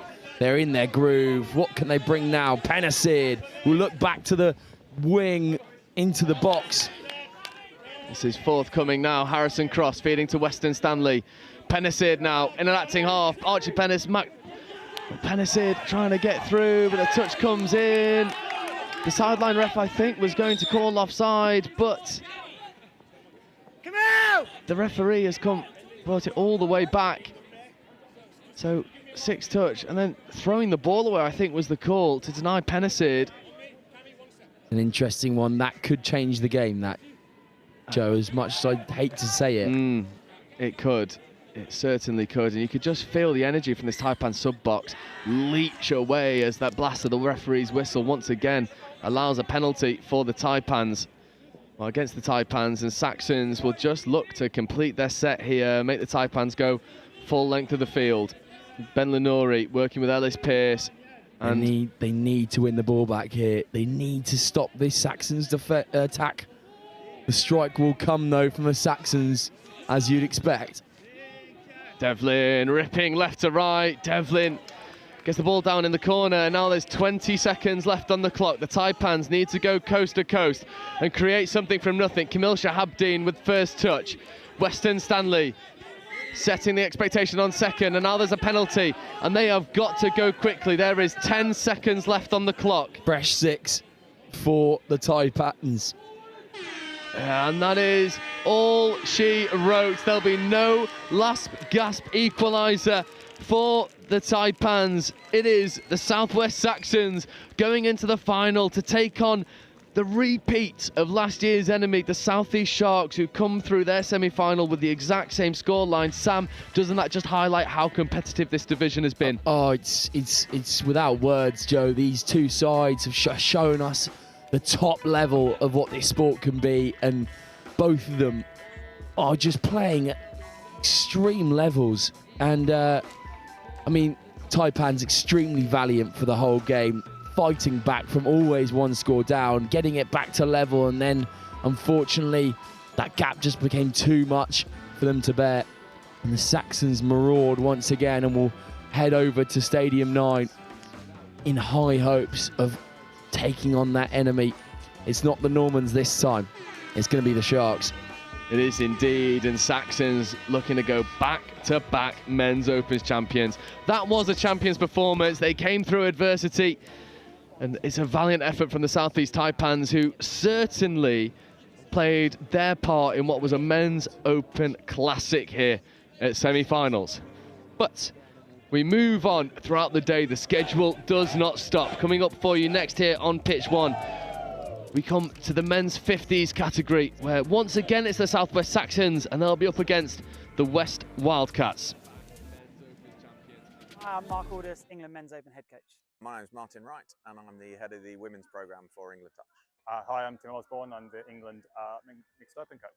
Across the regions and the grassroots development, Chris, it's super exciting to see how we've grown over the past 14 years with the nationals.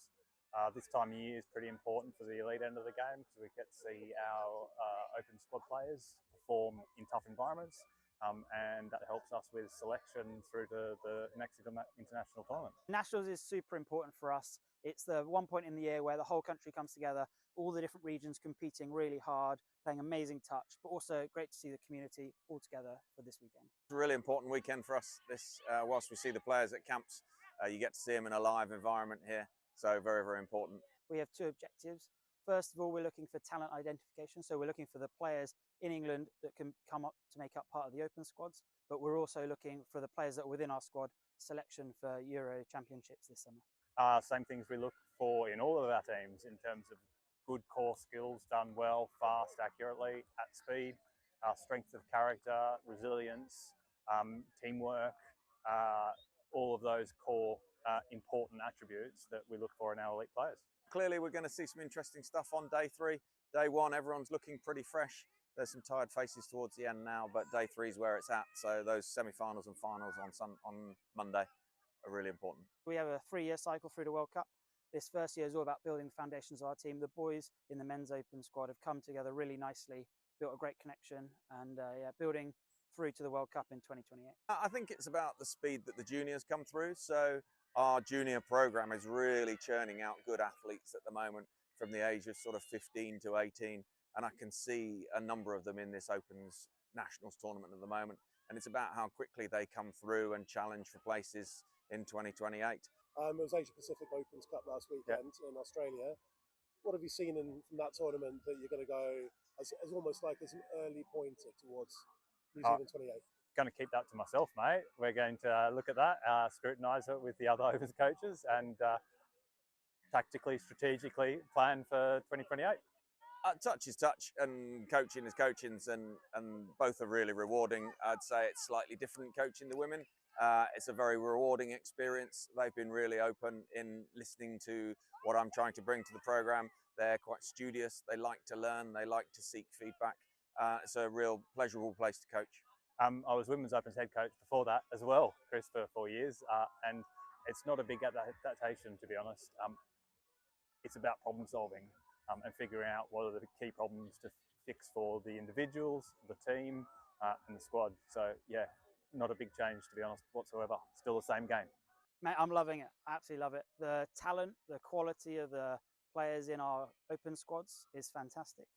I think it's a real honour and a privilege to get to coach them. And the effort that they put into being the best they can be to improving themselves and each other, it's pretty inspiring.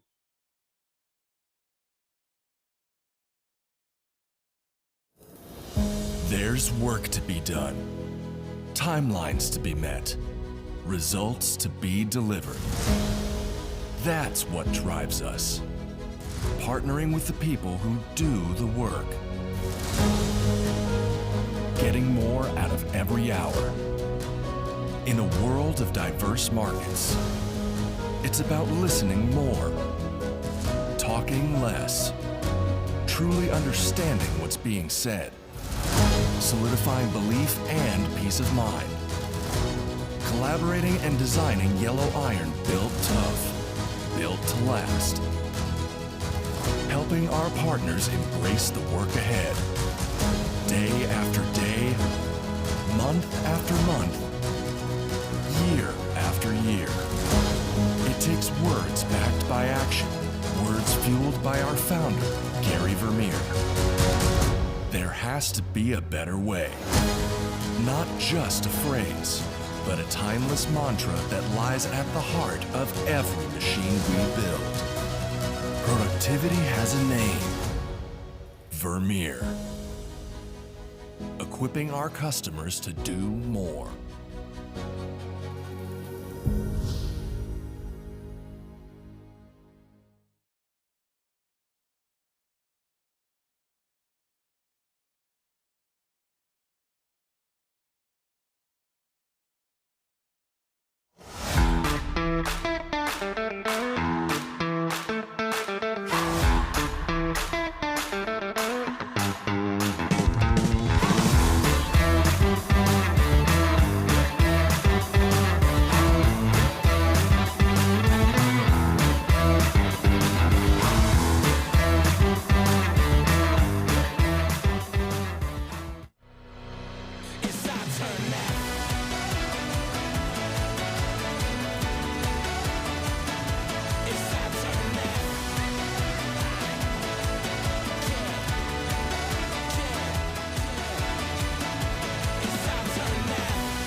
The Marketing and Business Development Program, it's a program where people who are either new to Vermeer or new to your current role, you get together for about 5 weeks over the first 5 or 6 months of your time here. And you really get to start learning about the people, the products, the culture, and it really equips you to be successful in your role. Some people are coming into Vermeer not knowing anything, so it's meeting people and getting opportunities and getting your face exposure and getting their exposure to you so you know everyone already. And it kind of creates a more effective worker because they have that base knowledge of everyone that they're going to be working around and with. In my position with training, it exposed me to other areas of thought that I wouldn't originally include in my training exercises or in the way that I go about building those and routing those exercises. Vermeer is a huge worldwide manufacturer, over 3,000 team members. There's a lot that goes on here. So this program does a good job of boiling down how our products are manufactured, to how we distribute them through our dealer network, and then just connecting you with different people all across the Vermeer mile so you can do your job. I've always been operations side, so this one showed me the other side of the company, and I have no idea when it comes to sales. So this has really kind of shown me, like, using some of my engineering background and stuff about the product that I already know. Now I get to use it and learn about the sales and how we forecast and how we should sell it and how do we market it the right way. And so now I feel more equipped to be in my position than with my just engineering degree in general. My favorite part of the program was not only making friends in the group, because you kind of bond with the people in the group, and there was about 8 of us in there, and they're still my friends to this day, but my favorite part was also making contacts with the people and the presenters. In my position, there's a lot of times where someone will say, hey, reach out to this person, and you've never actually met that person before. So now actually meeting that person and putting a face with the name, it makes my job a lot easier. My favorite part was getting to meet with executives. We get a couple one-on-one sessions where they share kind of their whole career story, and you get a chance to ask them questions too about your own development at Vermeer. So you get to connect with them on a personal level, which is something you don't get a chance to do at a lot of other companies. So I think that was a really unique opportunity. I just graduated, and I know that working at a company like Vermeer, I'm cared for, and they want to push me to be the best person I can. And as a young professional, it gives me a heightened sense of value in me as an employee, that the company cares enough to build me and my character. And that's really what this whole... Welcome back then to Field 1 here in Nottingham at the England Touch National Championships. We return to the men's 50s competition. It's the Southwest Saxons taking on the West Wildcats. The Wildcats all in black with the yellow numbers on the attack from right to left in this first half. Southwest Saxons in that blue stripe of theirs on defensive duties, and an early penalty at the 7. And a first chance for Chambers. Barden, Chambers. Wide pass could be on there, but it's on the rebound. Comes Ian Hogg, and penalty the other way. So Saxons survive the early pressure. Here's a good drive from the Saxons. It's men's over 50s competition.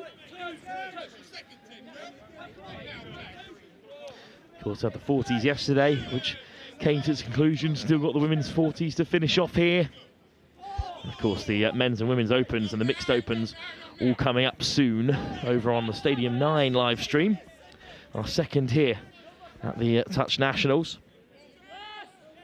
Oh, good carry by Townsend, and what can they benefit from here? They slip through, and there's the swan dive to boot from Craig Wheeler.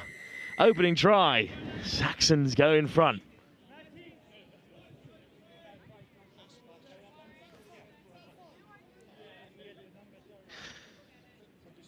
Great start for the Saxons then.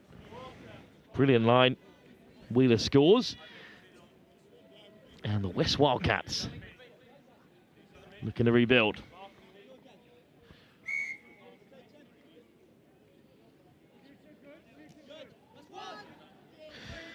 Guy with the first carry. Nice work on the wraparound from Guy.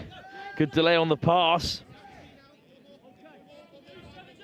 Really bright start in response from the Wildcats here. Their acceleration.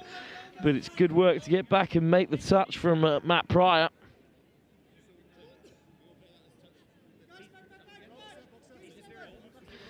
Another turnover from the Saxons. And of course, they went the full length last time. Great carry from Pryor as they head towards the box. Off the deck again from David Steele. Steele again plays half. Could open up a little bit here for Thompson. Penalty. On the wrong side of the whistle at the moment, the West Wildcats. Fresh set of 6 for them here.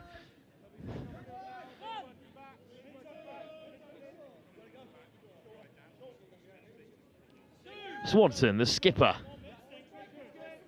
Good carry again by Thompson. Joe Swanson. Leaves it for Lee Thompson. Swanson. Thompson, good pickup. Direct line from Wheeler, looking for his second try. Kept out this time by the Wildcats. Thompson, playmaker at the moment, out in the middle, unable to convert this time. Wildcats survive.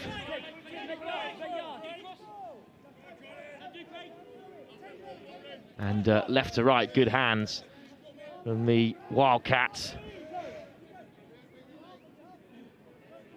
Chambers right on that touchline, and on come the fresh legs.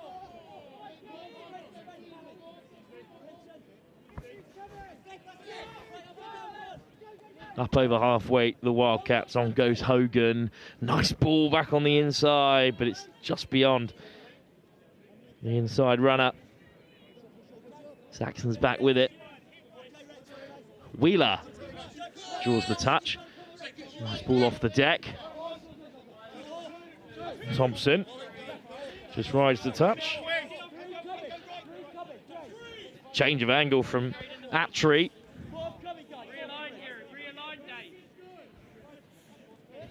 Nice line on the inside. Down. Oh, lovely footwork, and then just dropped off to the winger.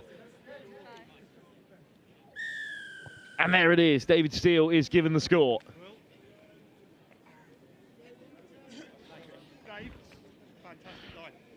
Lovely from Hudson. It's Townsend with another good break. And then Hudson inside and out. Dancing footwork, good dummy line from Attree. Saxons playing on top form in this 50s category at the moment. Wildcats, though, with a chance to restart from halfway. Up the jumper from Ian Spencer. And that time it was Andy Barden, 9 on the Saxon side, and a quick turnover. Kirby. Good line. Good yards made by Joe Swanson, the captain again. Swanson. Downtree. Swanson. Back to Downton. Downton floats it over the top. It's a brilliant move. It's a great finish as well. Right in the corner. And the Saxons have 3. What a start. 5 minutes or so gone in this over 50s fixture. Downton with his first intervention here as this lovely left to right ball cuts out the last man. Second try for David Steele.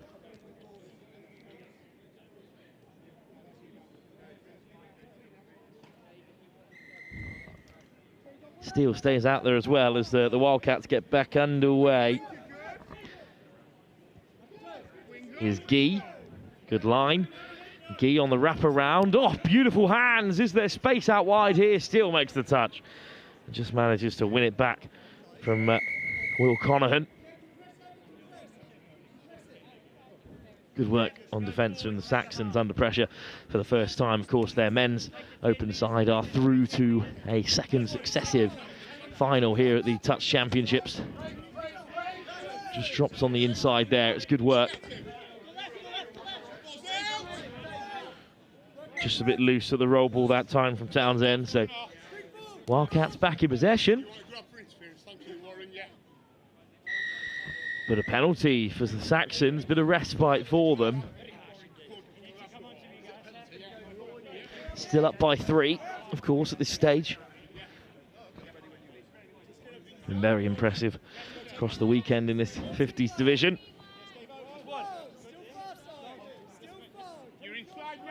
Thompson takes the touch. Rich Downton. Kirby, Downton. Good acceleration. Made it very clear where Craig Wheeler was meant to run. And instead it's going to be a turnover for the Wildcats. Off they go. Hasn't quite worked out for them there. Here's Kirby. Beautiful hands from Kirby, and over in the corner goes Keith Wildin. It's another try for the Saxons.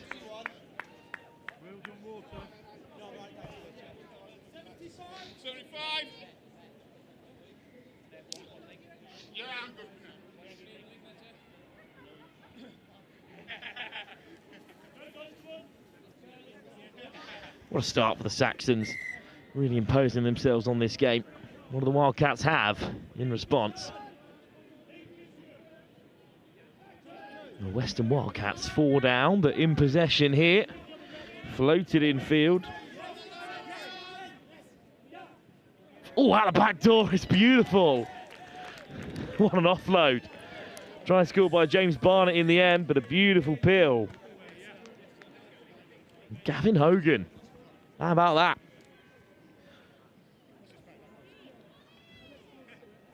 Hogan gets it on the return.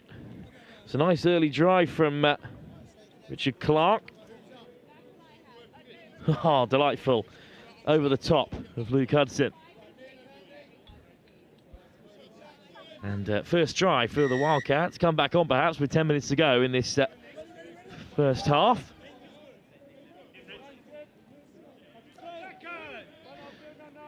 From halfway, chance for Thompson. Lee Thompson, Townsend, good carry, no touch. Try scored.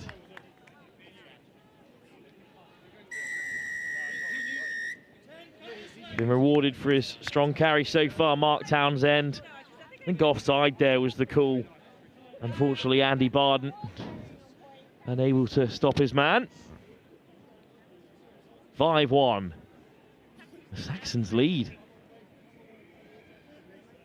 Still got so much touch for you here this afternoon. Our final game will kick off here on Field 1 at 4:05. Just beating the light because it's a little overcast today, of course. After the stunning weather we've had this weekend, we'll just take it being nice and dry as things stand. Good advantage here for the Wildcats to play with. Nice ball off the deck and a curving run back to the outside from Barnett. But the ball is off the field and the Saxons will have it back. Long way from home.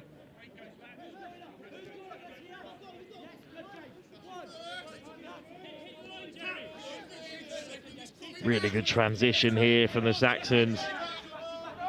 Good run, but then also good discipline to get back from Gear Attry.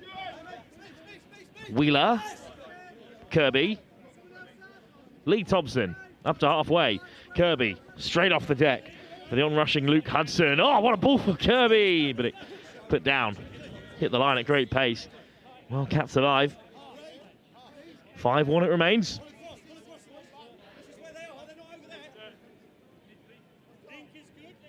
Wildcats head to the far side again.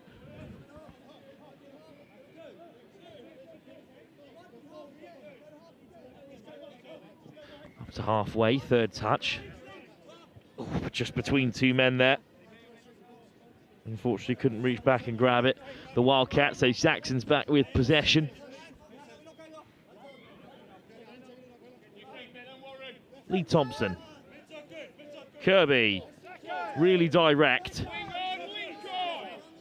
Wheeler makes good yards.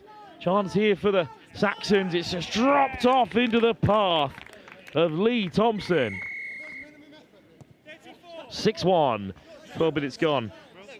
Tries are plenty here in the over 50s division. Good delay on the pass. The take from Thompson on the way down.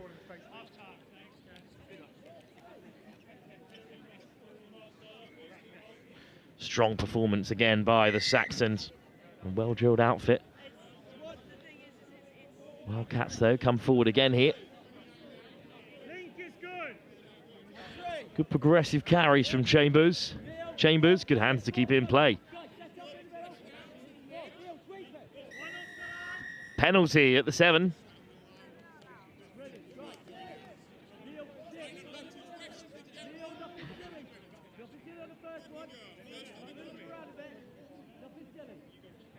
Touch taken.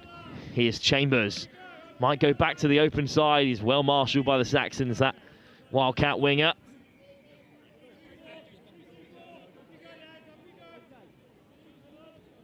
Chambers, Hogg. Barden at the half. Good ball into the path of Chambers. Delays it for Hogg on the wrap. It's Barden who goes down. But Barden who's sent back to the 7 this time. Hogg still waiting in the link. Andy Barden with the step. Chambers looking to draw out the Saxons here. Good tactics on the Wildcats. They've still got touches to play with here. Or indeed just a slight miscount. Saxons have it back again. Townsend throws the dummy. Almost darts through. Quick ball for the Saxons here.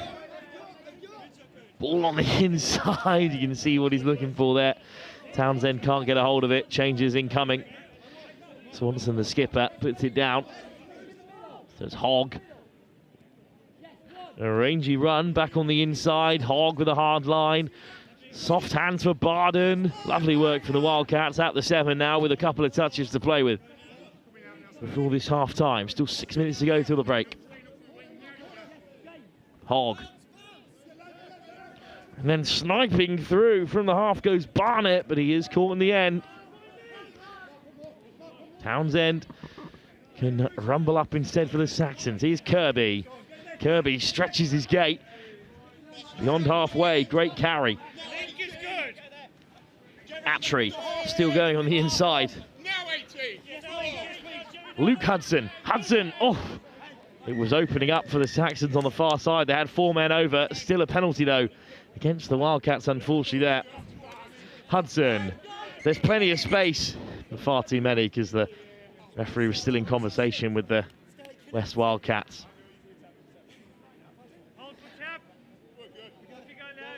Swanson. Hudson. Swanson off the deck. Hudson steps again to that outside channel, and Attry hits the hole between link and wing to score a 7th for the Saxons.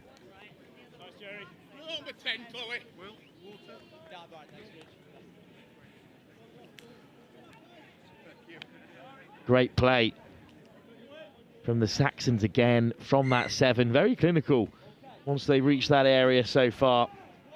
And the first touch taken for the Wildcats by Gavin Hogan.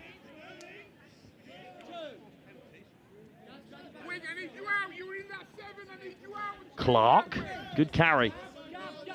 And a brilliant line as well, and it's whipped wide. Good hands on that left wing from Will Conahan, but good defence from the Saxons.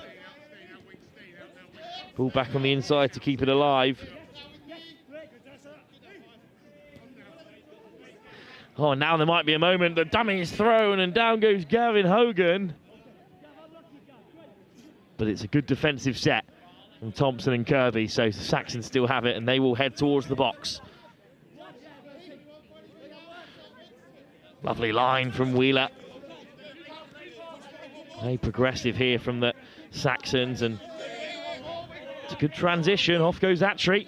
Plenty of changes here. Hudson. Hudson gets his head down. Lovely footwork from Hudson. Needs support on the inside. Attry's there. Good touch from Conan. Very good play by the Saxons again here. Can they grab another before the break? Hudson. Dummies the switch. Floats it wide. Well taken by Steve Lyons, but he keeps it in play.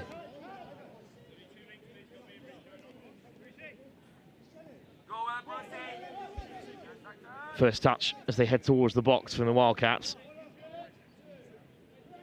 Good progression down there, but it's 3 touches before halfway. That's 4 before the middle line. 5th touch coming there, so they've got to create off this play. Really good pick up. They've got numbers over. Dummy switch, and then eventually the pass is given. But Neil Chambers caught on the far side.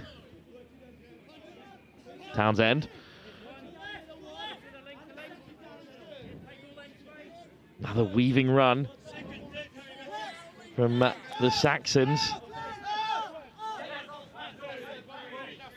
Wheeler.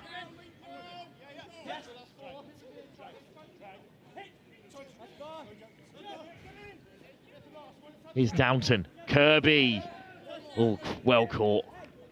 Good backtracking there from Ian Hogg. Wildcats have it back.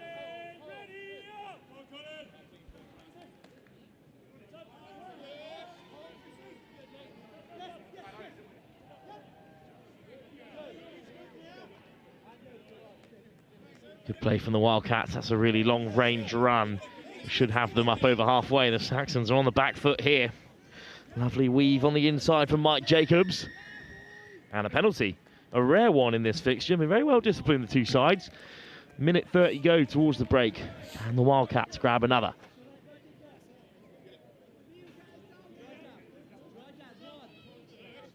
Jacobs.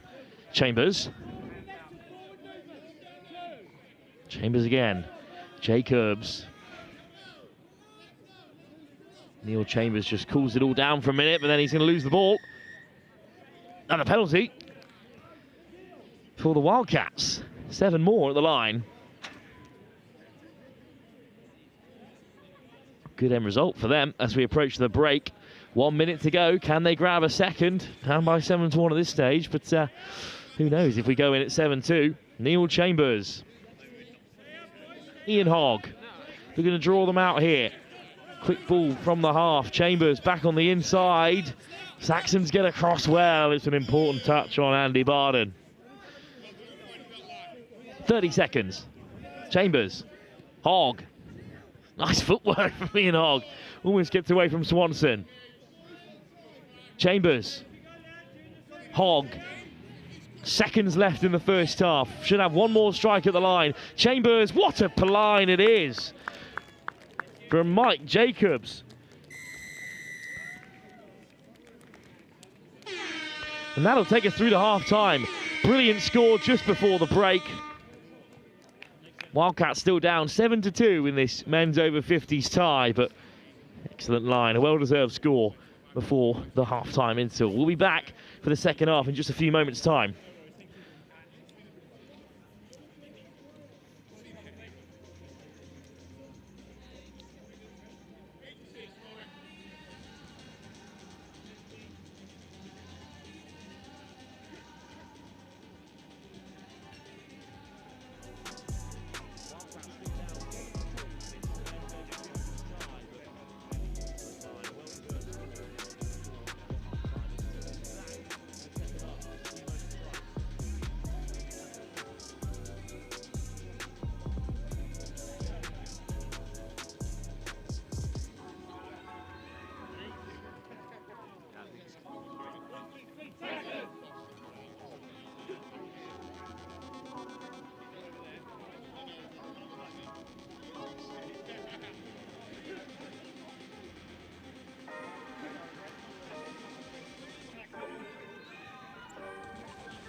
Officials, show 1 minute warning.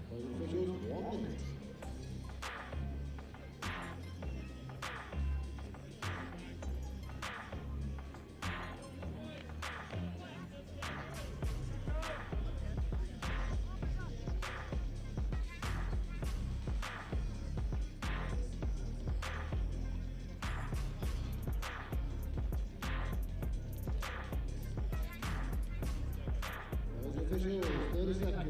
30 seconds until the second half here. And a nice moment with the Southwest Saxons bench right in front of us, because Luke Hudson had managed to convince the rest of his side that that was game over after the first 20. And then they were only told halfway through the huddle that their 7-2 scoreline will need to be extended or defended with 20 minutes still to play.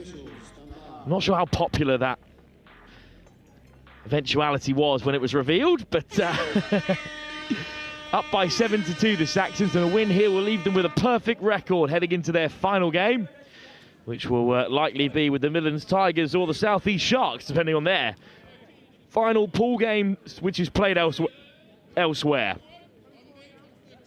Floated across by Saxon, by Swanson, back on the inside, little dummy switch. But Steve Lyons is caught. Here's Lyons. Swanson, Townsend. Swanson, again looks to go long, pops it off for entry. Lovely ball, but the touch was made.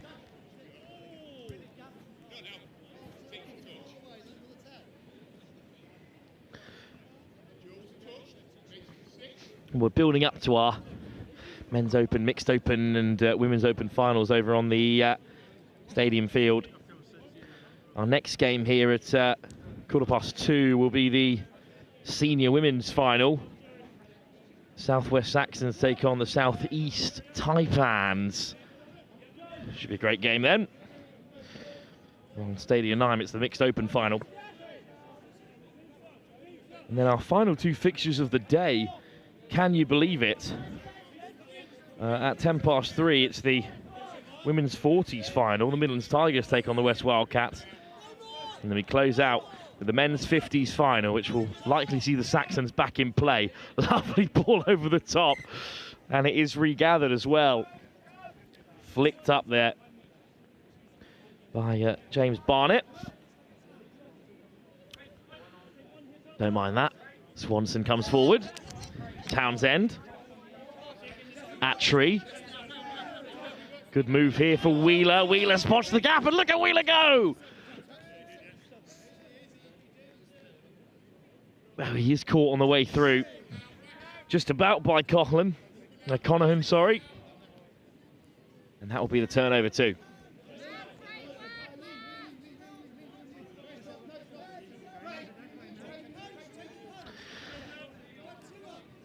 The Wildcats are going to head towards their box. Good touch from Wheeler.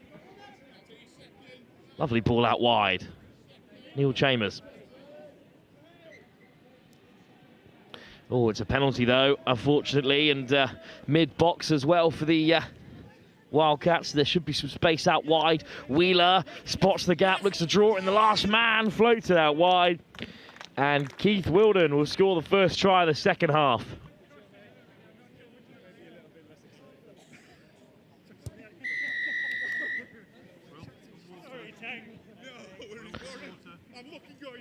Will be that final play of the game of the day at 4:05, this 50s final. With the 40s concluding yesterday, we've got the senior women's and the women's 40s all to come here on this field. Nice darting run for the Wildcats from Gavin Hogan. Hogan on the inside. Good read from the Saxons. Hogan.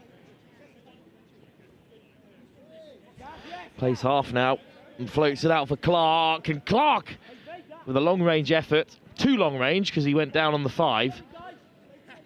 He went down on the 7, I should say.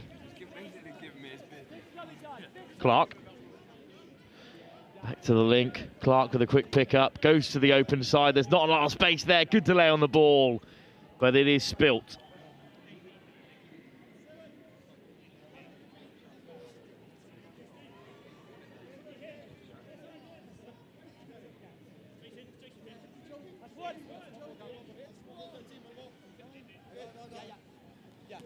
Oh, just about juggled there by the Saxons in enemy territory.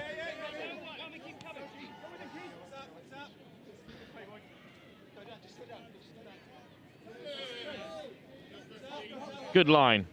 Hudson weaving on the inside. Goes down, but Kirby with a good pickup. Penalty for the hard touch. Got to be careful in the men's 50 division. Can't be shoving them over. Still got plenty more touch to play. The final still to come. Good drive from Luke Hudson. Hudson. All on the inside for Wheeler. Townsend wants it on the open side. There's a 2-on-1 out there. Kirby comes short though instead. Clark makes the touch. Hudson, great hands. Sliding over away from Clark. Touch made.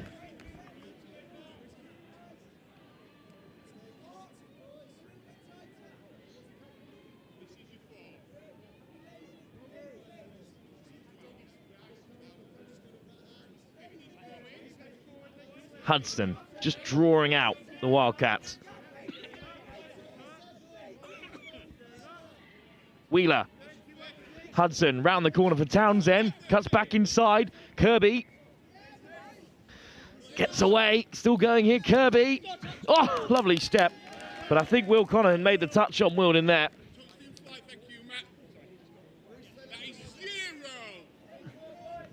Six more touches.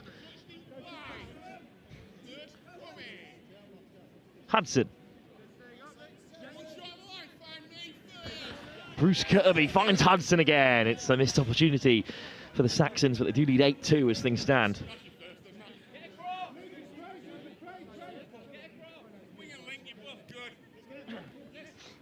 Clark. Round the corner come the Wildcats, but it's been put down. That is a shame. Bruce Kirby, Townsend, Wheeler. Hudson, Townsend, good line. Oh, it's just slightly undercooked as the referee takes a tumble in the backfield as well.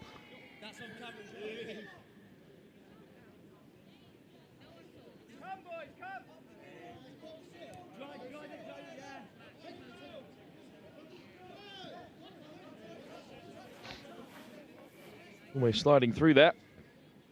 Evan Hogan. Instead, they head towards the box, the Wildcats. Still 6 tries down. Plenty of time left in this one as they search for their first win of the competition.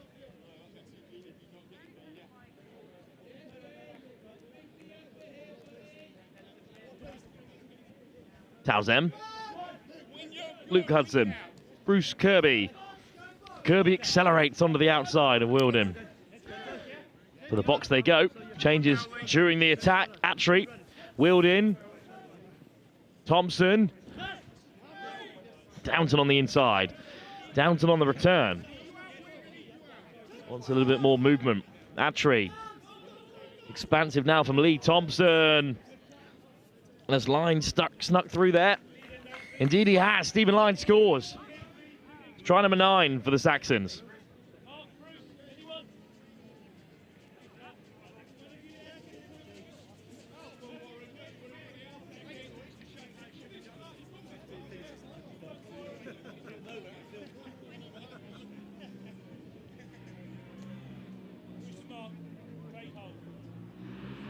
Scoring may have slowed at the start of the second half, but Saxons extend their lead. 9-2 now.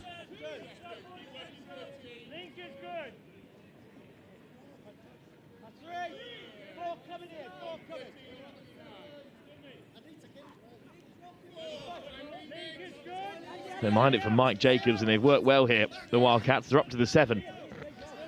One last touch. Chambers. Jacobs. Neil Chambers again. Still keeping it alive here. The Saxons come across well, though. And turn it over.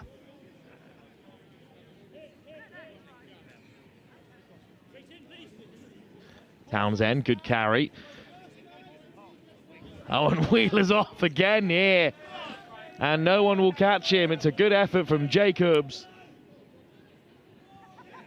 Almost lost it on the way through, but with another little swan dive. It's Craig Wheeler on the board again as the Saxons reach double figures. 60 years old and still got it.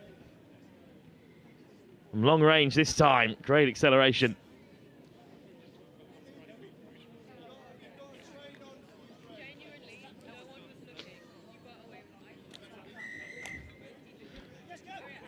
What a fixture for the Saxons so far.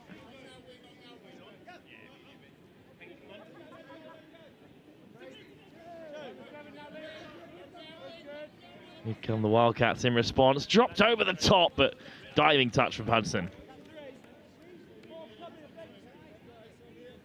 And there is no disrespect there because Craig Wheeler just came over himself to remind us all that he's 60 and still racing away like that for the Southwest Saxons. Well, they beat the Southeast Sharks by a single score yesterday. They put 10 past the Midlands Tigers and 8 past Northwest Touch this morning.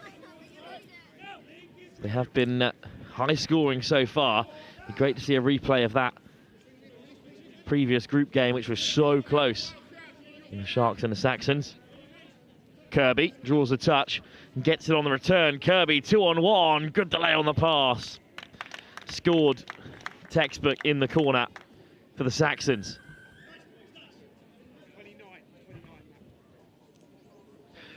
Simple 2-on-1. And popping up on the end of it, Matthew Pryor.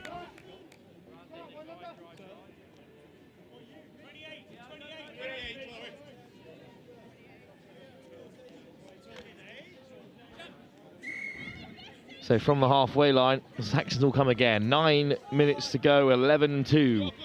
They lead at the moment. Gee.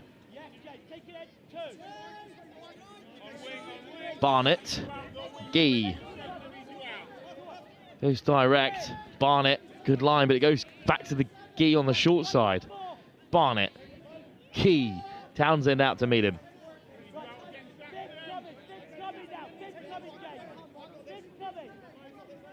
Really good defence from the Saxons, still staying so solid in this late stage.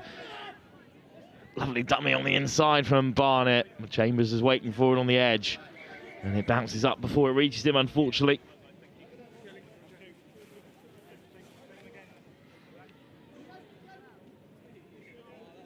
Townsend. Saxons looking to box, but they've lost it there. Apologies for any language you might have picked up on the way through, but bit of frustration for the Saxons. I'm not sure it will affect the end result with just 8 minutes to go, but Wildcats in a good position here. Gee. Lifted up the deck for Barnett. Gee. Barnett.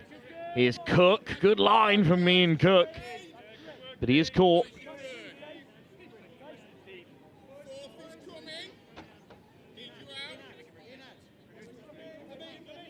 Cook, Gee, down the corner, Cook comes, ends up at half, Barnett, Gee, Barnett accelerates onto the ball, drops it off for Gee, looking for one more, but couldn't get it away. Shut down off the wing by the Saxons.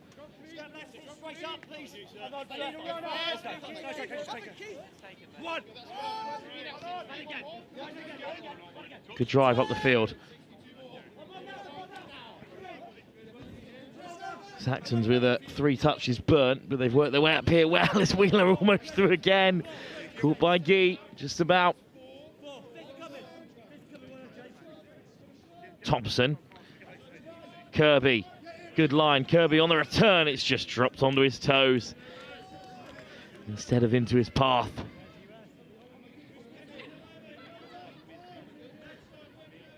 Still at 6 minutes on the clock here. Guy looking to come up the other end for the Saxons. More action from the older edge of the competition, of course, here on field 1, because we've got an important national pool game in the women's 40s. It's the Midlands Tigers in action against the West Wildcats, who are both currently top of the table. So they could be playing each other in back-to-back fixtures if that game is a draw, because the South East Sharks are out of sight. So it's essentially a 2-legged final, which is pretty exciting to see between the Tigers and the Wildcats. That's our next game. Apologies, that's our game to come after our senior women's outing between the Saxons and the Taipans, which is the senior women's final. Hudson. Attry Court. Joe Swanson.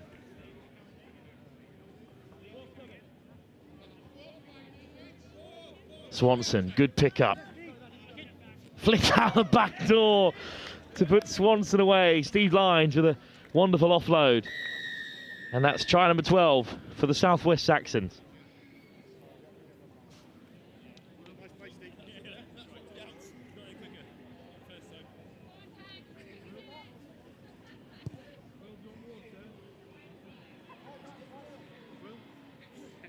There's 5 left to play here. The Saxons well out in front and on their way through to a final. As things stand, they will top the pool on points difference as well. Unless their nearest challengers have scored about 25 elsewhere. Let's see if the Saxons can cut that deficit. Nice ball for Cook, who swings it away. Had to go, but not long enough.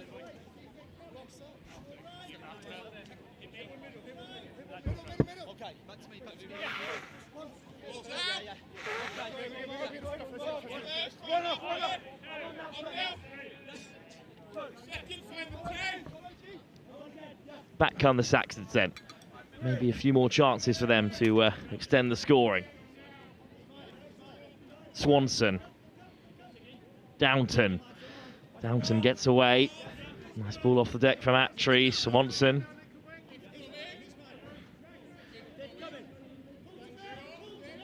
Good pick up from Downton, and Downton might scoop through. Looks for the pass, but I think it's out the hands forward there.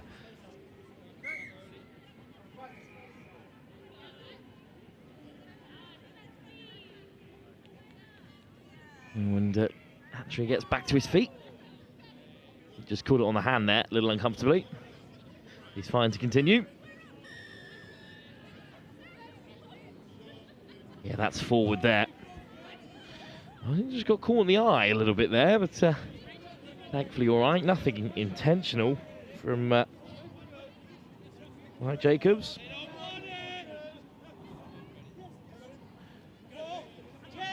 Good pickup. Here goes Guy, siding through, and it's been slapped down by the Saxons, so they will have possession again.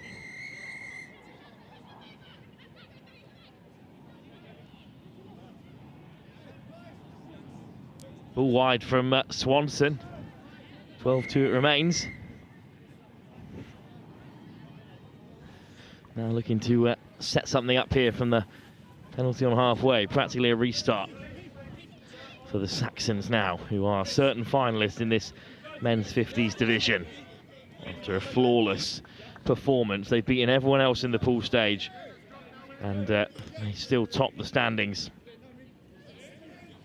as we head into a final, which will be between the Midlands Tigers and the South East Sharks, depending on whoever wins their game, which is currently taking place elsewhere here in Nottingham, on one of the far fields in the background there, on the left of your screen.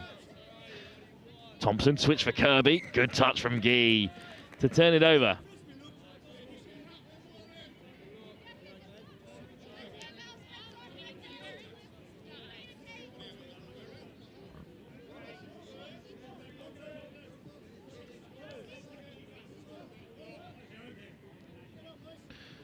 Lovely work round the corner.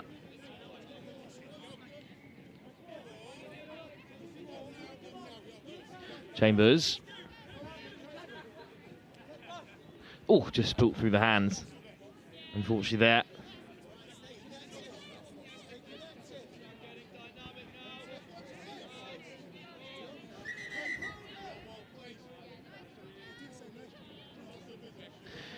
One last chance maybe with a minute to go. Kirby. Nice ball back on the inside. Off goes Hudson. Touch made, Kirby. Lee Thompson, Hudson.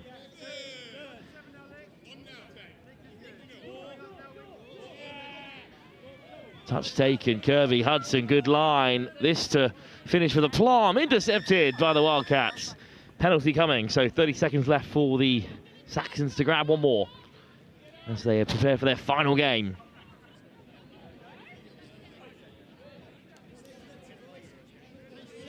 Thompson.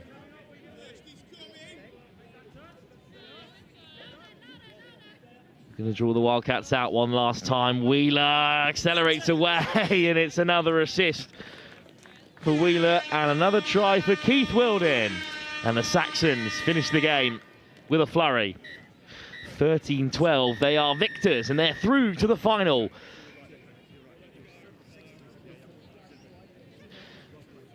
We will have that men's 50s final live here on Field 1 in our final game of the day at 4:05. But up next, it's a very important game in the women's senior competition. In 10 minutes' time, while the mixed open final takes place on Stadium 9, we will have the final of the senior women's competition. It's our next game live here at the English Touch Championships at Nottingham.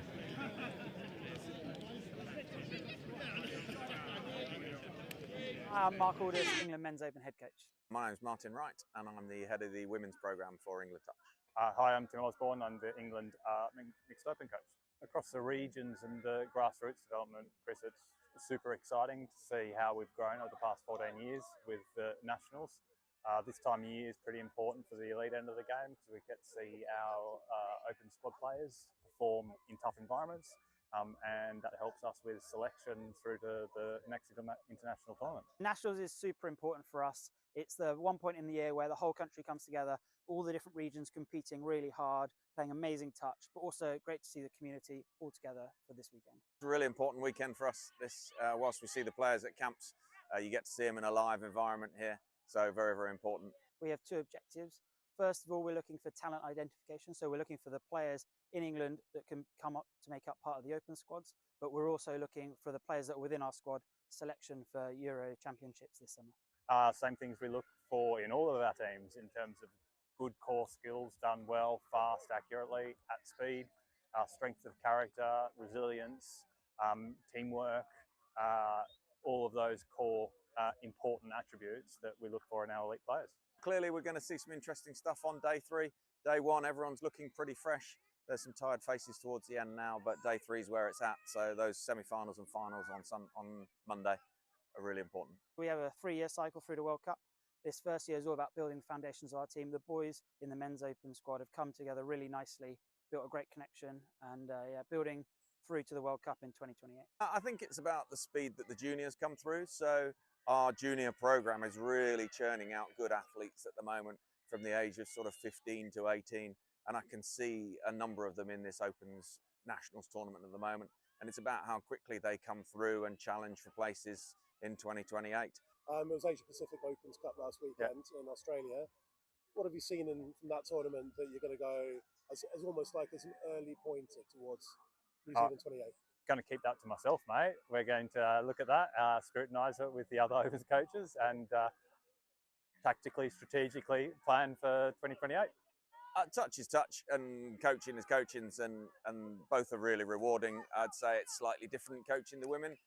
It's a very rewarding experience. They've been really open in listening to what I'm trying to bring to the program. They're quite studious. They like to learn. They like to seek feedback. It's a real pleasurable place to coach.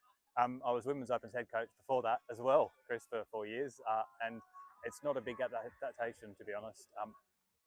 It's about problem solving and figuring out what are the key problems to fix for the individuals, the team, and the squad. So yeah, not a big change, to be honest, whatsoever. Still the same game.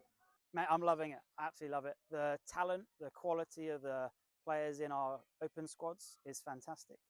I think it's a real honour and a privilege to get to coach them. And the effort that they put into being the best they can be to improving themselves and each other, it's pretty inspiring.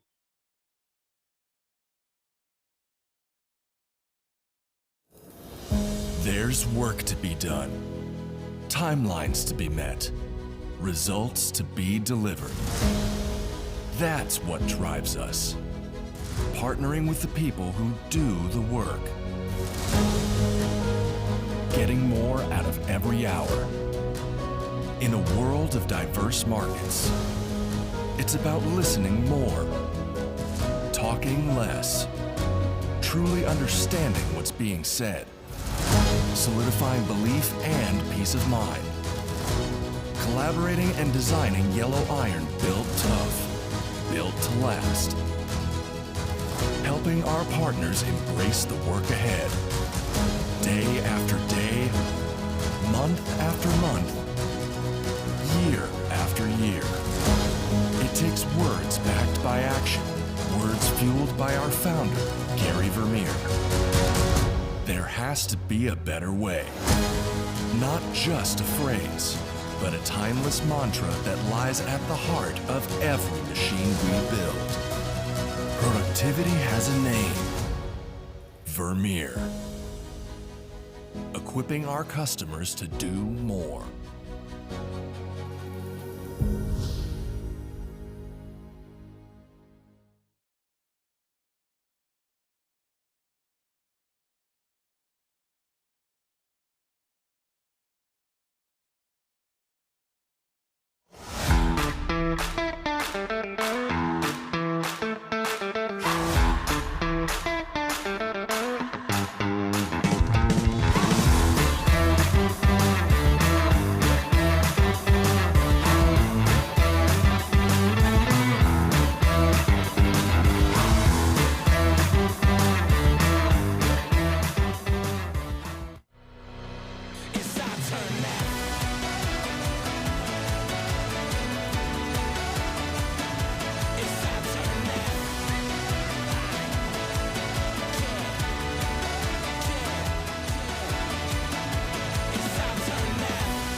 The Marketing and Business Development Program, it's a program where people who are either new to Vermeer or new to your current role, you get together for about 5 weeks over the first 5 or 6 months of your time here.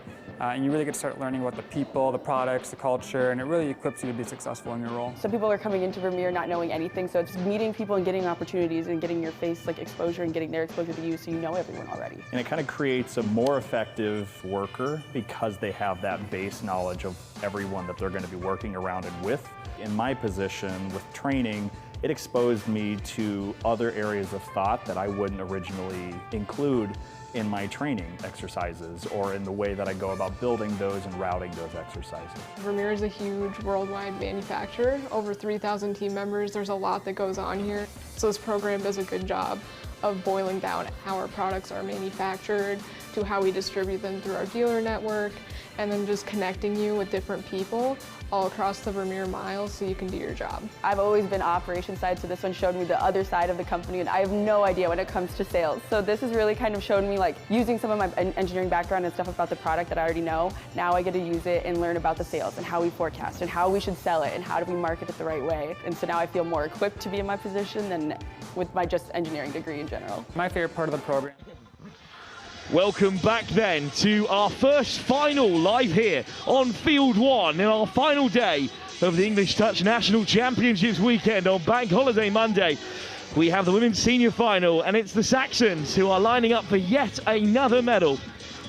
After their over 50s have just made the final, their men's open team also through, looking to defend their crown. And it's an all-southern affair as they'll be taking on the Southeast Taipans. It's a really high standard, this senior division. It's sort of an over 27s division, but in reality, it's chock full of talent that could very much be a part of Women's Open if they so wished. But what a tournament it's been in this particular senior division. The national pool stage, of course, with the Southwest Saxons, went through perfectly with a 20-plus goal difference. All 12 points for them. The Taipans finished in second place. The last time these two sides met, it was 10-5 in the Saxons' favour. They are certainly the favourites in this final. West Wildcats meet the Midlands Tigers in a playoff elsewhere. And of course, over on the Stadium 9, it is at the moment the mixed open final.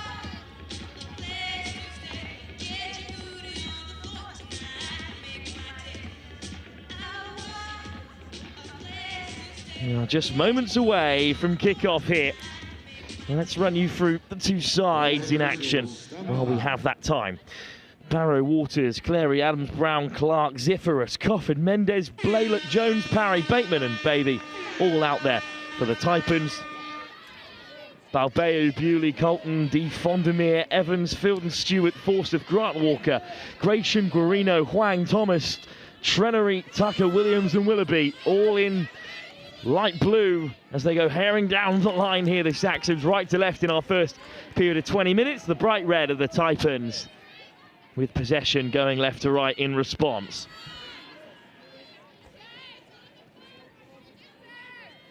Nice start for this senior women's side of the Taipans, herring down on the near side.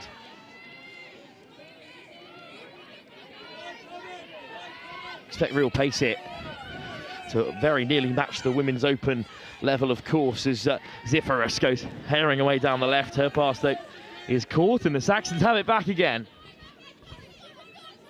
Dealt with from the first restart. Lovely darting run up to halfway. Field and Stewart, and then flings it away. Great pace and laid back really well by Bewley, but just ran out of touches there.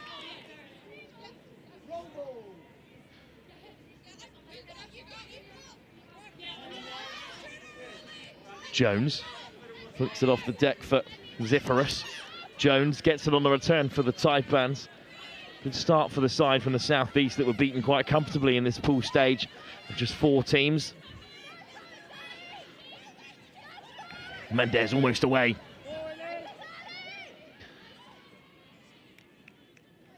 Holly Waters trying to sneak through, but they're out of touches there, so the Saxons back with it.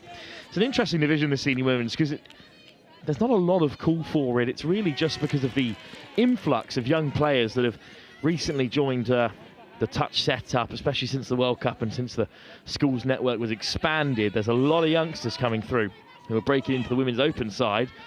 Lots of talented players who are certainly not yet ready to join the ranks of the 40s women's, or at least just don't qualify based on their age, but are getting slightly outrun, perhaps by some of these new gen talents who have obviously been playing the game of touch their whole lives. So the senior women's category fills that gap, but plenty of these players could take the step into the women's open if needed. And a long dive from an awful long way out from Erin Blaylock. There'll be a lot of women's opens international caps out there as well as England senior caps too, because it's one of the most hotly contested divisions back at the World Cup 2 years ago. Mendes lays it back. Waters, Mendes goes wide to Overcooks and away from Rachel Bateman. Not a bad shift though from the Southeast Taipans. The Saxons got a long way to go to get to the box. Good hands. And a hint of an overlap there, and a weaving little run. But suddenly short-handed from the box. Eventually the enforcements come. Ashley de Fondermeer. Driven back. Some good line speed from Blaylock. Gratian. Skips away. Thomas. Gets the pass away, but is eventually caught there. Ashley de Fondermeer. Very heavy touch. Right on halfway. Blaylock. Mendez throws a dummy. Good line from Blaylock as they head towards the box. Changes incoming here. Adams with a great break. And what a pickup. And the delay on the pass almost puts Elena Brown in, but good defence from the Saxons. Great start to the final for the Southeast Taipans. Yes. Women's Open side, of course, beaten on a drop-off in the semi-finals by the Midlands Tigers. Oh, it's just loose, unfortunately, there from Cara Adams.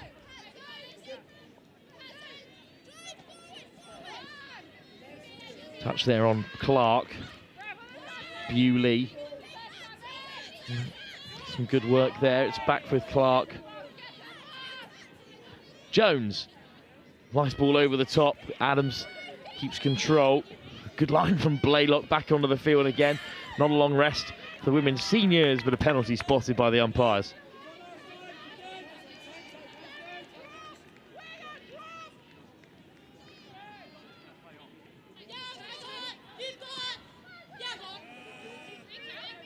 Good carry. Round the corner they come. Adams. Lovely line. Good pick-up from Colton. Wants a penalty there and draws it. Hannah Schifferus just in the way there. So forward comes the vice-captain, Alyssa Grant-Walker. Gorino, Walker. Tucker. It's back round the corner here for Trenery. Trenery, good pick-up, but it's beyond the outstretched grasp of Alyssa Grant-Walker, and Taipans can look to break. Good first real attack in earnest for the Saxons, who've been under pressure so far from the Taipans. Zifferus with a good drive, but the pass on the inside is loose. Chance for the Saxons. Still locked up level here. 6 minutes already gone in this final game of the senior women's competition. Courtney Trenery to leave the field. De Fondermeer. Gratian weaving away through. Gratian looking to draw them out. Thomas. Direct from Huang, and another touch comes in.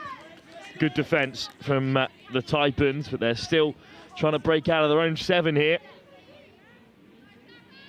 Daniela Mendez. Skips around one, Mendez. Great carry from Zifferus. This is brilliant work from the Taipans again, who have just started this final a touch brighter. Waters with a good carry. Lofted over the top towards Raphael Baby. Cleary scoops through. Is the touch made or is the ball away? It's down from Jones. Well, Stephanie Thomas was convinced she made the touch as Faye Cleary weaved through. She got the pass away to Jones. But was it touch first before that pass was given?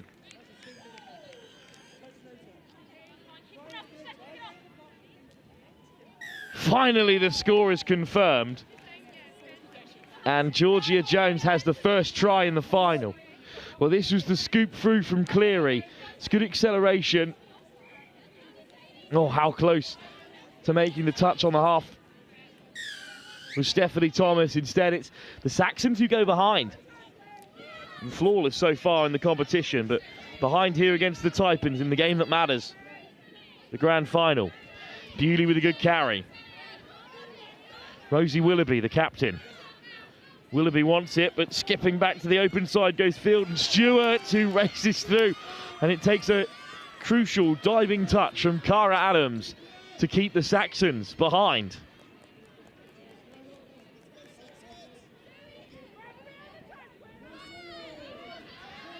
Mendes, look at the pace that Daniela Mendes can bring to the ball.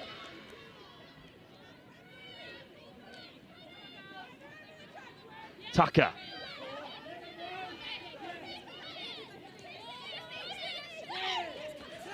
Barrow with another good carry. Oh, great hands right on the toes from Hannah Zipherus. And then the ball is put wide and a diving touch comes flying in. Touch and pass is the call in the end.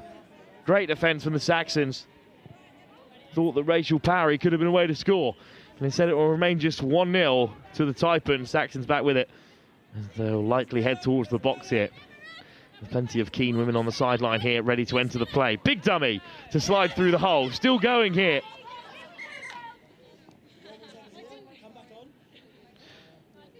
Zoe Field and Stewart was caught in the umpire's mind.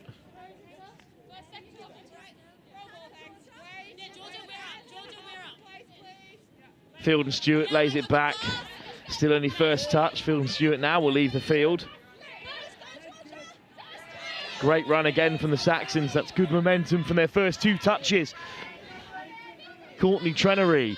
Nice ball back on the inside. Trenery, quick pickup. Needs to fill it loose. Throws the dummy, but is caught by Barrow. Penalty, though, for the Saxons. Big chance for the equaliser here.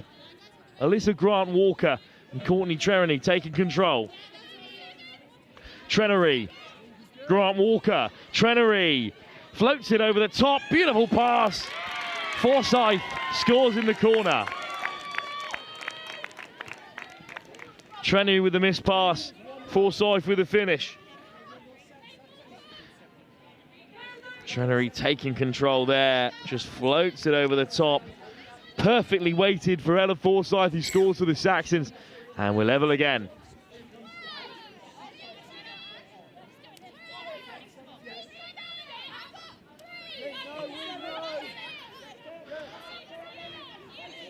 Waters, good response from the Taipans. Couple of touches, are already up to the 7. Waters lets it fly. Surely a forward pass there.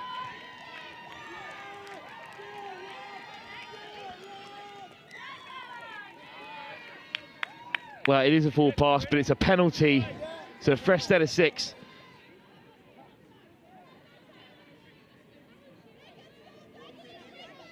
Adams. Cleary ships it on. Mendes gets onto the outside, finds the winger. Bateman caught. Mendes. Bateman again. What a finish from Bateman. But Abby Colson makes the touch. Mendes. Shipped all the way along to Adams. Good pickup. Adams on the return. Adams goes herself. And this time is scoring. Cara Adams reaches out. Saxons offside, unfortunately, there for them. That touch was fine. Just couldn't retreat quick enough to the 5. And in this women's senior final, it's the Taipans who take the lead again. And a mistake right on the off robs the Saxons of an opportunity to respond.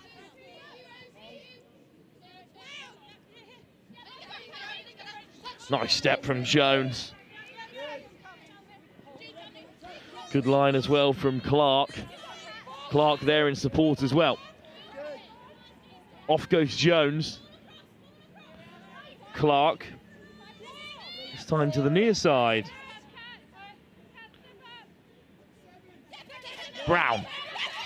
Gets it back again here, Brown, and a hint of a 3-on-2 out there. Brown with a good carry. Over the top it goes. Was there a touch? Just about. Taipans denied this time. Saxons look to break though, and they're right in that bottom corner. First touch taken. It's a really good carry. Looks like they're just going to have a go here. Ball onto the outside, and look at the pace. But the touch is made. Thought for all the world that Forsyth was through for a second, but touch was made back on the halfway.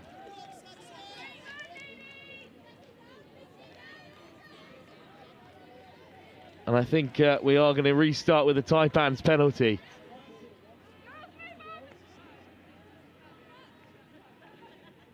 Just a roll ball for the Taipans. Adams, the try scorer. Zipherus back on the inside, looked a little forward from here. Barrow, Zipherus, Barrow. Still going Barrow, good carry. Mendes, Zipherus, brilliant line. Mendes comes round the corner. And Adams through the gap. Touch made. 2-1 it remains. Last dart here for the Taipans. Mendes had to throw it, but unfortunately off target. Still 6 minutes to go in our first half here in the senior women's final. Senior with a serious asterisk though. Can we get Jack Branson and Jake? Touch formed and there was a Taipan in the way, so you've got to imagine that might be a penalty. Abby Colton will play with the penalty. Can we shout out to the referee? Ray. It is a penalty in the end. Just shy halfway, Colton crosses the line. Grant Walker. There at the half again, Grant Walker. Marino. Grant Walker. Trereny off the deck, wants it on the loop. It's Tucker instead, and the ball's put down, not cleanly enough for the referee.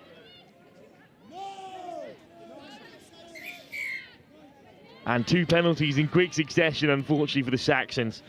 What a performance so far by the Taipans, who were beaten 10-5, to remind you, when these sides met in the group stages yesterday. Mendes ships it on. Down the corner, Daniela Mendes, and Barrow hits the box. What a carry from Blaylock. And that might open things up here for Holly Waters. Faye Cleary, Waters, Cleary. Slapped down by Grant Walker. 6 more for the Saxons to deal with. Holly Waters. Cleary. Waters. Caught by Grant Walker. Quick pick up though. Cleary. Waters again. Right at the 7 now, the Taipans looking to sneak through on that corner. And they've actually lost possession as well. Just rushed their touches there. Unlikely though for the Saxons to be able to trouble them from here without something special. Good pressure from Jones. Colton with the drive. Trereny, Colton on the inside. And she's beyond halfway, the winger. Courtney Trereny leaves the field and placed by Gratian. Gratian there at the half. They just ran out of touches there. It was a good move from the Saxons. Trading blows here, both teams at the moment in terms of that completing their full set of 6, but just unable to penetrate any further. Georgia Jones, and then taken in by Waters, and changes coming for the Taipans. Floated across for Mendes, caught by Colton, big touch. And then the pass was made. So Colton did in fact make the touch and pass is the call. Penalty for the Saxons, big opportunity for them with a set of 6 on halfway. Gratian, Fondermere. 2 players come rushing out in red. And the corner comes Emma Bowley, stepping inside and out. Good footwork from Bowley. Field and Stewart. Zoe Field and Stewart almost through here. And it's Willoughby. Rose Willoughby caught, but I think there's a penalty coming here for the Saxons. In fact, it's a turnover instead. 2 minutes to go in the first half. Taipans lead by 2-1 against the undefeated Saxon senior women's side in this gold medal match.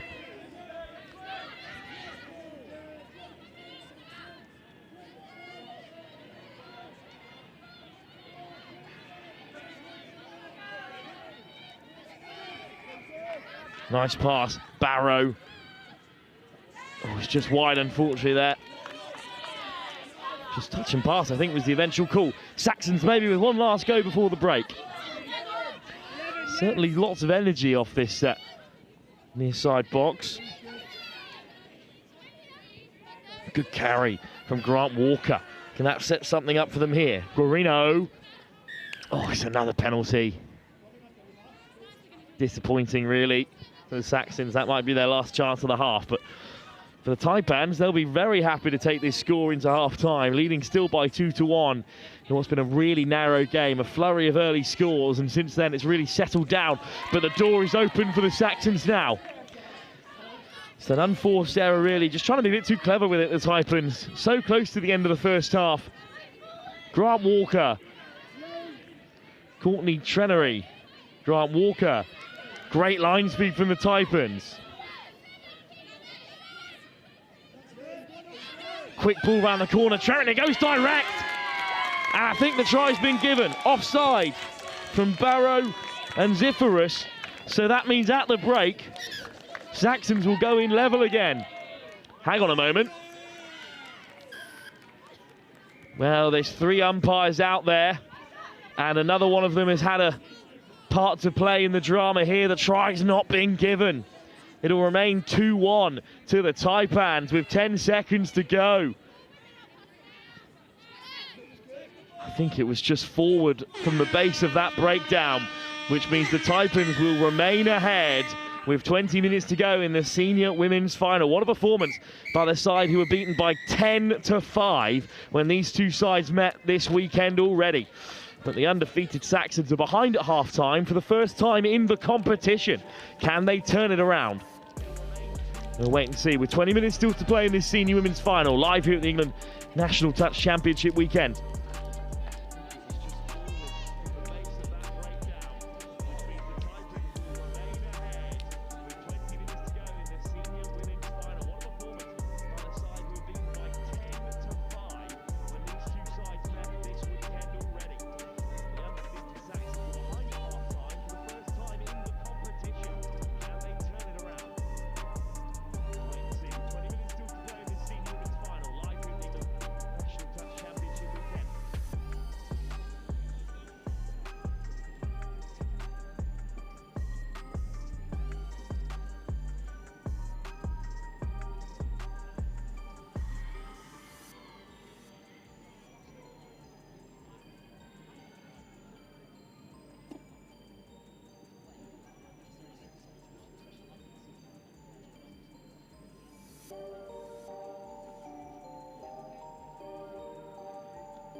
officials, this is your 2-1. Ladies officials, 2 minutes.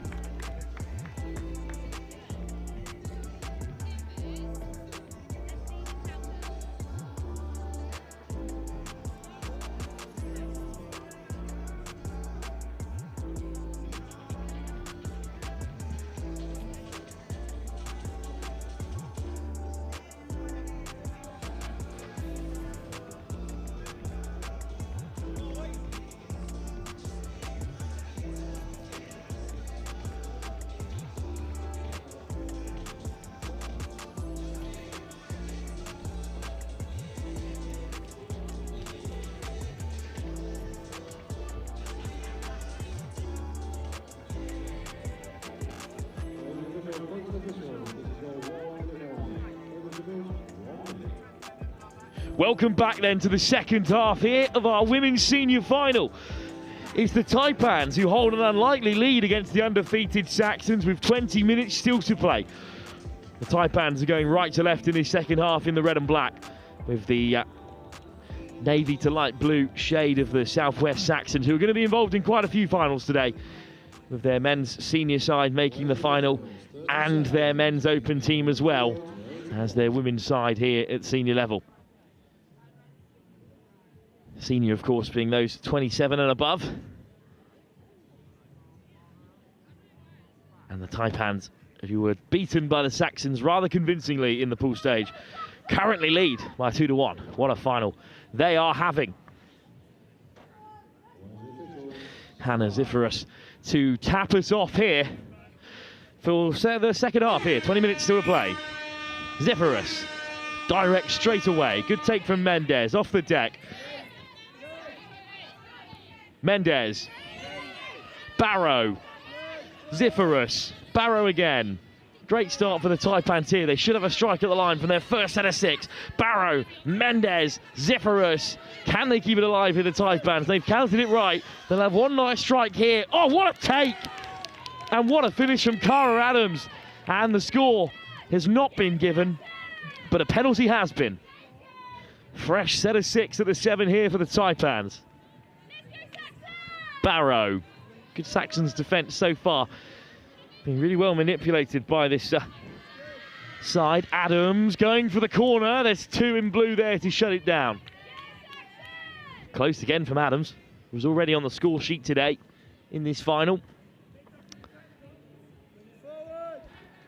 Barrow. Good acceleration on this near side from the Taipans, and Mendez over the top for Barrow. Was the touch before? I think Huang made it. Good touch from Jenny Huang. Only a few more phases to defend here. The Saxons, to be a really important defensive shift for them. Ziferus, Adams, and shut down on the edge again, and that's the turnover. Well, good work from the Taipans to head into that far corner. And the roll ball is loose, and an opportunity presents itself to the Southeast Taipans. Really big defensive shift. Next try could be crucial in such a narrow encounter. Head down, straight for the line from Blaylock. Mendez has it under control. Blaylock. Mendez. Another high press from Jenny Huang. Great defense from her in the start of this second half. Mendez. Directing traffic. Blaylock. Really good acceleration. Mendez, perfect pickup. Blaylock! 2 more. Making the touch for Saxons. Just one last defensive effort here for them in the senior women's final, and it'll be a really good start to the second half. And Blaylock's caught. Turnover Saxons. Twice they've denied the Taipans from close range. Is that a sign of things to come? Still trailing by a single try, of course. Little bit loose at the box. Mendez intercepts it. Shooting themselves in the foot here a little bit, the Saxons. That's twice they've given it away. Ziferus, same attacking pod out there. Still working hard, the Taipans. Barrow, Ziferus. Great pick up, and Barrow slides in, looking for that offside call. Doesn't come this time for Emma Barrow.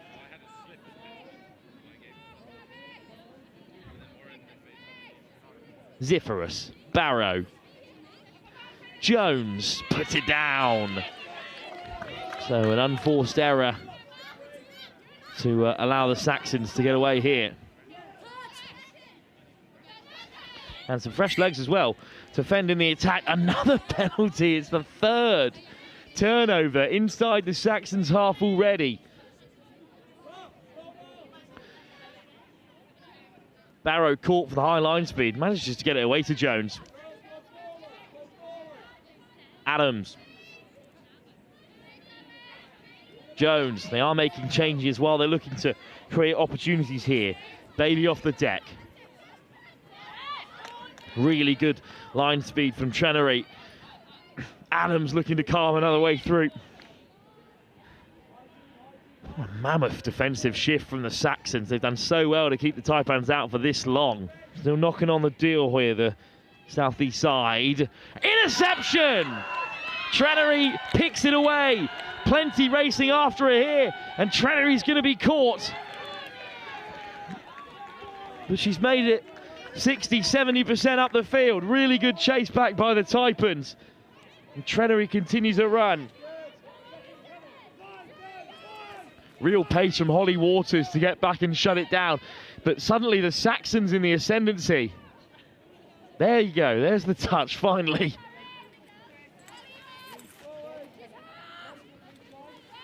Grant Walker.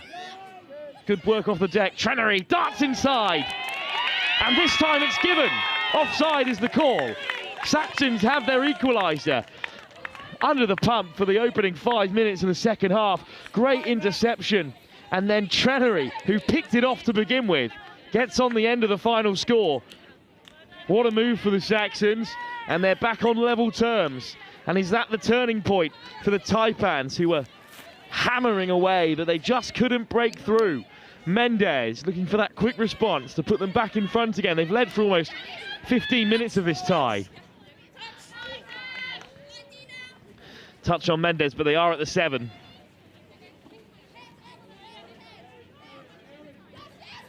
Put down.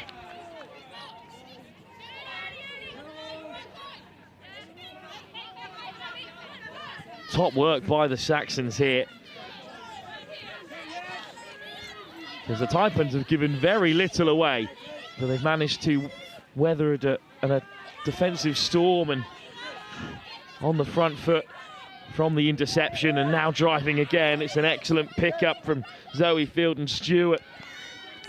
Good drive from her, even if it eventually is turned back over for the Taipans. Mendez gets the tip away.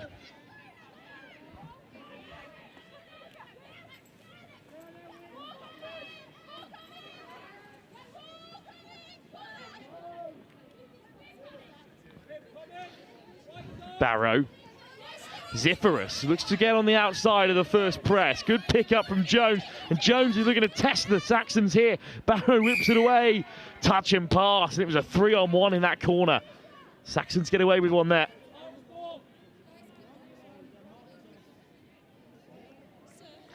Now just in the ruck though, so the penalty reversed. Jones, Zipherus, Barrow. Good line speed from Fielden-Stewart. Barrow, Clark. They're still going to progress down that short side. Very important touch, almost displaced possession. Cara Adams keeps the hold. Emma Barrow. Hannah Zipherus expanding again onto this left-hand side. Barrow, diving touch from real range from Fielden-Stewart. Back to the 7 they go. Just a few more chances in the chamber here. Barrow, long pass, good hands. Stepping inside and out again on that far side, Rachel Bateman, but unable to get away. We're still level here. 8 minutes gone in this second half. Saxons have managed to get back on the board through Courtney Trenery. Interception and then finished off the move.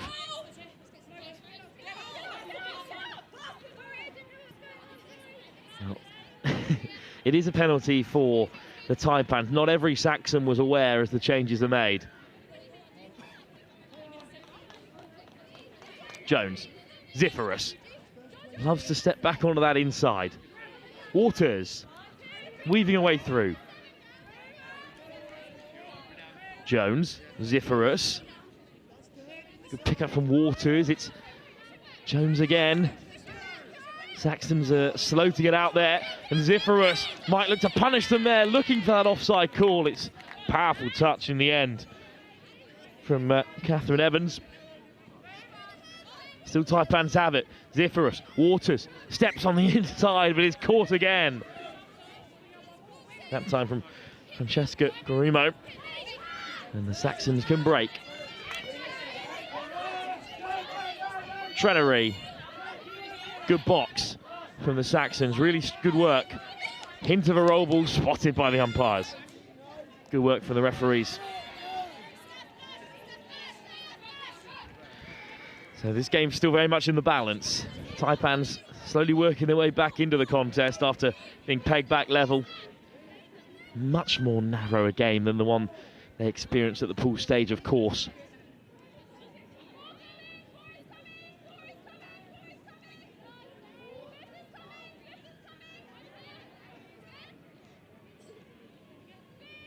Powerful touch, but a good pickup and a chance for the Taipans here. Sliding all the way through goes the number 2, Elena Brown, but quarters half, so Gratian gets it on the return. Colton, Gratian. Colton again, and now here come the changes for the Saxons. Really strong carry on this short side from Thomas, but unfortunately it was turned over for the Taipans. Well, they're making changes as they attack again, the Taipans, so a little bit short-handed on the far side. In come the changes though now. Mendez passes to ground.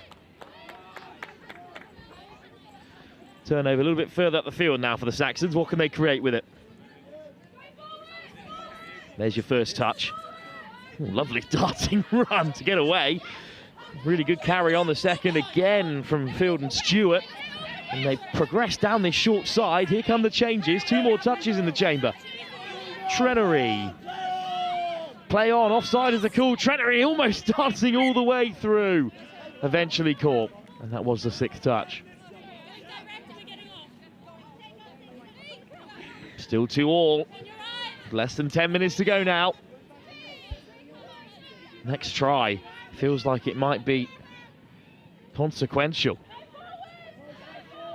Good pressure on Raphael Baby, and then Baby at the half. Nice ball inside. Oh, it's just floated in the path of Waters. Alive to the effort. Clark, good pickup. Saxons backpedaling. Waters puts it down.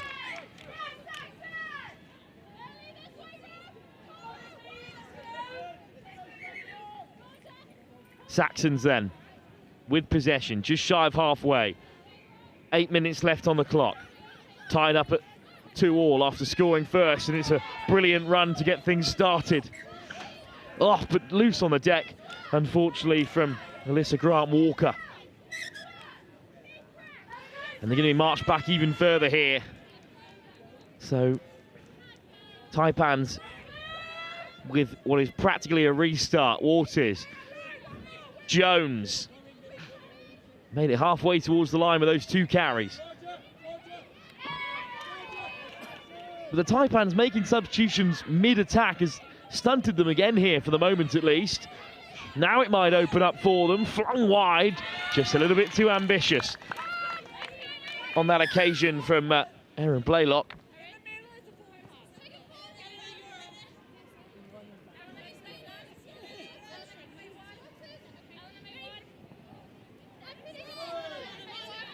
Trenery, good line.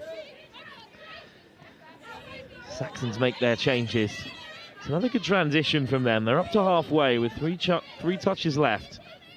Thomas, expansive. Gratian looks to go back inside, but loses out. Bit of a stalemate here in this second half. Neither side really able to threaten for progressive phases. I mean, we've seen the Taipans on the 7 a number of times, but they held firm, Saxons, and then that 1 interception led them down the other end. But since then, it's been rather even here. If anything, the Taipans with a bit better field possession, if you were to look at the statistics. This is a good drive, though. Barrow on the pickup, and suddenly the space opens up. Gratian rushes across. It's intercepted. Crucial grab from Forsyth. Try score already in this final. Gratian round the corner. Whistle goes, and it's a penalty, this time for the Saxons. Gratian. Dummy as they look to nail their transition here, the Saxons. Thomas.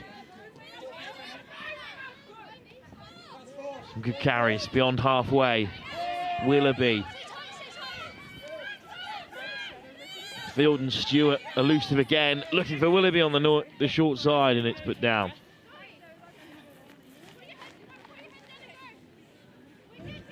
Taipans a long way from home here in this bottom corner on the opposite side to their box.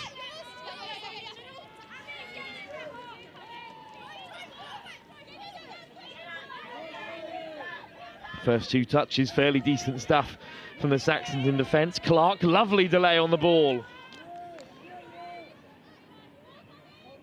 Just a hint of an overlap for Bateman, but momentum slowed. Mendes. Direct, good pickup. They've got a score from here, the Taipans. What a carry from Waters. Waters, the final pass again is wide, looking for a call from the umpire, but it's not going to come.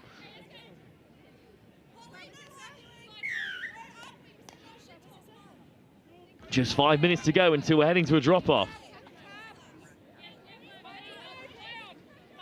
Can either side find a way through in these closing moments? Willoughby switches inside and out there. Emma Bewley. And here's half a break on the edge for Forsyth.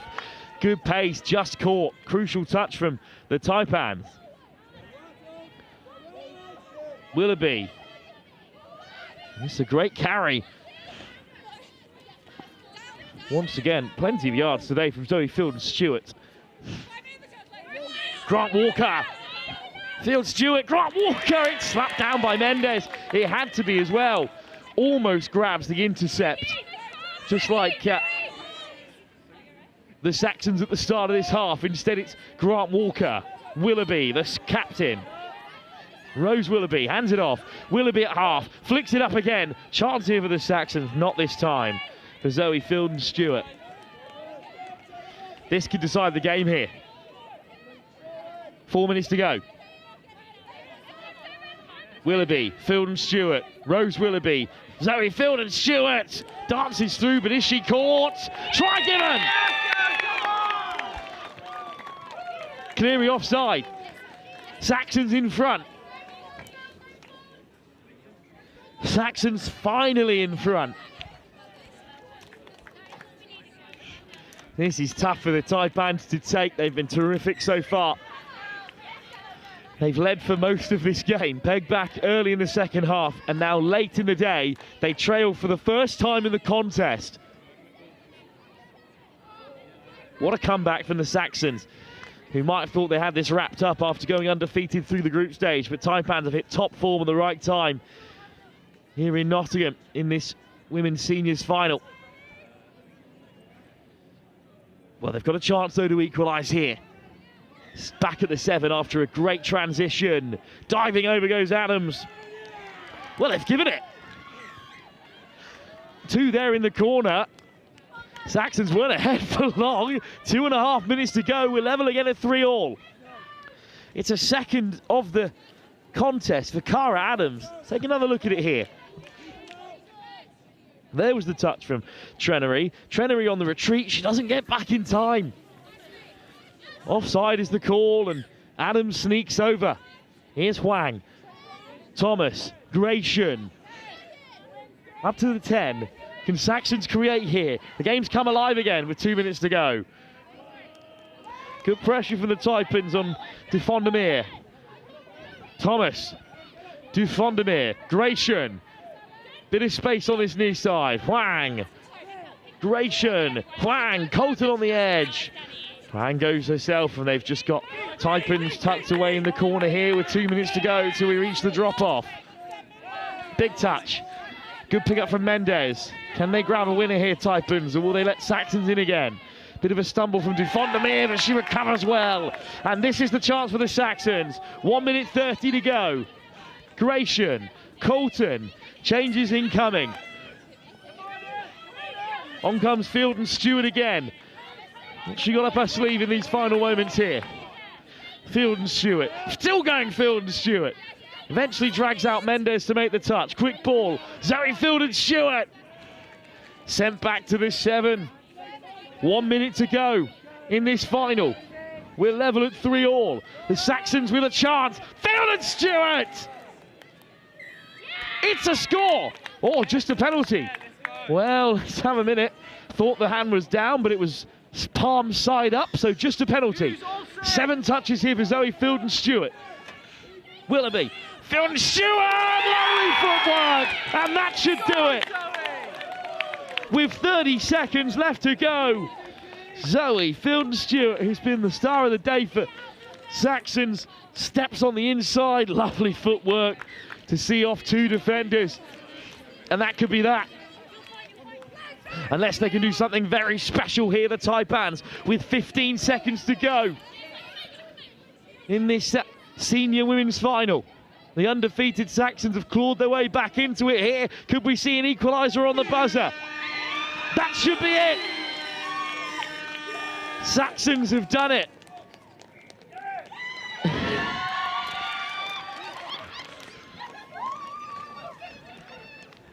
10-5 when these teams met in the pool stage, but it was nothing like that today. The Southeast Taipans put in a fantastic performance, but the undefeated Southwest Saxons claim the senior ladies title.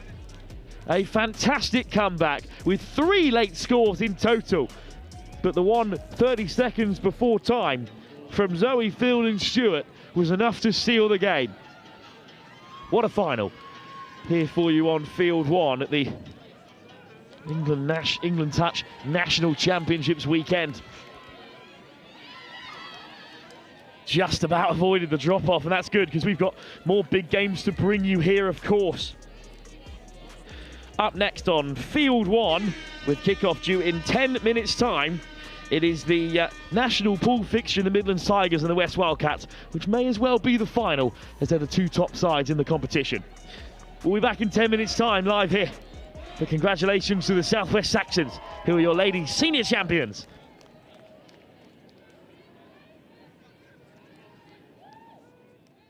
Hi, I'm Mark Aldous, England Men's Open head coach. My name's Martin Wright, and I'm the head of the women's programme for England Touch. Hi, I'm Tim Osborne. I'm the England Mixed Open coach. Across the regions and the grassroots development, Chris, it's super exciting to see how we've grown over the past 14 years with the nationals.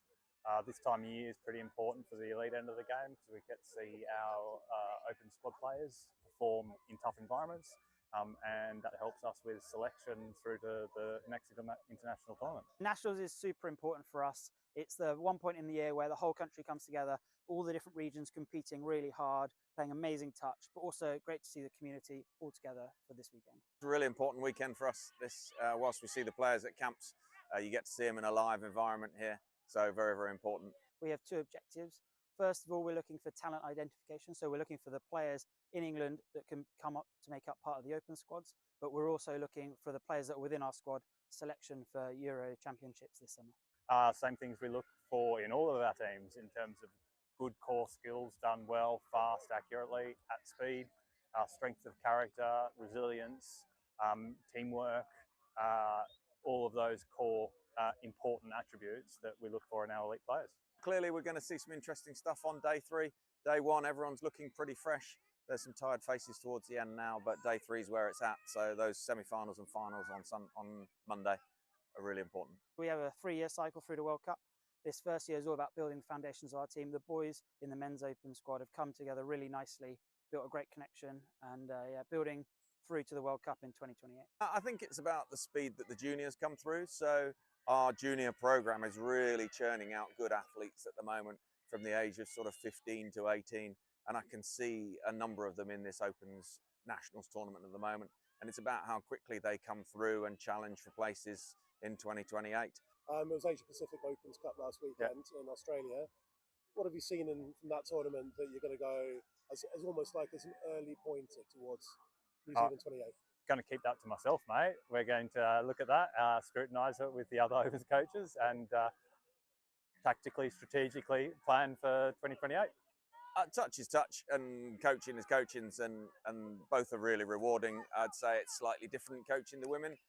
It's a very rewarding experience. They've been really open in listening to what I'm trying to bring to the program. They're quite studious. They like to learn. They like to seek feedback.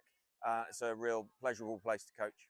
I was Women's Opens head coach before that as well, Chris, for 4 years, and it's not a big adaptation, to be honest. It's about problem solving and figuring out what are the key problems to fix for the individuals, the team, and the squad. So yeah, not a big change, to be honest, whatsoever. Still the same game. Mate, I'm loving it. I absolutely love it. The talent, the quality of the players in our open squads is fantastic. I think it's a real honour and a privilege to get to coach them. And the effort that they put into being the best they can be to improving themselves and each other, it's pretty inspiring.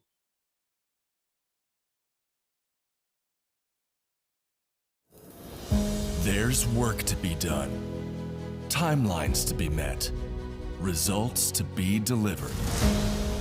That's what drives us. Partnering with the people who do the work. Getting more out of every hour. In a world of diverse markets, it's about listening more, talking less, truly understanding what's being said, solidifying belief and peace of mind, collaborating and designing yellow iron built tough, built to last, helping our partners embrace the work ahead, day after day, month after month, year after year. It takes words backed by action, words fueled by our founder, Gary Vermeer. There has to be a better way. Not just a phrase, but a timeless mantra that lies at the heart of every machine we build. Productivity has a name. Vermeer. Equipping our customers to do more.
The Marketing and Business Development Program, it's a program where people who are either new to Vermeer or new to your current role, you get together for about 5 weeks over the first 5 or 6 months of your time here. And you really get to start learning about the people, the products, the culture, and it really equips you to be successful in your role. Some people are coming into Vermeer not knowing anything, so it's meeting people and getting opportunities and getting your face like exposure and getting their exposure to you so you know everyone already. And it kind of creates a more effective worker because they have that base knowledge of everyone that they're going to be working around and with.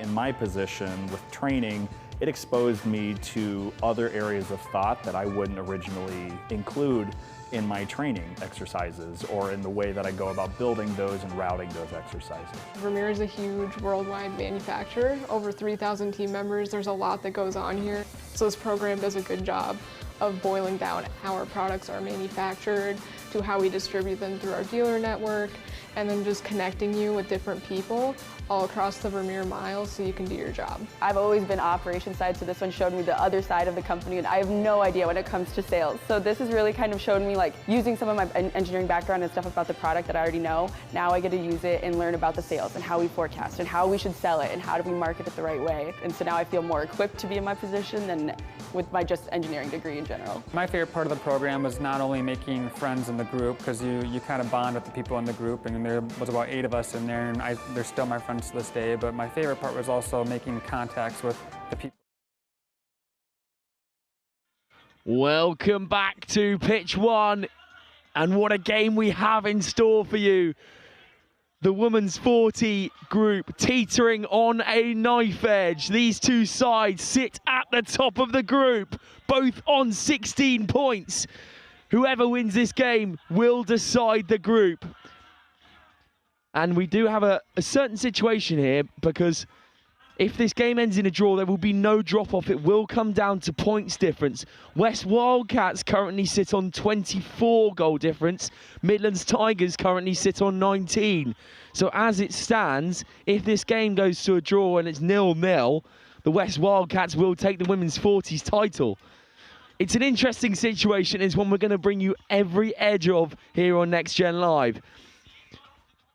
The West Wildcats playing in the familiar orange and black, and the Midlands Tigers in their standout white and orange. It's going to be a cracker here. And this game to decide the women's 40s division, they do tap us off with the klaxon. Here go the West Wildcats, who start strong. They cut back inside. West Wildcats continuing to gain territory. And the ball through Claire Davis here. Nice lift off the base. The Wildcats starting strong. They could be in for a score. And they are. And without the Tigers touching the ball, the Wildcats go in for an early one. It's a really nice roll ball. Lifted off the base. And then the delay on the pass allows Yelly PW to get in over the whitewash. Delay on the pass came from Marnie Wills. It's a really well-weighted one. She draws two defenders in and allows her mate to scoot under the post, but the Tigers will come back with a vengeance. Here go the Tigers. Can we hear them roar here? Bearing down on the Wildcats line. Tigers on third, and they do dive for it, and they'll be brought back to 7. And that's 6 and out, actually, for the Tigers. So now the Wildcats, after a good defensive set, will come back out. And they'll swing the ball, but that's an uncharacteristic mistake from the Wildcats, who again have got their goal difference up by a bit more. So Wildcats currently with a goal difference of 25 now, but in go the Tigers once more. Touch called, so brought back to the 7.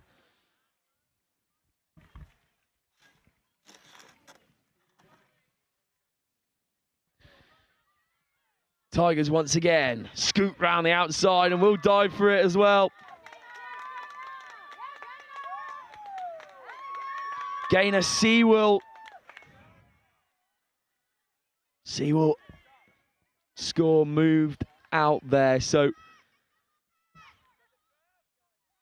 now Sewell again.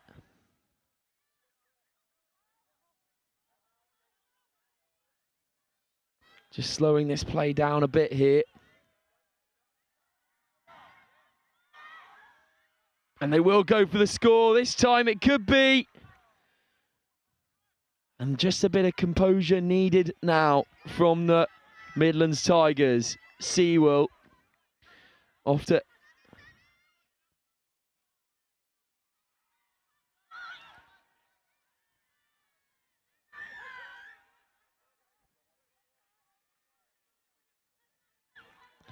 And now another penalty will be awarded for the Midlands Tigers. Kate Hyde here.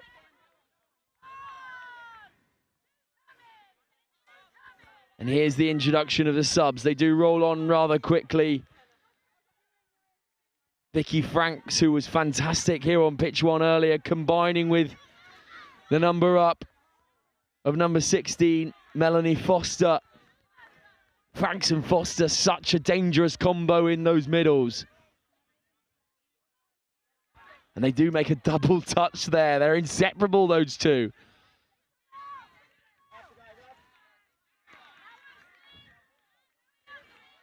And the Midlands Tigers just allowing the Wildcats to come through at some pace here.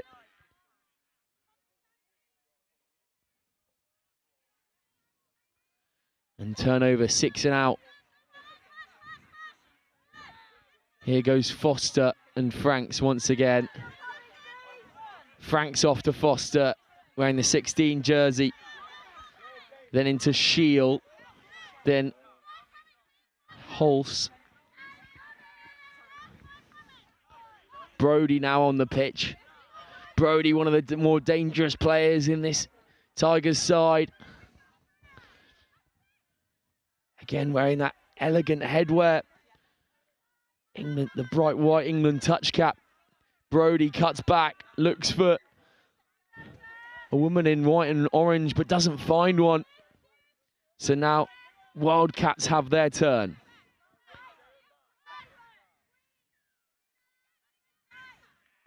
Wildcats purring forward now. Nice roll ball and a clean take off the base. And again, they staunch forward now. And they've got numbers here, if they can use them, surely. And the touch comes. Louise Shield claims the touch there. And it's a really, really important one from the winger. And they've got to get wide. Brody is caught there. And the subset will come in a second. It's a nice subset with them slowing the ball down. 4-5 coming here.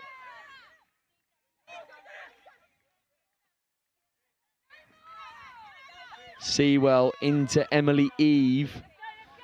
And that's 6 and out for the Tigers, so the Wildcats stay in the driving seat.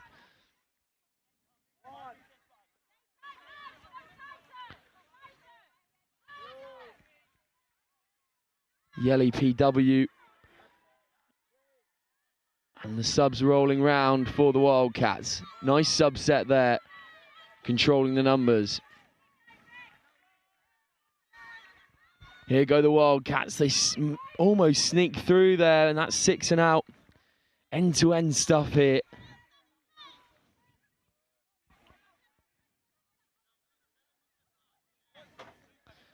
Again, they'll drive forward. Sewell into Franks. Well, sorry, that's Foster there, just inseparable moment. Here is Franks and Foster. Even I'm getting them confused there. Just inseparable, but the wheels now on the outside. She's been doing it all tournament. That is fantastic. Sally Seymour at the heat once again. Absolutely burning around the outside is Sally Seymour. As Will said earlier,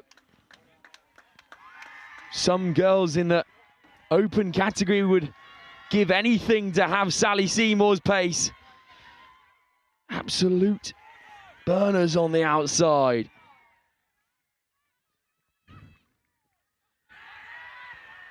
And here go the Wildcats looking to hit back immediately. They're down in Tigers territory. Good touch to stop them. Swinging out now, it's a good ball taken off the toes. And a basketball pass into the middle. But of course, Lisa Brody is there to pick up the pieces and makes an all-important touch, which turn over the Wildcats. The Tigers on 2 now. Brody acting half. Good bit of jinky footwork there. The Wildcats will bring the heat once again.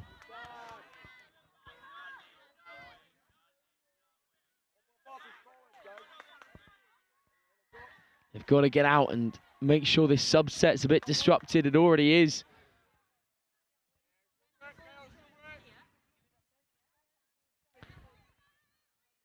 Now turned over, Tigers ball. Sewell acting half into Kate Hyde. Hyde escapes 2 tackles. Sewell in a link now. McDonald off to Frank, into Foster. Here's Frank in that ever familiar San Francisco 49ers visor. Frank and Foster just making things happen in the middle of the park. Foster dives for it.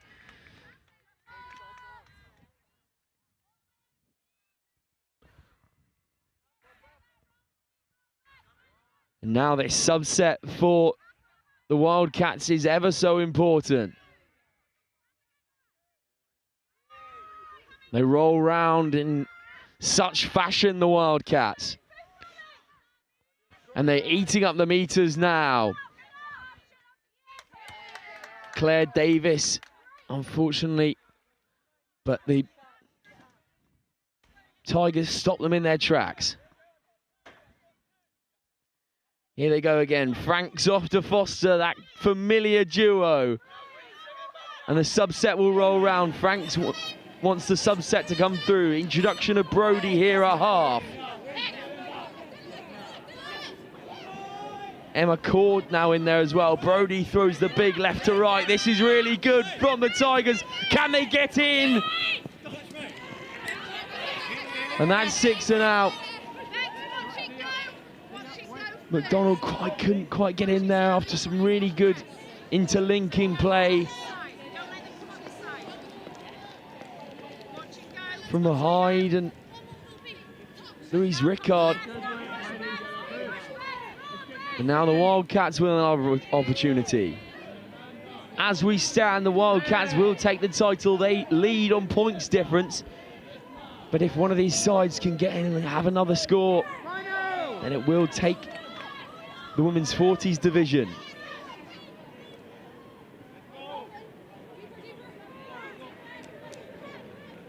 Brody. Now into Rickard. Brody acting half. Here's Hyde. Brody again acting half. Rickard. Now the subset comes through.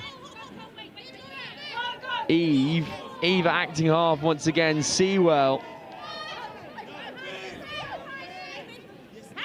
The big ball, oh.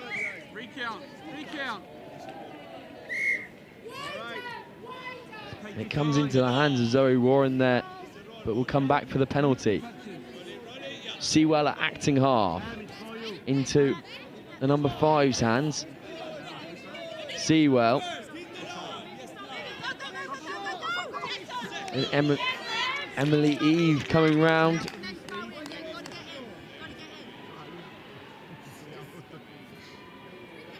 Eve once more. Sewell acting half into Eve. Eve will dive for it. Looks like she could have evaded there, but a really good touch from, I believe, Kat Spring. Sewell, oh, and the ball just slips away from Gaynor Sewell.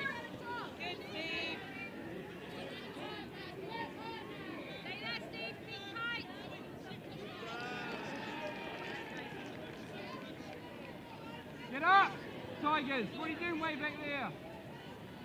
Now the Wildcats roll round. The subset is quick and fast.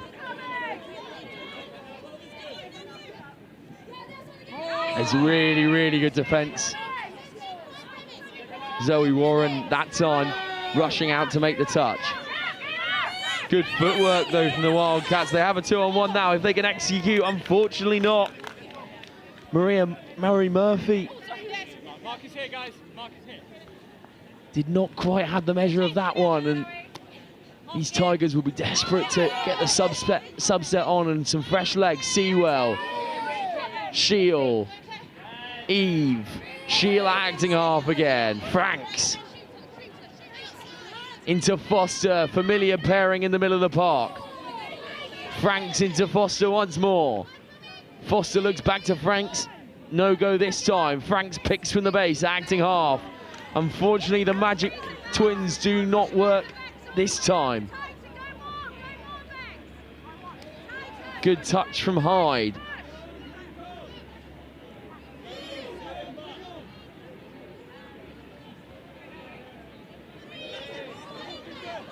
Now, can this Wildcats break into enemy territory?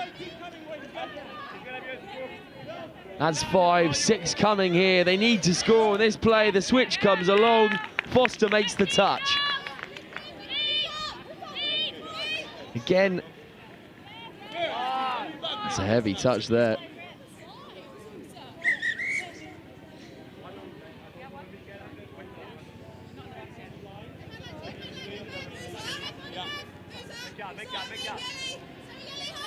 Franks.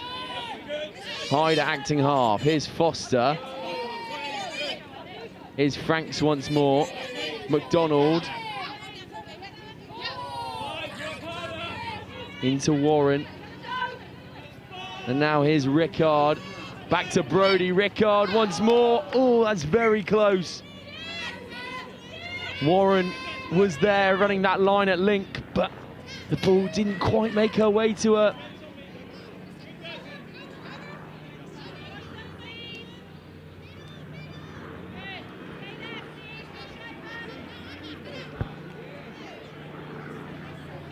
The subset will come from the West Wildcats. They need to break into Tigers territory, but ever since that first score, this Tigers defensive set has been stalwart. And again, 6 and out for the Wildcats. Seems that the Tigers have just got them figured out on this side of the ball. Brody with good hands. Shield, now into Eve, escapes the touch. Good pace, acceleration from Eve.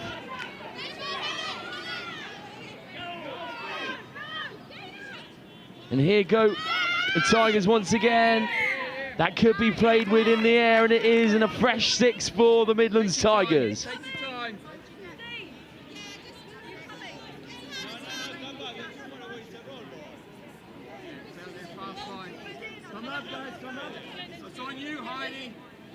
Hyde, Eva acting half, back into Hyde. They set the quickie this time. Hyde dives for it. That'll be a touch.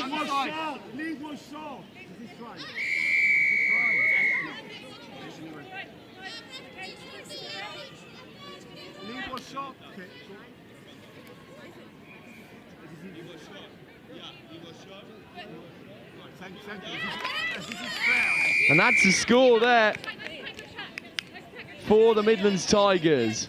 Bit of deliberation from the referees as we saw the West Wildcats player was offside. So that meant that when Kate Hyde went over, she did score the try because the player was then not valid to make the touch. So now, momentum shifts. The Tigers are on top. They will be taking this division if the score stays like this. Wildcats will want something to say about it though. This time the try from Marnie Wills. She gets touched on the way in. Wills into Davis. Davis trying to avoid some tackles. Wills once more. Wills sends the ball over. Good touch on the edge from Sally Seymour once again. The ball gets shifted over her way. This Tigers defence really putting a stop to everything that the West Wildcats are doing. Now into Mary Murphy.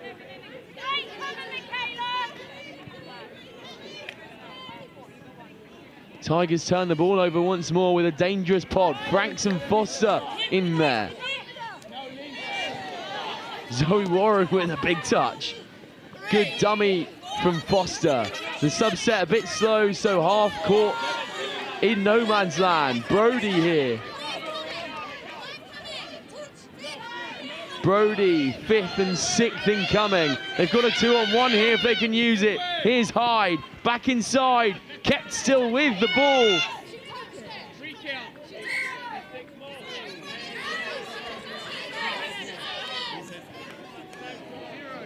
Played within the air, so 6 more for the Tigers. Brody.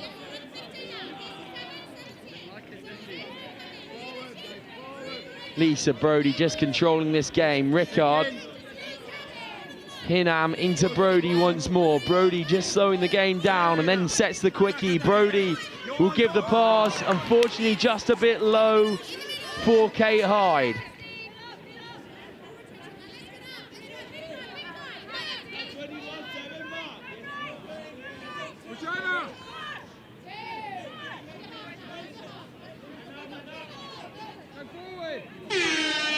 And there's the klaxon coming through.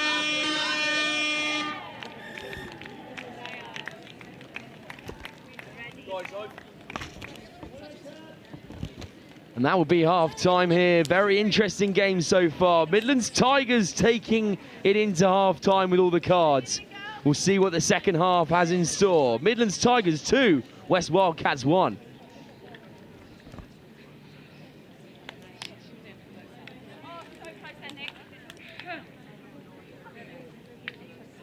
Mark Alders, England Men's Open. My name's Martin Wright, and I'm the head of the women's programme for England Touch. Hi, I'm Tim Osborne. I'm the England Mixed Open coach. Across the regions and the grassroots development, Chris, it's super exciting to see how we've grown over the past 14 years with the nationals. This time of year is pretty important for the elite end of the game because we get to see our open squad players perform in tough environments. And that helps us with selection through to the next international tournament. Nationals is super important for us. It's the one point in the year where the whole country comes together, all the different regions competing really hard, playing amazing touch, but also great to see the community all together for this weekend. It's a really important weekend for us. This, whilst we see the players at camps, you get to see them in a live environment here. So very, very important. We have two objectives. First of all, we're looking for talent identification. So we're looking for the players in England that can come up to make up part of the open squads, but we're also looking for the players that are within our squad selection for Euro Championships this summer. Same things we look for in all of our teams in terms of good core skills done well, fast, accurately, at speed, strength of character, resilience, teamwork, all of those core important attributes that we look for in our elite players. Clearly, we're going to see some interesting stuff on day 3. Day 1, everyone's looking pretty fresh. There's some tired faces towards the end now, but day 3 is where it's at. So those semi-finals and finals on Monday are really important. We have a 3-year cycle through the World Cup. This first year is all about building the foundations of our team. The boys in the men's open squad have come together really nicely, built a great connection, and building through to the World Cup in 2028. I think it's about the speed that the juniors come through. So our junior program is really churning out good athletes at the moment from the age of sort of 15 to 18. And I can see a number of them in this Opens Nationals tournament at the moment. And it's about how quickly they come through and challenge for places in 2028. It was Asia Pacific Opens Cup last weekend in Australia. What have you seen from that tournament that you're going to go as almost like as an early pointer towards New Zealand 28? Going to keep that to myself, mate. We're going to look at that, scrutinise it with the other Opens coaches, and welcome back here as we approach the second half in this title decider in the women's 40s division. Currently, at the start of the game, both sides sat on 16 points at the top of the table. No scheduled final in course, so this game was the decider. We currently sit with the Midlands Tigers, who are lower on points difference in the driving seat at half-time. If the score stays like this, the Midlands Tigers will walk away with the championship. If we get to a draw at full time, it will be the West Wildcats who take away the championship, as they're probably too far to chase on points difference. It's going to be an absolute cracker. These two sides have gone tit for tat so far, with the Tigers almost working out the fast, swift play from the Wildcats. On top defensively are the Tigers so far. Wildcats still have one score. Can they get another and bring this game back level? They start with the pod that has been very dangerous so far, and I will highlight out to you the wheels on the edge, Sally Seymour. Her highlight reel will be fantastic from this weekend. As I said before, many of the folks in the Opens division would pray to have that kind of pace. She has it in abundance on the width. Players and officials, stand by. The klaxon will tap us off as Rickard is over the ball. Still waiting on the klaxon here. It falls into silence on pitch 1. There it is, Rickard on the ball. Brody will play acting half. Rickard once again. Then back into Brody. That's a nice little play. Hinneman back into Brody. There's Hinneman again. Hinham, sorry. Here's Hinham. Brody, Hinham acting half. She's got Brody outside her. Brody runs a switch. That's nice hands. Back into Rickard. Rickard sees the pass out to Sally Seymour and gets caught by a Wildcat before she can make it. Now the Wildcats will play. The referee has a problem here. Strong touch in that occasion, so they will have 6 more.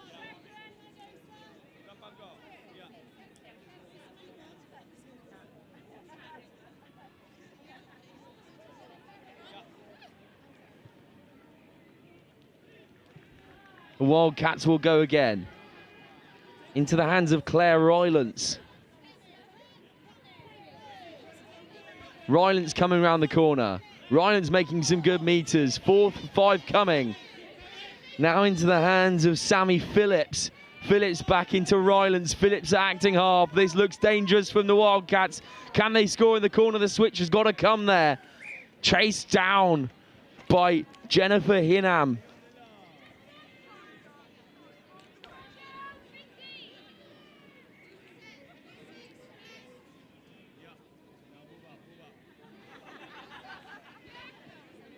Here goes Rylance. Now into Yelly PW. Again, the Tigers' defence just standing stalwart at the moment. Sammy Phillips. Oh, and the ball just slips away from the Wildcats, so a fresh 6 for the Tigers. Can they get out of dodge and get this subset in?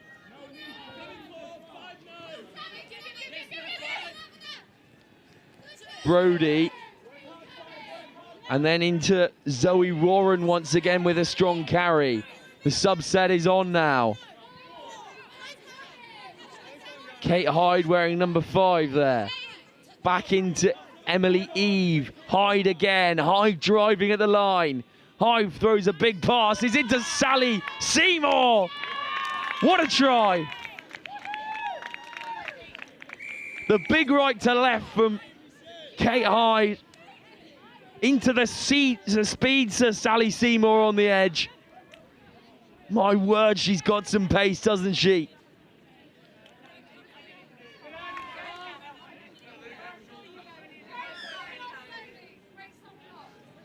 And the subset extremely quick and easy from the Tigers meant that that second pod could come on. Now into the familiar faces of Foster and Franks in the middle of the park. Warren's still on there.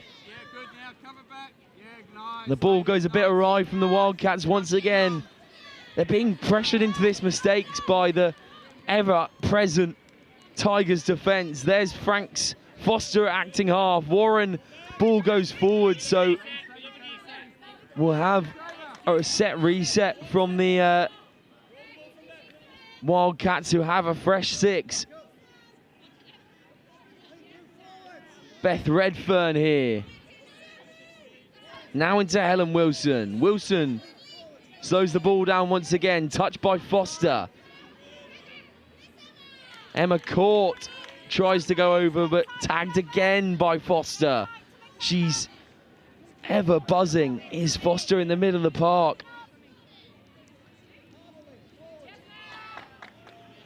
And another touch by Foster. She's everywhere today.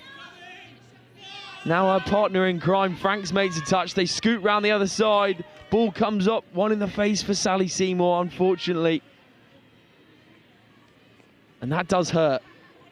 Unexpected rugby ball in the face is not something you want.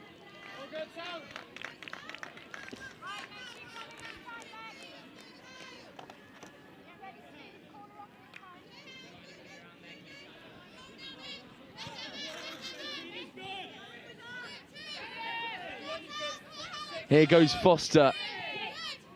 McDonald into Franks.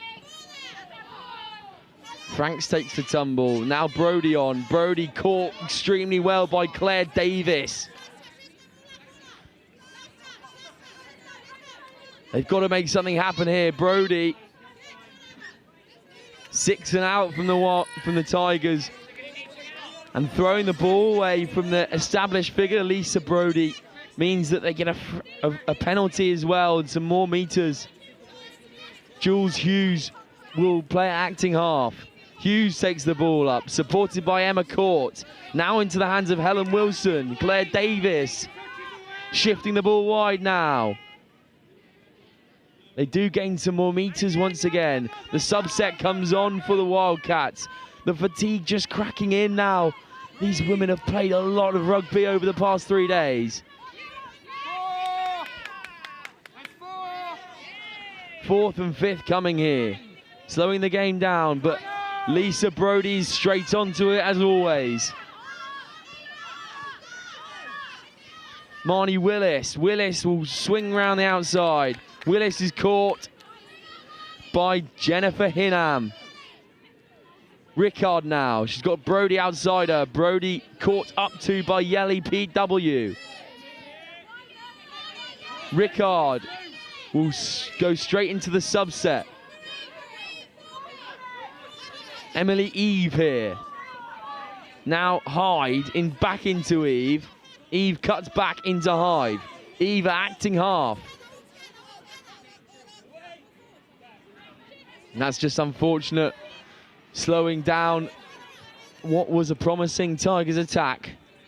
Back into the Wildcats' possession. Here's number 10, Marnie Murphy. Murphy once again.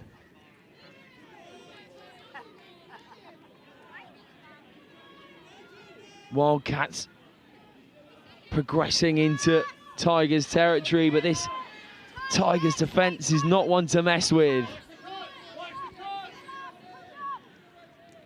They swing back on the switch, but met again is Laura Anderson. It'll be a 6-touch turnover. Sewell. Sewell loses a bit of control, but it's a heavy touch, I believe. Oh no, they haven't given it for a heavy touch, so loss of control from Sewell.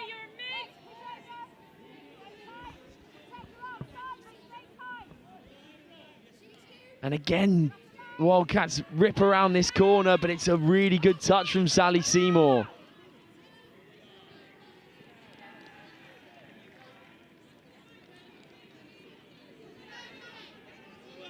Rylance popped up really well, Sammy Phillips, and then they'll try and go over again, but Sewell spares the blushes of the Tigers. Rylance into Sammy Phillips, who puts the ball to Laura Anderson. Big pass out to Emma Court. Court is then caught and then given out wide. That could be a fantastic try.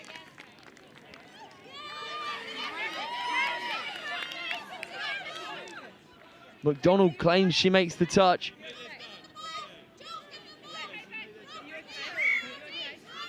Six and out from the Wildcats.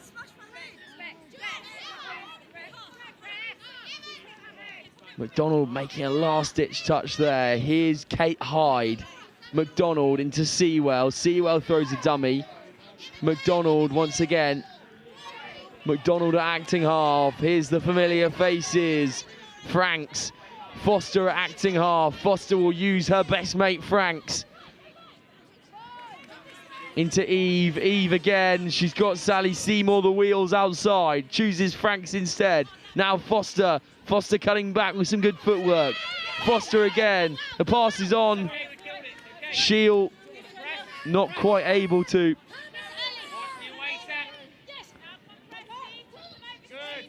Rylance. Now caught. Phillips. Rylance again looking for the subset. They do have the men outside, but the communication was not there from the Wildcats. 3-1 the score, 10 minutes left to play. Currently, the Midlands Tigers 40s women will take the title. Franks, now she's got Foster outside her. She will use her. Foster succeeds the touch. Foster again. Franks once more. Eve. Franks acting half. Here goes Emily Eve. Emily Eve driving for the line. Was she down? The touch is made, so they will have an opportunity here. Franks into Foster. Oh, and the ball just spills a bit loose from Foster.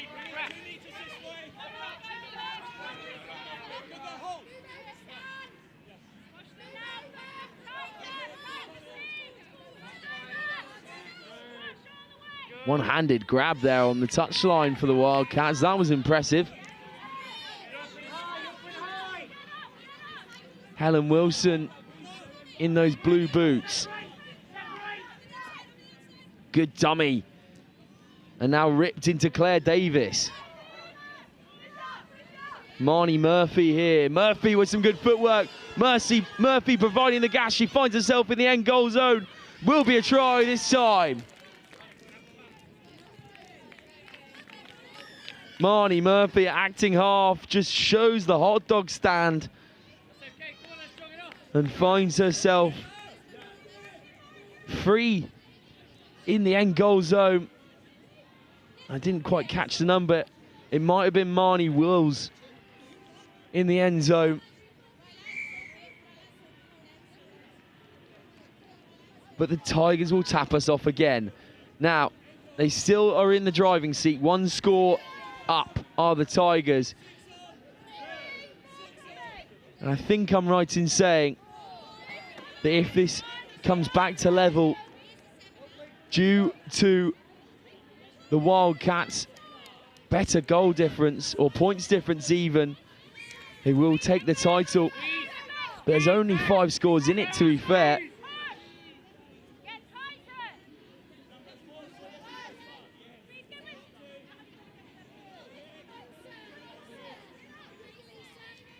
So if this ends 5-all, I don't know, have any idea what we'll do, as the points difference will be level and also the score.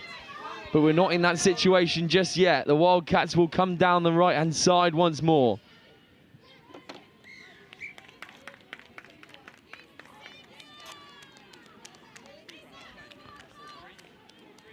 And again, it will be Wildcats ball. Penalty for the West Wildcats. Brody makes the touch. Wilson.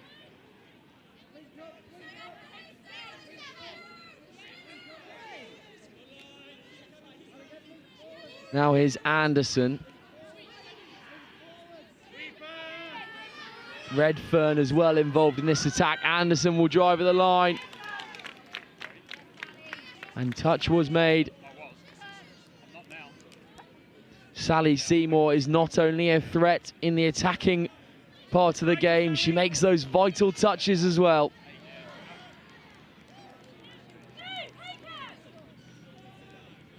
Wildcats attacking once more, they dive for the line. And that's a 6-in turnover, vital touch from Louise Rickard there, and Rickard gets onto the ball, gives off to Brody. Now Warren. Brody once again, Rickard. Brody plays acting half. McDonald is in. Brody acting half and will sub herself off for that. Eve will find some space on the width. She's got Sally Seymour. She might not need her. Here goes Emily Eve. This could be try of the tournament from Emily Eve. What a score. Emily Eve with a hair-raising try. The pace applied as the subset rolled. What a score from Emily Eve. And the way this is going, there's no stopping this Tigers side. But the Wildcats will give it a good go. Claire Davis.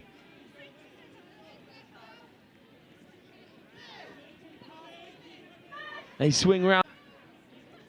to work their way up the field.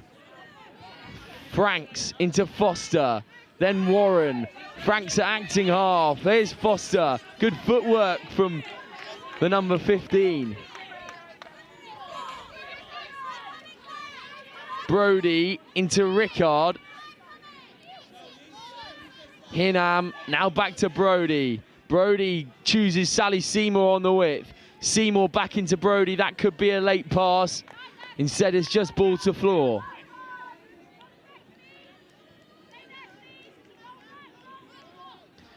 Four minutes left to play here on the clock. Wildcats trying their best to get back into this game.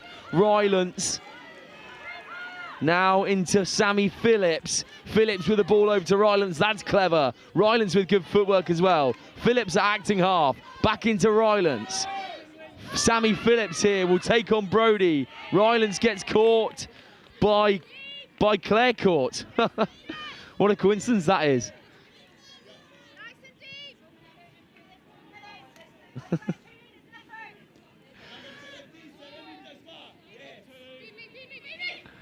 And here's Brody. Into Nicola Hulse. Rickard, now Shield. Kate Hyde.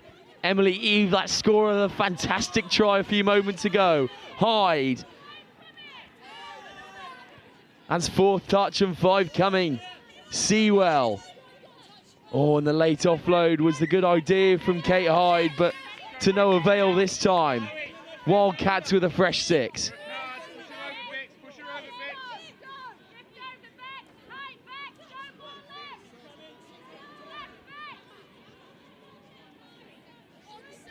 Here go the Wildcats once again.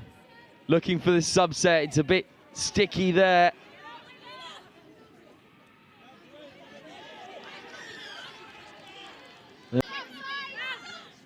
Oh, and that's a good score.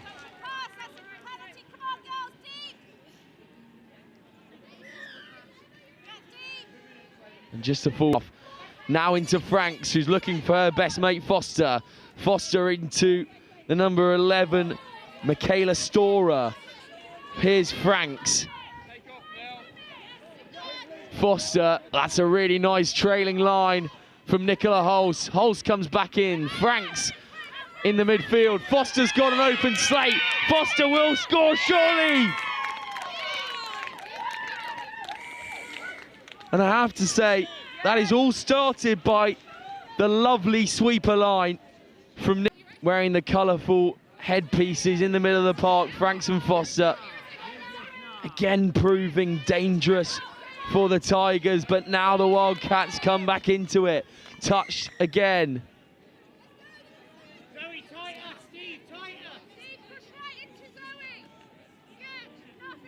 And we've got about 40 seconds here left on the clock.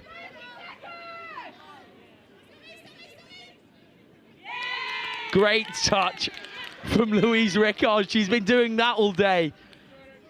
Gets up so well indeed. Now giving off to Claire Davis. Given off now, and the ball doesn't quite come off. Ball down. Heavy touch, that's the klaxon. It can't end on a penalty, but surely the Wildcats will surrender it, and that's the end. That is all she wrote in the women's 40s category. It was teetering on a knife edge at the start of the game. Both sides sat on 16 points. And we were assured by the referees that if this game came to a draw, it would have come down to points difference. If that was the case, I'm sure that the Wildcats would have come out on top. Both sides, valiant effort though. This was a game decided by many factors, but that pod and containing Franks and Foster were so elite. And of course, we can't go without mentioning the supreme gas on the edge of Sally Seymour. I'll say it once, I'll say it again. She has a lot of pace.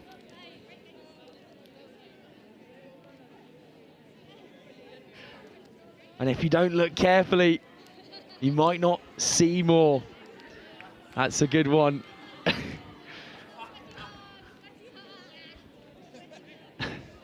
And that will be the end of the game. That is all she wrote in the women's 40s category. What a game we had here. The troops led professionally by Lisa Brodie. But the Wildcats, smiles on faces. That was a great game they played. Unfortunately, all their efforts stopped by a stalwart Tigers defence. But you can't go without mentioning some names such as Marnie Wills and Marie Murphy. Sammy Phillips, always hands on ball. Claire Rylance as well. And of course, Emma Court. Laura Anderson supplied a lot of pace down the width, but it was not enough to come up against this Midlands Tigers side. They do take the division in a great regionals battle. And of course, we get a nice huddle at the end. Everyone mixing teams. Congratulations to the Midlands Tigers 40s women. And that will be all she wrote for this game.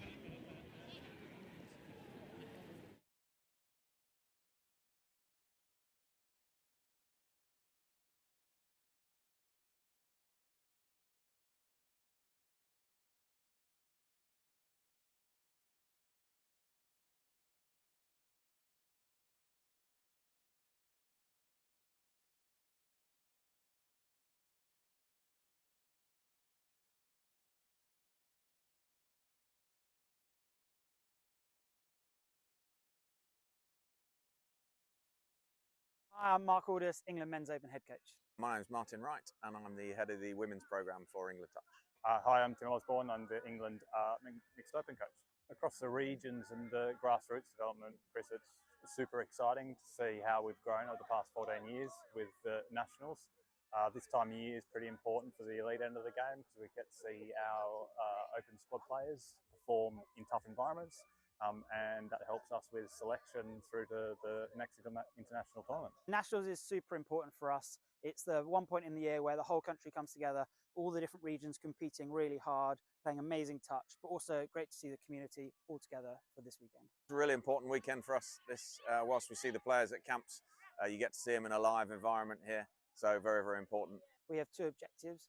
First of all, we're looking for talent identification. So we're looking for the players in England that can come up to make up part of the open squads. But we're also looking for the players that are within our squad selection for Euro Championships this summer. Same things we look for in all of our teams in terms of good core skills done well, fast, accurately, at speed, strength of character, resilience, teamwork, all of those core important attributes that we look for in our elite players. Clearly, we're going to see some interesting stuff on day three. Day one, everyone's looking pretty fresh.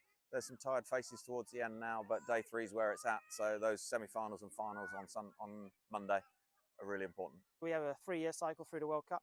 This first year is all about building the foundations of our team. The boys in the men's open squad have come together really nicely, built a great connection, and building through to the World Cup in 2028. I think it's about the speed that the juniors come through. So our junior program is really churning out good athletes at the moment from the age of sort of 15 to 18. And I can see a number of them in this Opens Nationals tournament at the moment. And it's about how quickly they come through and challenge for places in 2028. It was Asia Pacific Opens Cup last weekend in Australia. What have you seen from that tournament that you're going to go as almost like as an early pointer towards New Zealand 28? Going to keep that to myself, mate. We're going to look at that, scrutinise it with the other Opens coaches, and tactically, strategically plan for 2028. Touch is touch, and coaching is coaching, and both are really rewarding. I'd say it's slightly different coaching the women. It's a very rewarding experience. They've been really open in listening to what I'm trying to bring to the program. They're quite studious. They like to learn. They like to seek feedback. It's a real pleasurable place to coach. I was Women's Opens head coach before that as well, Chris, for 4 years, and it's not a big adaptation, to be honest. It's about problem solving and figuring out what are the key problems to fix for the individuals, the team, and the squad. So yeah, not a big change, to be honest, whatsoever. Still the same game. Mate, I'm loving it. I absolutely love it. The talent, the quality of the players in our open squads is fantastic. I think it's a real honour and a privilege to get to coach them. And the effort that they put into being the best they can be to improving themselves and each other, it's pretty inspiring.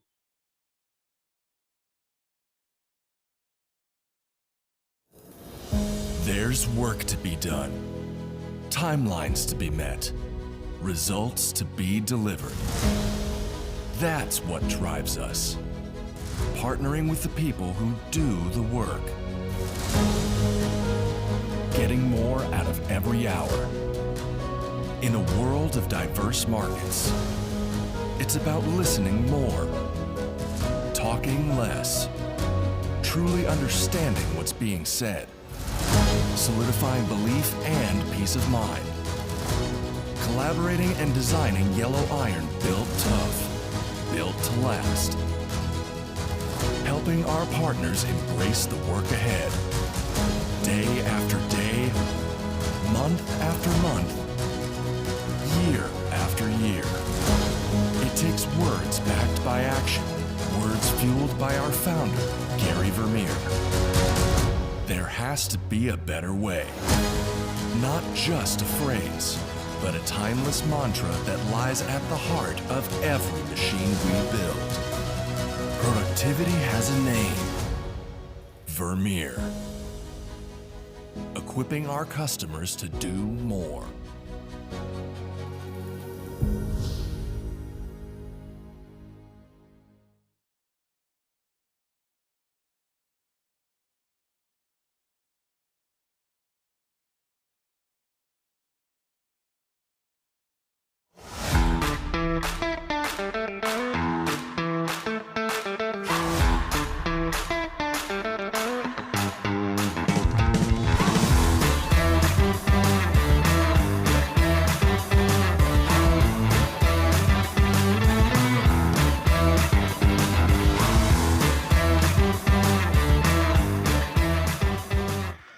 Welcome back to Next Gen Live. What an exciting occasion we have here. The men's 50s final. And I was just without a co-commentator for that final game of the women's 40s division, but I'm happy to have the head coach of the men's 50s, Mark Holmes. Mark, how are we doing? Have you enjoyed the events so far? Yeah, it's been absolutely fantastic. With my role as a chef, I only get to come over here on the Monday, and so traditionally I'm here for the men's 50s and men's 45s to have a look, and always enjoy commentating on this final. Yeah, I'm sorry to not give you Joe Wright, but I hope I'm a suitable replacement. Joe's obviously up doing the open final with Wilf Kemsley on Stadium 9. If you want to have a tune into that, definitely so. It will be a cracker of a game, but this has some good stuff in store.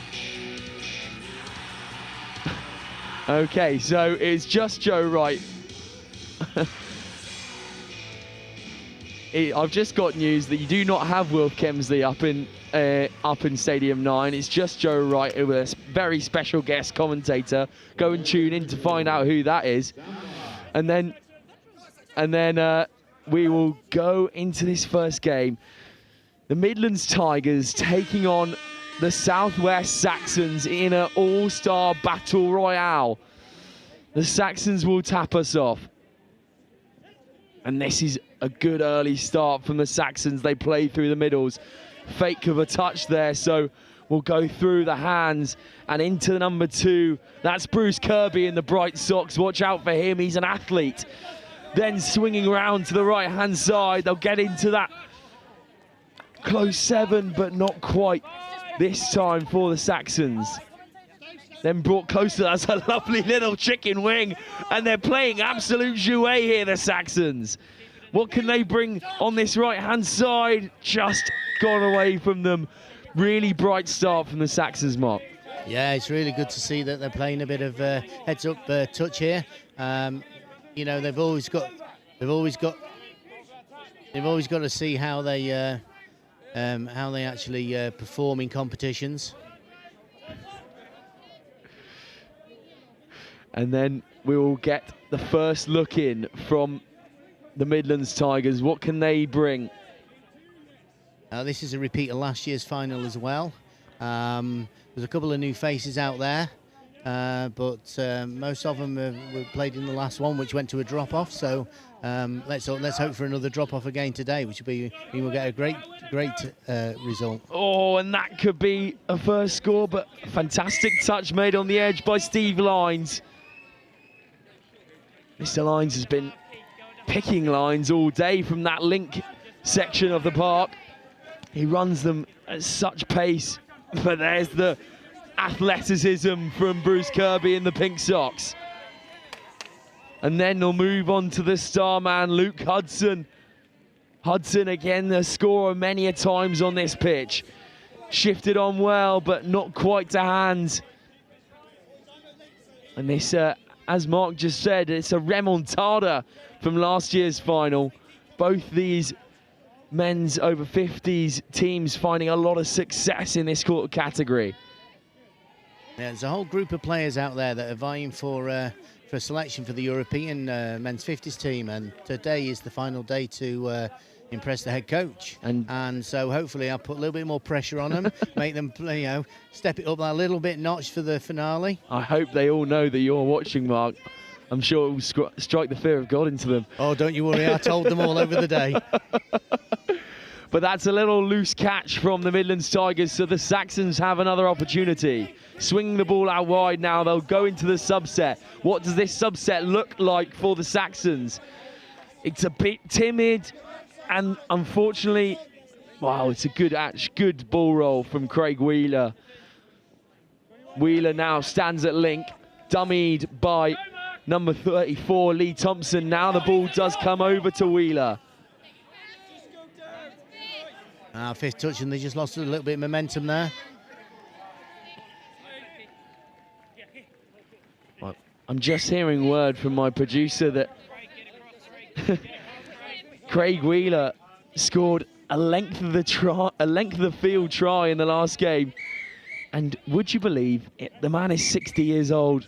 I hope I look that good when I'm 60.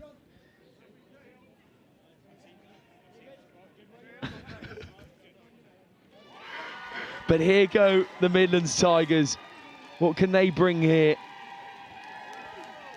And they'll work into the subset once more out on the right-hand side. Good bit of ingenuity on that width. So ideally on the subset, they'll be looking to try and get to halfway by third touch, gain some yardage. So it's fifth touch there now. So they don't actually have a strike on the line, but they've got it over the length of the field. So now means Saxons are going to have to work hard now. They're on the opposite side of the pitch. They have to work the ball, work their footwork to get over here, to be able to exchange some players, get some fresh legs on there, and hopefully get a strike up at the other end. It was a fairly good set from the Midlands Tigers team, but now that Saxons have a go and they'll bring on that subset, it's a bit slow there, but Steve Lines recovers as per usual, and what a bursting line that is from Joe Swanson, the captain. Then Bruce Kirby, fantastic hands. Surely this is strike time, and it is. Saxons go one up. That was a good move there. I did think they'd stalled slightly there on fifth, but they managed to do a little step back. Nice little bit of footwork and use the speed of Bruce Kirby down here. And yes, he just opened up, got that little overlap, nice hands, and popped the ball down. I have to give a shout out to Rich Downton, who's wearing number 5 for the Saxons. That was a great bit of handling to pick the ball off his toes after a slightly loose one from Bruce Kirby. Again, Kirby showing all the athleticism in the world to get them there. But the Saxons will go on up. Now here's Sol Phoenix into the hands of Matt Wilkinson.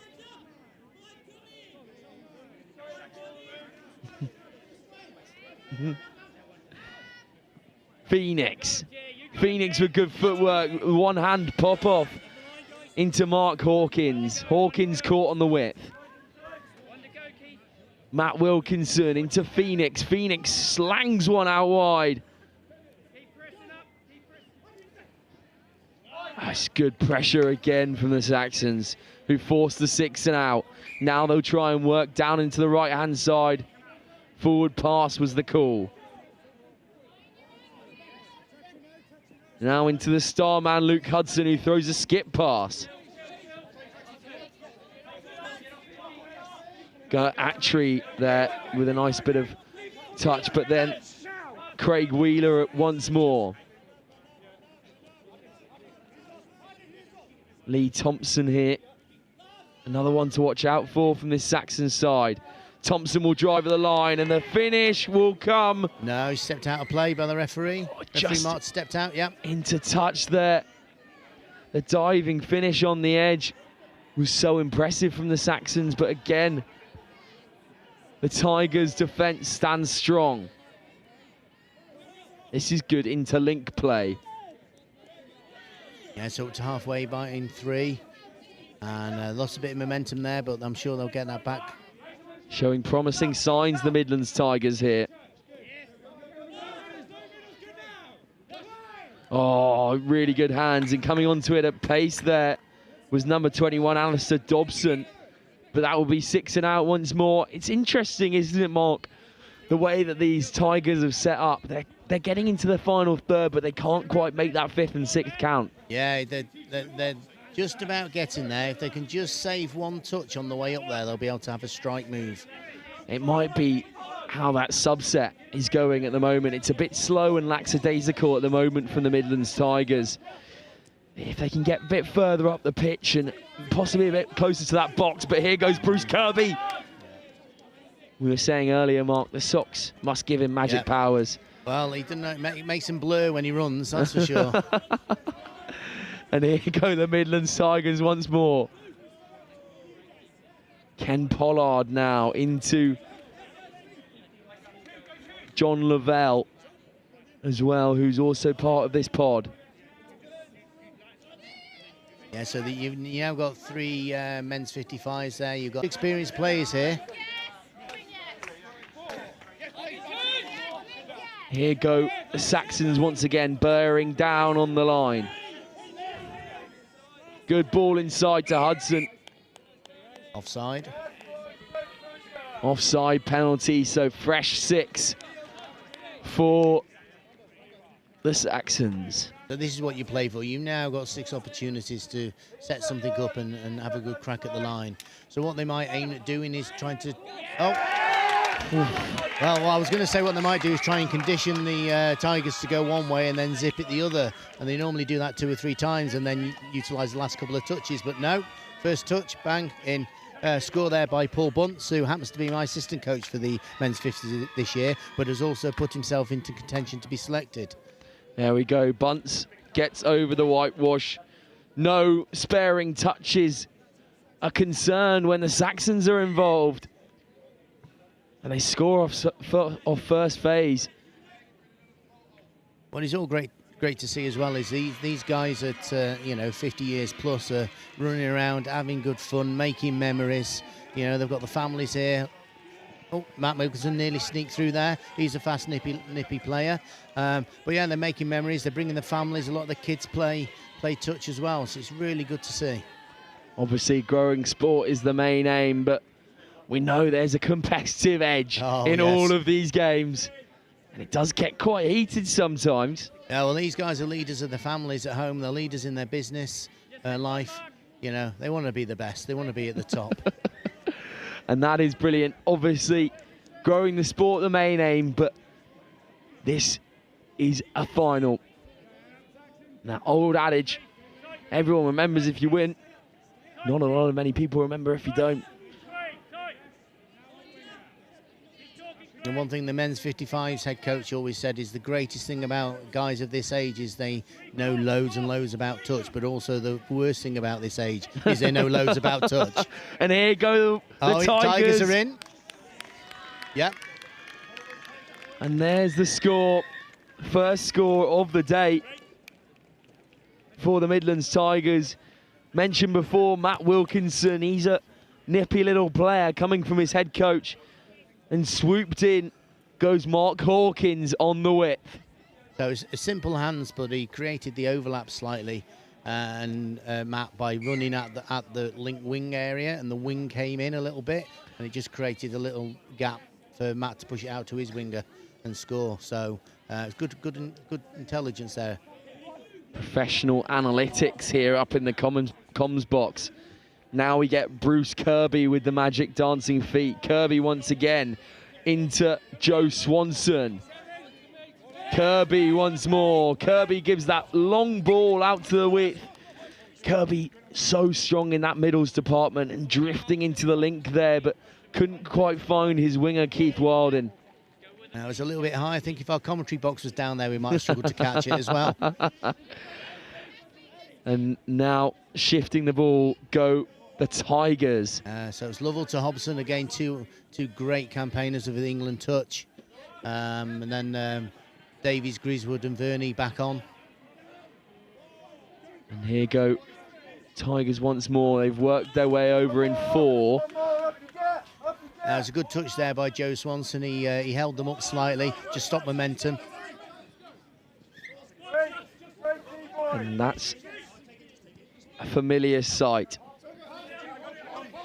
Lines making a crucial touch for the Saxons, and now the subset will roll. Hudson. As you got Hudson and Spencer in the middle there, 3 and 9. Buncy as the link, doing a little wrap round. Set up again. Ian's fast to probably step back.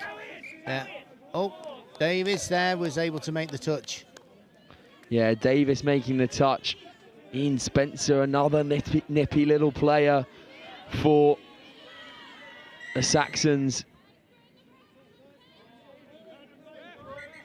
And a foot in the ruck is the call from the referee, which meant that ball bobbled. These referees have been great all weekend. And you know what is good to see is a load of younger referees coming through and refereeing some of these really, really important games where the pressure's on. Really, really good to see. The quality of our referees has been superb, and he's getting better and better each year. And that's great to see. Also, I was saying to Joe Wright earlier, or Joe Wright was saying to me actually, so these referees, a lot will be similar during the World Cup and the International Euros tournament as well. So there's no point in pretending and then being soft. This is the standard we want to be at. This is the standard we want to play at. So let's have it in every category. Sol Phoenix. And so Sol's a very, he's been around a few years as well, but also Sol is, I think he's assistant coach to the women's 45s this year.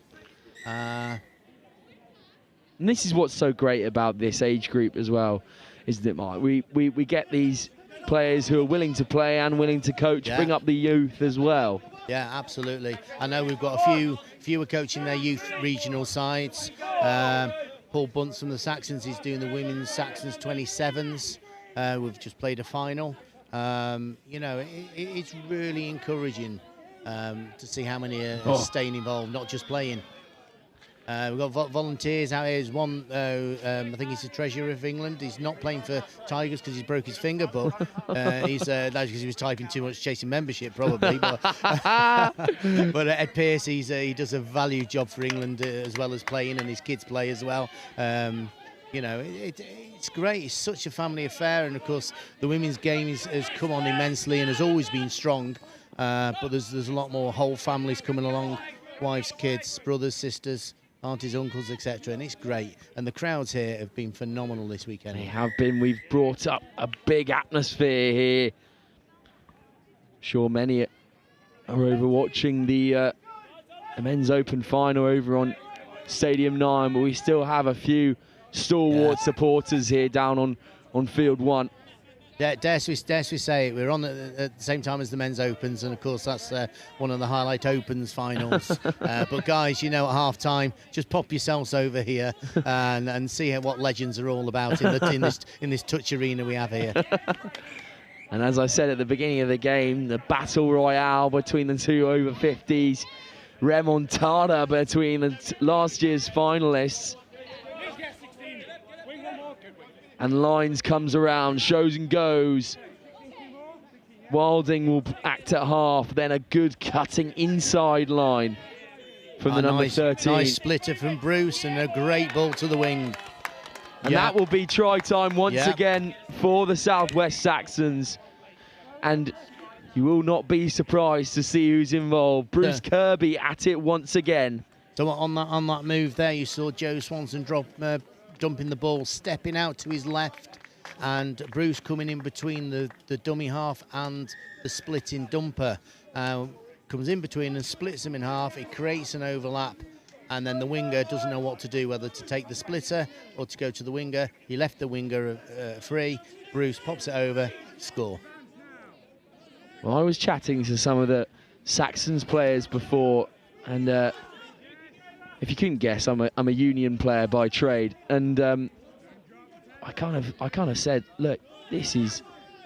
It feels to me as if you get caught in the wrong position, then you're absolutely done for in this game, and I suppose I'd be right in saying that. Oh, absolutely, absolutely. I think you'll find an awful lot of people of our age, my age, that come and play touch have played Union or League, depending on where they're generally from.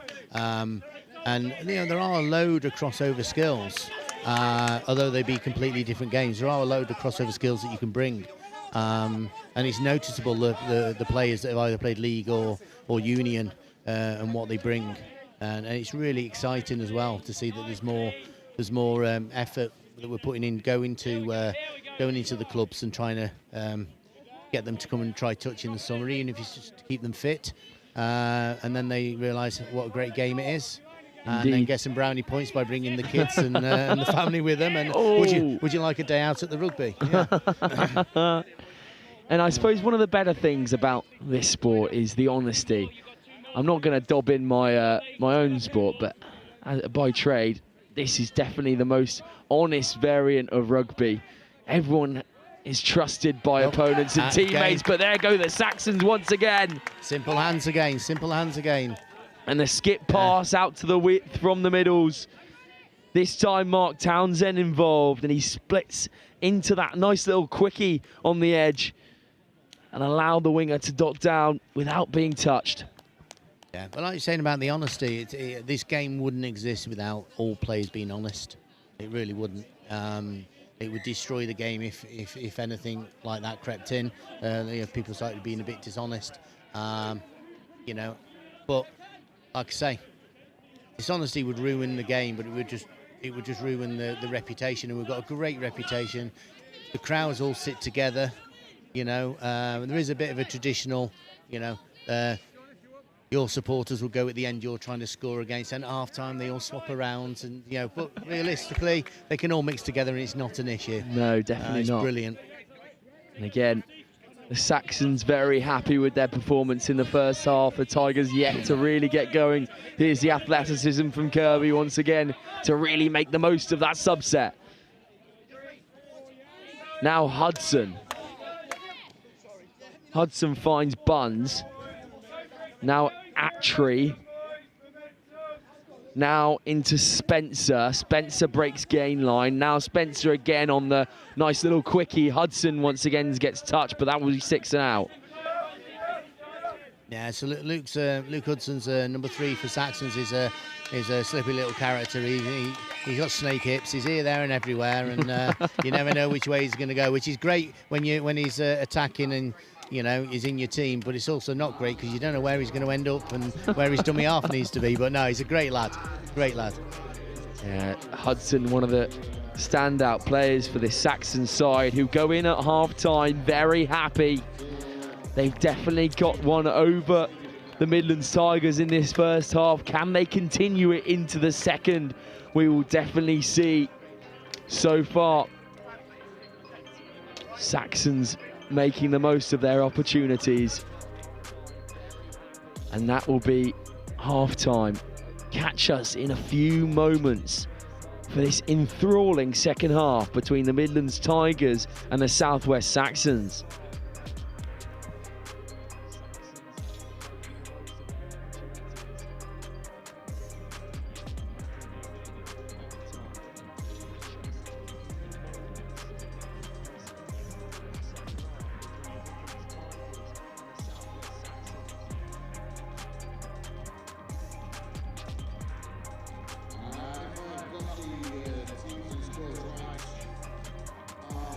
Field 1, we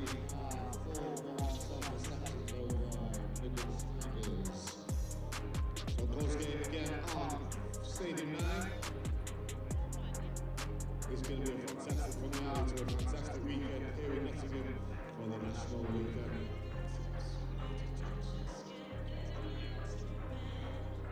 Who says you can say the best till last when you start with the best? Nationals here in Nottingham. Fantastic tournament.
Well, as we approach the final game, final half of the game, players and officials, this is your 1 minute warning.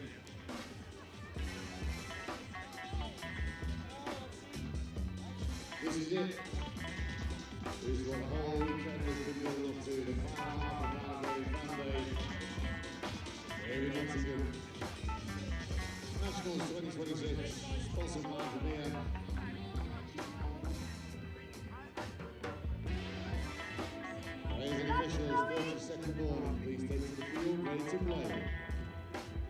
Welcome back to second half action here in the men's 50s final. We have the Saxons with a commanding 4-1 lead over the Midlands Tigers.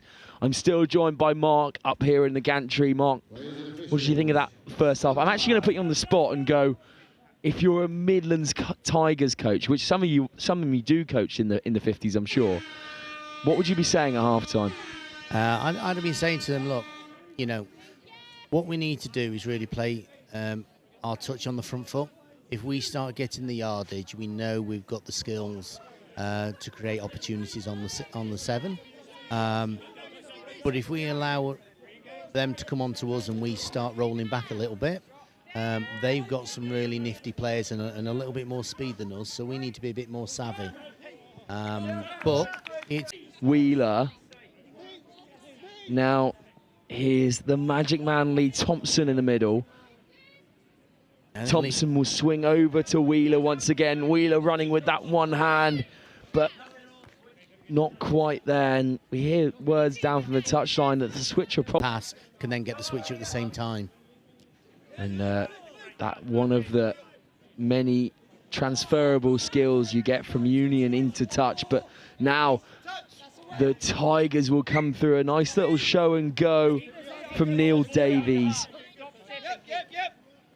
But now into Saxon's possession. Yeah, I think Saxons just need to keep the pressure on. Just keep rolling it up there, hitting those few spaces. That's it, Luke. Just simple things like that, a little bit of footwork, and can get you so many yards. Hudson once again acting half, then gives off to Ian Spencer. Hudson once again, that ball could have been taken. He had so much more time than he needed, but it will be a forward pass, so we'll come back for the Tigers. And a penalty to the Tigers, a fresh 6 there. So the Saxons are defending relatively tight here. I think the Tigers are going to have to do a little bit of work to stretch the defence, to create a few holes in the middle. And if the Saxons stay tight, then the holes will be on the outside. But at the moment, the Tigers are not really moving them around enough. Now Sol Phoenix just slowing the game down. And now Phoenix again slowing that ball down. He's got to get a bit deeper now, Phoenix. That's a good pop over the top. They've got some space here if the Lynx can get round. Phoenix. Got the overlap. Zip into the hands, but the through the leg hot dog was not the one there. So you see what they did there? They created a 4-on-3 overlap. Unfortunately, one of the guys didn't run the hole, so the overlap was negated. And the pass was a little bit behind, but you know it's very small margins here. Still within reach for the Tigers. This still within touching distance as Lines goes in, then into Downton. Downton with dancing footwork, just scragged back by Sol Phoenix and co. Lines will receive the ball. Oh no, skip pass into the hands of Keith Waldin. So what they've done there on 5th touch is try and bury it in the opposite corner to the box where Tigers need to go. So Tigers are going to have to work harder to get over there and get some player exchanges on. Now they'll try and roll into this. They've wasted a few touches getting over there. 3 on half. The sub strain comes on. It's a nice hole picked by the number 6, John Lavelle, but to no avail this time. The Saxons once again will try and raid the shores of the Tigers. Wheeler. Now Waldin into Thompson. Then number 29, Mark Townsend, gets on the ball. And that's 5. What can they conjure up here? They might look to camp the others down, but Wheeler will go for it himself. The switch is on. One more. Oh, this would have been fantastic. Wheeler not reading from the same hymn sheet as the rest of the Saxons. Great bit of interchange between Lynx and mids there, and then getting the wings involved, Mark. Absolutely, no more touches left. There's no harm in trying.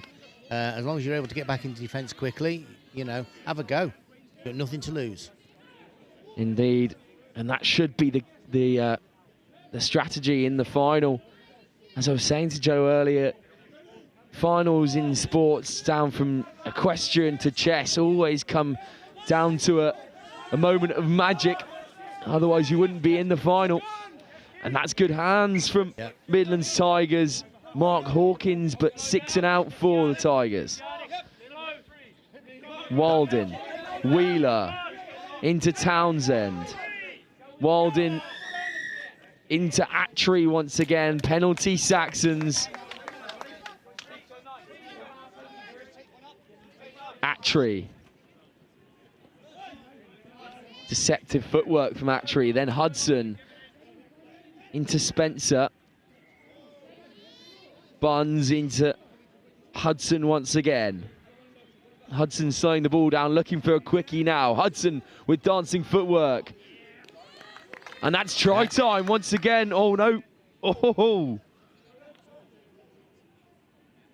I think he might have been saying that 7 was offside, so play through. I think that's what he's discussing with the senior ref. And we're just having a bit of deliberation here. Yeah. Try time for the Saxons once again. Even more in the driving seat now. Again made by the brilliance of Luke Hudson wearing that 3 jersey. I was actually told by Craig Wheeler earlier not to boost Luke Hudson's ego even more. Well, now you talk about Luke Hudson. In training, we always try and get some training matches against everybody else. And in the last training session we had, we were playing against the women's 45s in a training match. And on one of our subsets, Luke decided to run off the pitch after placing his dump, doing our sub move, and he ran into the female box. Oh, And wow. so he's not going to live that down now because it's on live stream. And there we go.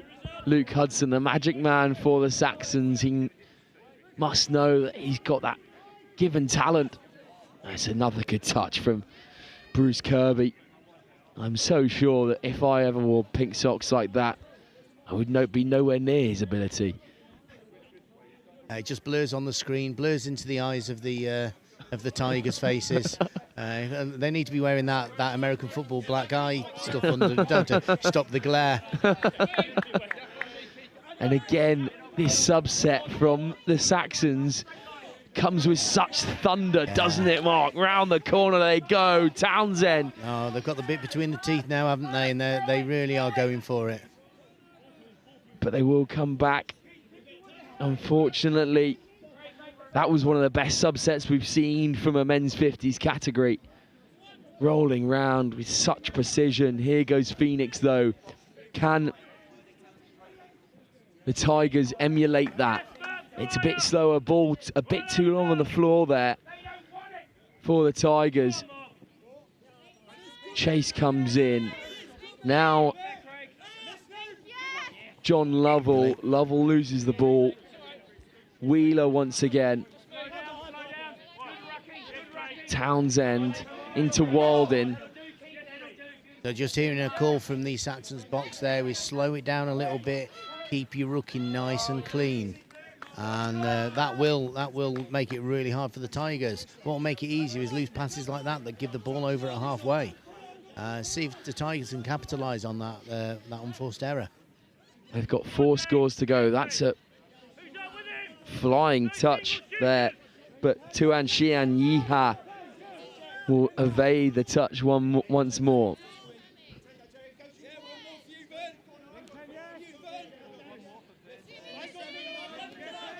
And here go the Tigers. Can they get in? The comms just getting a bit blurred there on the Tigers side of things. If you just look at the two sides now, you know, the wind's beneath the sails of the Saxons. You just look how quick the ball gets down onto the ground and how quick it comes up off the ground and they're playing it. And then the next set, when you see Tigers doing it, you'll see that it's a little bit more laboured. And that's giving Saxons chance to defend and get better in defence and get up that extra half a yard. Indeed so. The Saxons really playing with confidence, oozing as we see that nice little out the back to Swanson. Then lines again. That was lovely. Walden into... Oh, that could be try of the tournament. No, he stepped out. Oh, he's stepped just out. put a foot in touch. But champagne rugby from the Saxons. Superb. Love it.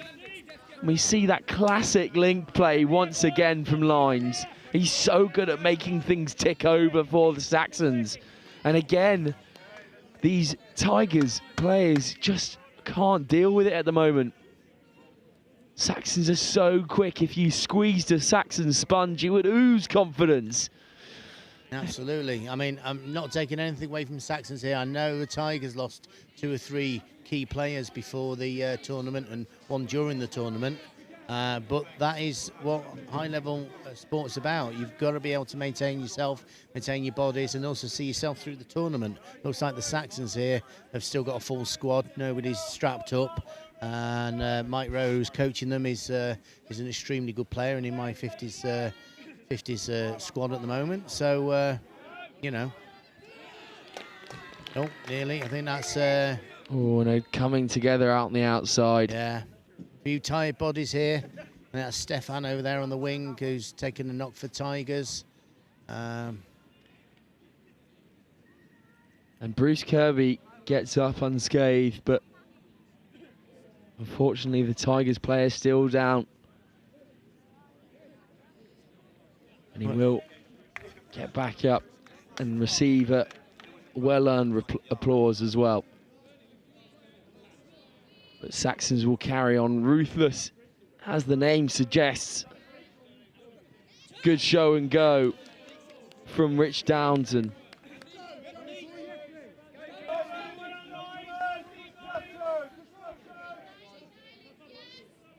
This is better from the Tigers, and You're going to have to take my temperature in a second, Mark, because I've just been hit with the commentator's curse. And unfortunately, it's one of the ways...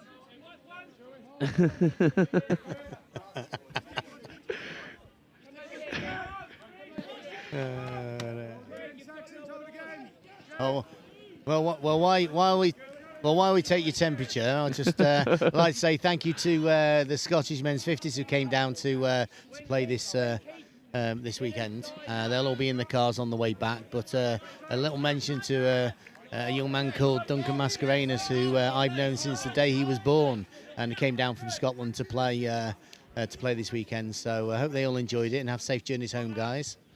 All the nations that were involved this weekend, we have to give a massive hand to, obviously prepping for their European games, but also gave us a good bit of marquee matchups here on pitch one. I saw a French side play earlier yesterday. They were excellent against an Irish side who also looked to be prepping for the Europeans. Yeah, it was great. We had the Welsh, the French, the Irish, Scottish here. Absolutely great to see them come along and join in our nationals. You know, this is the second or third year that some of them have come along now. It's always good fun to bang heads against teams that will play later on in the year. Definitely so, as we see the Saxons come through, the pace of Wheeler once again. Wildin off to Thompson. Then Attree comes round the corner, rolling thunder. Hudson, the playmaker. Over the mark.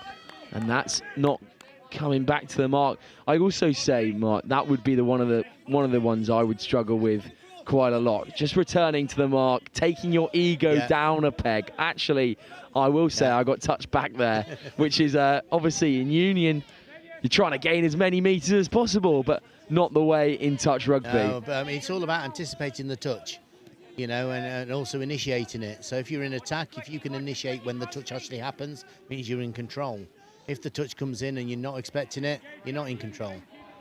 No, wise words there from the England men's 50s head coach. But here go the Tigers. Can they get in once more? The one-handed grab was coming from Mark Hawkins, but this time, again, couldn't reel it in. So Saxons ball once more. Hudson into Attree. Now into Spencer. Spencer into Lines. And he'll go back to the mark there. Again, keeping everyone honest is the way. Swanson. This is a driving play from Rich Down. And Rich Downton. Just been penalised for a hard touch from behind there by John Lovell. So they get 6 again. So they should have a good strike at the line here from the 7. And bit mixed there, almost got called up for crossing. Downton. Lines will play acting half. Here's the big swinging ball, and that's another Saxons try. This time Keith Wildin, who has been hugging that touchline all day long, finally gets his just rewards. So you see where the mid came through there and just attracted the link towards him.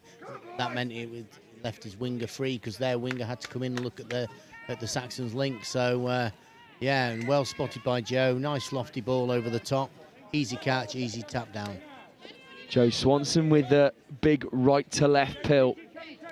And this Saxon sides are brimming with success and confidence. But these Midlands Tigers are no slouches, we'll have to say that.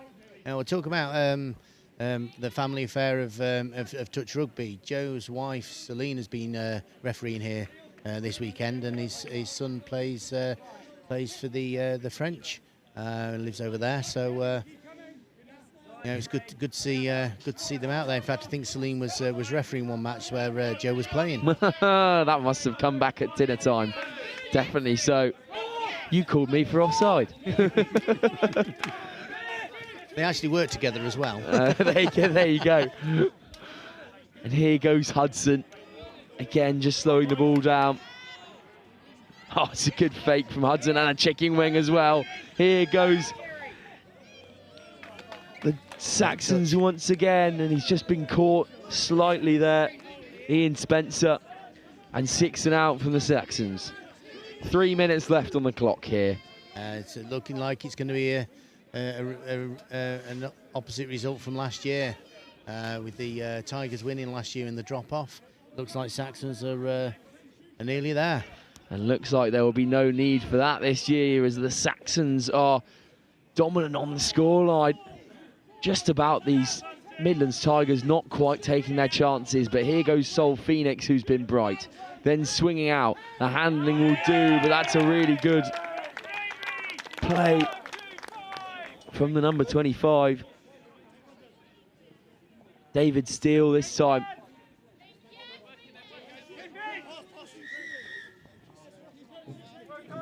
Over the mark, so they're giving the ball away to the Tigers. I suppose at this time in the match, you know, you're looking at a minute and a half per set of 6, roughly-ish, depending on how quick. But looks like time is running out for Tigers now, unless they can get a couple of scores quickly. Phoenix. Now Phoenix again are acting, oh, not quite acting half, sorry, he's in the middles. There's number 53, but turnover again for the Saxons. They've been such a stalwart side in defence, not letting any of this Tigers offence, through.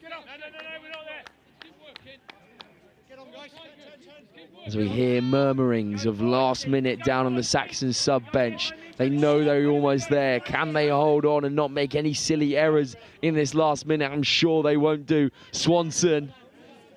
Yeah, there'll be some bragging rights going on at the next England camp, I can tell you now. Here's Lines. Downton. They're waiting for the klaxon to sound here. Swanson will swing off to Lines once more. Lines and then Downton. Downton with swinging feet. Wildin. Now into Saul Phoenix. The pass was forward. Swinging out wide. Into Martin Hoare's hands. There's the buzzer. And that will be it. The Saxons take the victory. Absolutely dominant on the day. Saxons scoring 6 in the end, with great performances from Luke Hudson, Rich Downton, Bunce, Spencer, Steele, Swanson as well. And of course the pace from Craig Wheeler and also Keith Wildin in that left link and left wing channel. Yeah, what a day for these boys, hey? It's great, and you see that they're all hugging at the end. They're all happy with each other. They're all happy with the opposition. And these guys will share a beer in the bar, and no doubt at some stage. But you know, these guys just all really love getting on with each other. And it's the camaraderie that it's all about, which is great.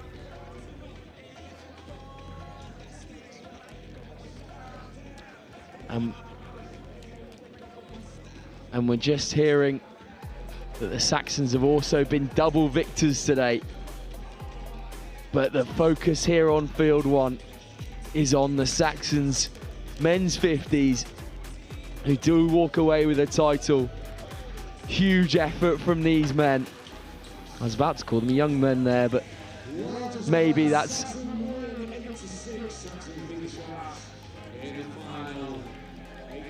And of course, we see the winners here of the men's 50s, the Southwest Saxons.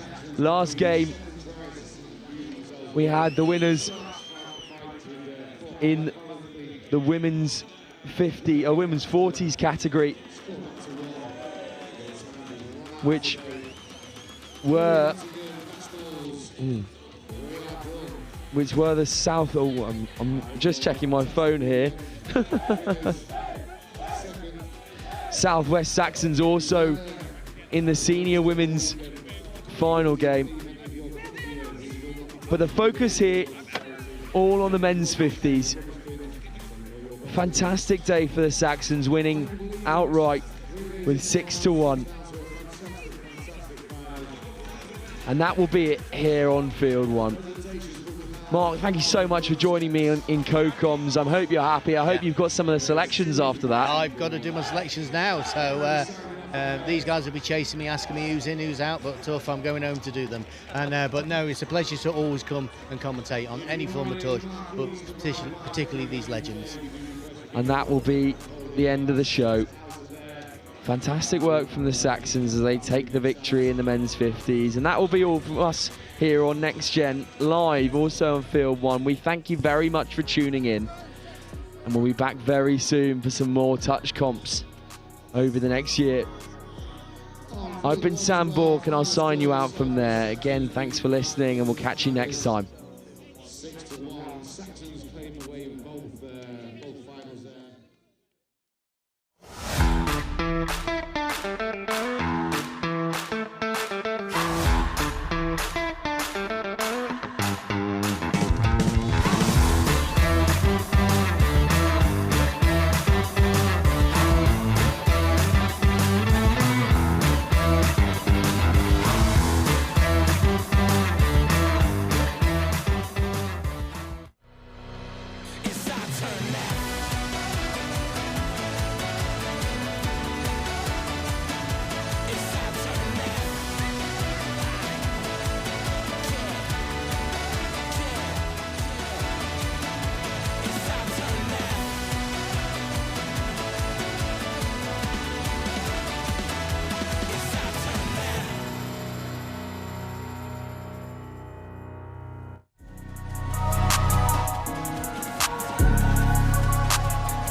Rugby.